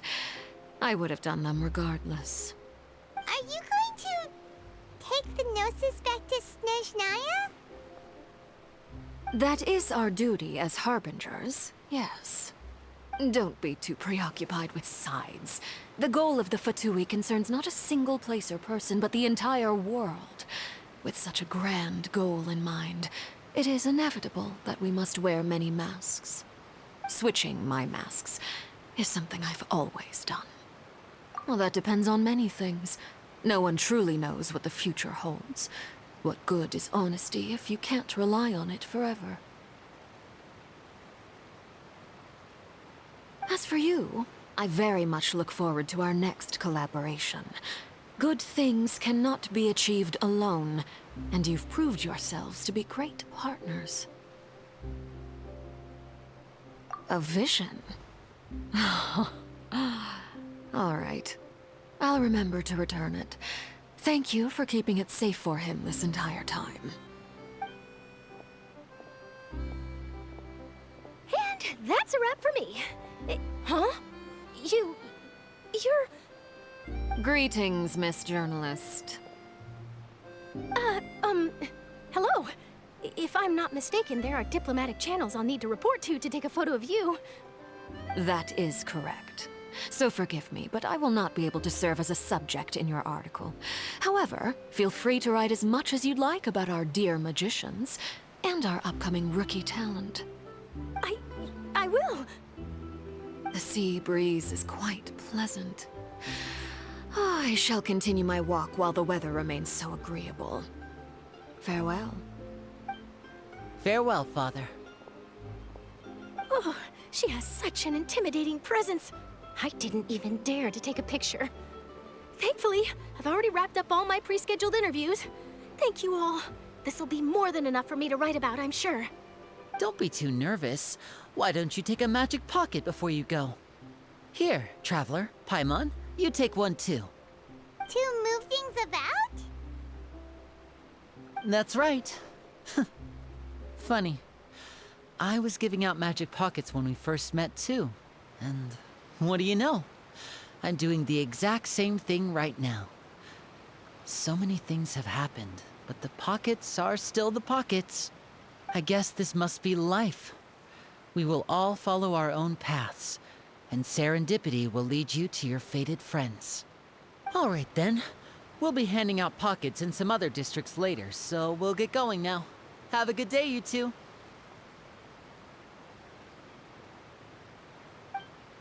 Well, guess we sent Charlotte off. Shall we go see what Neverlette's doing? As long as he's not so busy that he doesn't have time to chat anyway.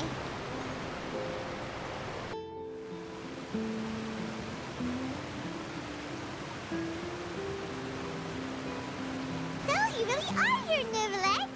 I didn't think you were going to have free time this hour of the day. Really? Oh, I suppose you must have met Mr. Linney. He took the time to greet me earlier when he passed this way. In any case, you came at a good time. I was just considering reaching out to you to set up a meeting, so I may explain some things that I haven't had the time to before. Aw, Paimon's glad that you remembered. Thank you for keeping us on your mind, what with you being busy and all. Alright, let's have it then. How was Fontaine actually saved? The whole business is still quite the mystery to us. It is strange how words can often leave a bitter taste in the mouth when it finally comes time to say them out loud.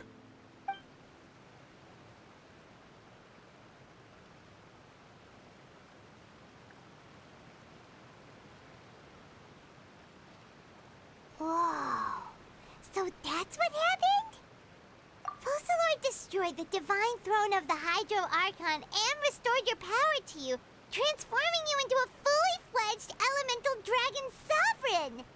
But Paimon still doesn't quite get what you did to save the Fontainians from dissolving. For me, the authority of the ancient dragons refers to absolute control over the hydro element. Fontainians were incomplete humans born of Egeria's use of the power of the primordial sea, with constitutions similar to that of mimics.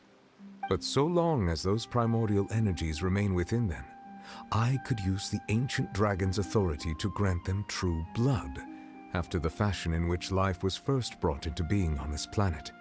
In other words, when I gave my verdict, Fontainians became true humans, and thus would naturally no longer be dissolved by water from the primordial sea. Focalor must have counted on you to make that decision as well. Your verdict was the key to making the prophecy appear to have come true while saving everyone. Yeah, and in a manner of speaking, Focalor finally managed to fulfill the original Hydro Archon's wish to turn Oceanids into real people too! It seems from your expressions that you still have more things you wish to ask. Ask away. I will tell you the truth as I know it.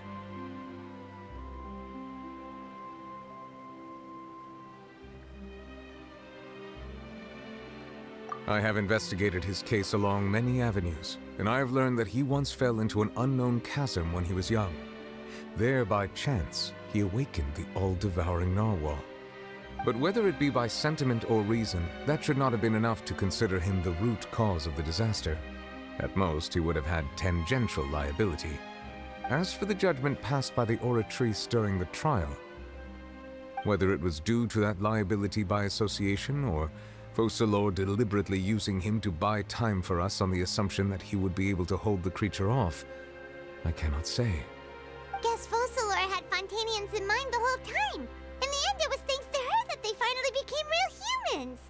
Hang on a second. Paimon suddenly got another question. Back when Fontanians hadn't yet become real humans, were the children they had also transformed Oceanids? Life has always flowed like water. Do you recall how Fontanians would often come to the Fountain of Lucine to pray for children? Yeah, Lynette said the fountain is where all the waters in Fontaine converge. In truth, even those couples did not know that such prayers were no mere custom, but instead a form of ritual. Those Oceanids who were blessed within the spring water would later descend as new humans in the coming months. Paimon sorta gets it now. Either way, it seems like this ritual won't be of any further use, but it'll probably live on as a local custom. Ask away. I will tell you the truth as I know it.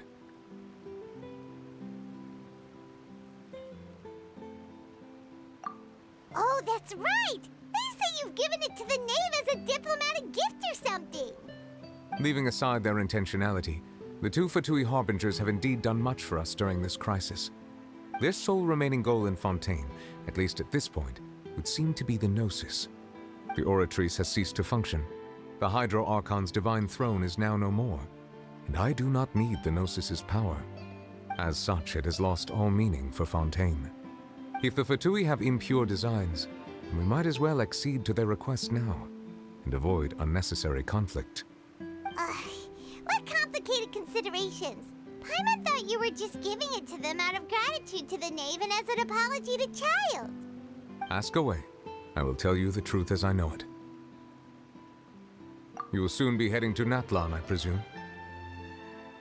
I'm afraid that I have little talent as a travel guide, so all I can do is tell you what I know about that land. As far as I'm aware, Natlan can be said to be a nation of dragons.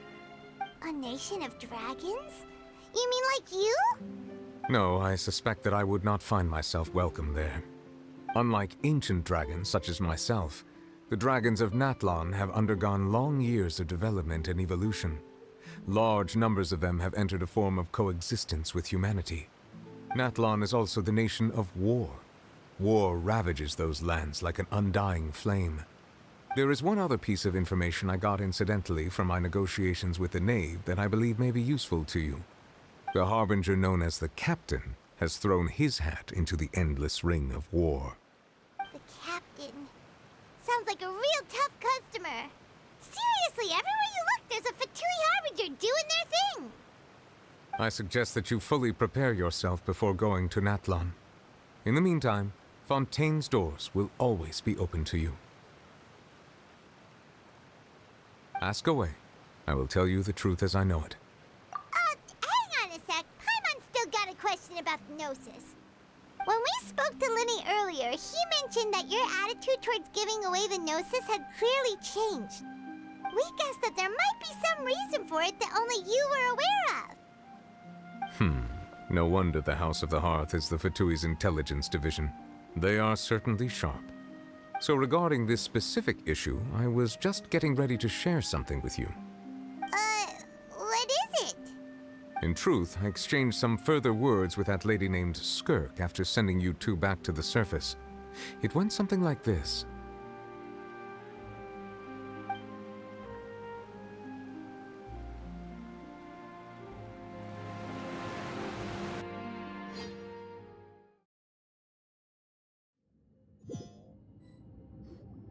Well, we're going to head topside to see what's going on. You hurry over soon as well, all right, Nervalet? What next? The all-devouring narwhal isn't here, so I'm no longer getting any interference. I can finally catch the scent of your power, what it's made of. It is the authority of the planet's primordial dragons, but with something very similar to a god's curse mixed in. It's quite a novel blend. I'm sure I've encountered something like this before. What was it again? I do not know what you speak of. Ah, of course. How could I forget? You should have the remains of the third Descender on your person, yes? Remains? I've never heard of any such thing. Huh. According to your parlance, I believe it may be called a gnosis. Well, that much is true. After Focalor's divinity faded, she handed her gnosis to me. But I fear I have never heard of it described in the manner that you just did. I've been training with my master, the Foul, ever since I was young, and I have never returned to the surface since. So most of the information I possess, I got from him. It is only natural for those who are greater than humanity to possess a different sort of common sense, which is why there are so many problems in our attempts to communicate with humans. Regardless, you should probably get rid of objects of misfortune to prevent any disasters from befalling you. To live in itself is a blessing. But once a person dies, the bonds he once had with this world shall all turn to curses. What do you mean by that? No need to fret. These are just my personal thoughts, and my reason for no longer wishing to return to the surface. This third descender you refer to, who are they?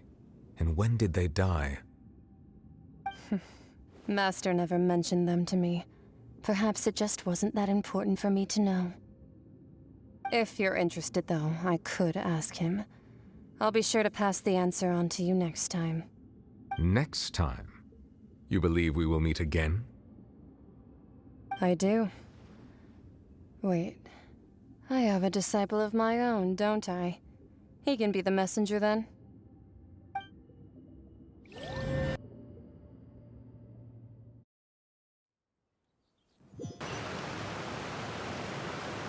That's what she told me. Whether it would prove useful or not, I wanted to pass that information on to you. The remains of the third descender? So that's what the Gnosis actually are. Paimon just thought they looked like chess pieces. How could they be a person's remains? All the same, assuming that there was no misunderstanding or special metaphor at play, that is what she meant to say. And she said that it would bring misfortune and that you should check it, which is why you gave it to the Fatui. If she speaks the truth, then I would simply be putting Fontaine at unnecessary risk by keeping it here.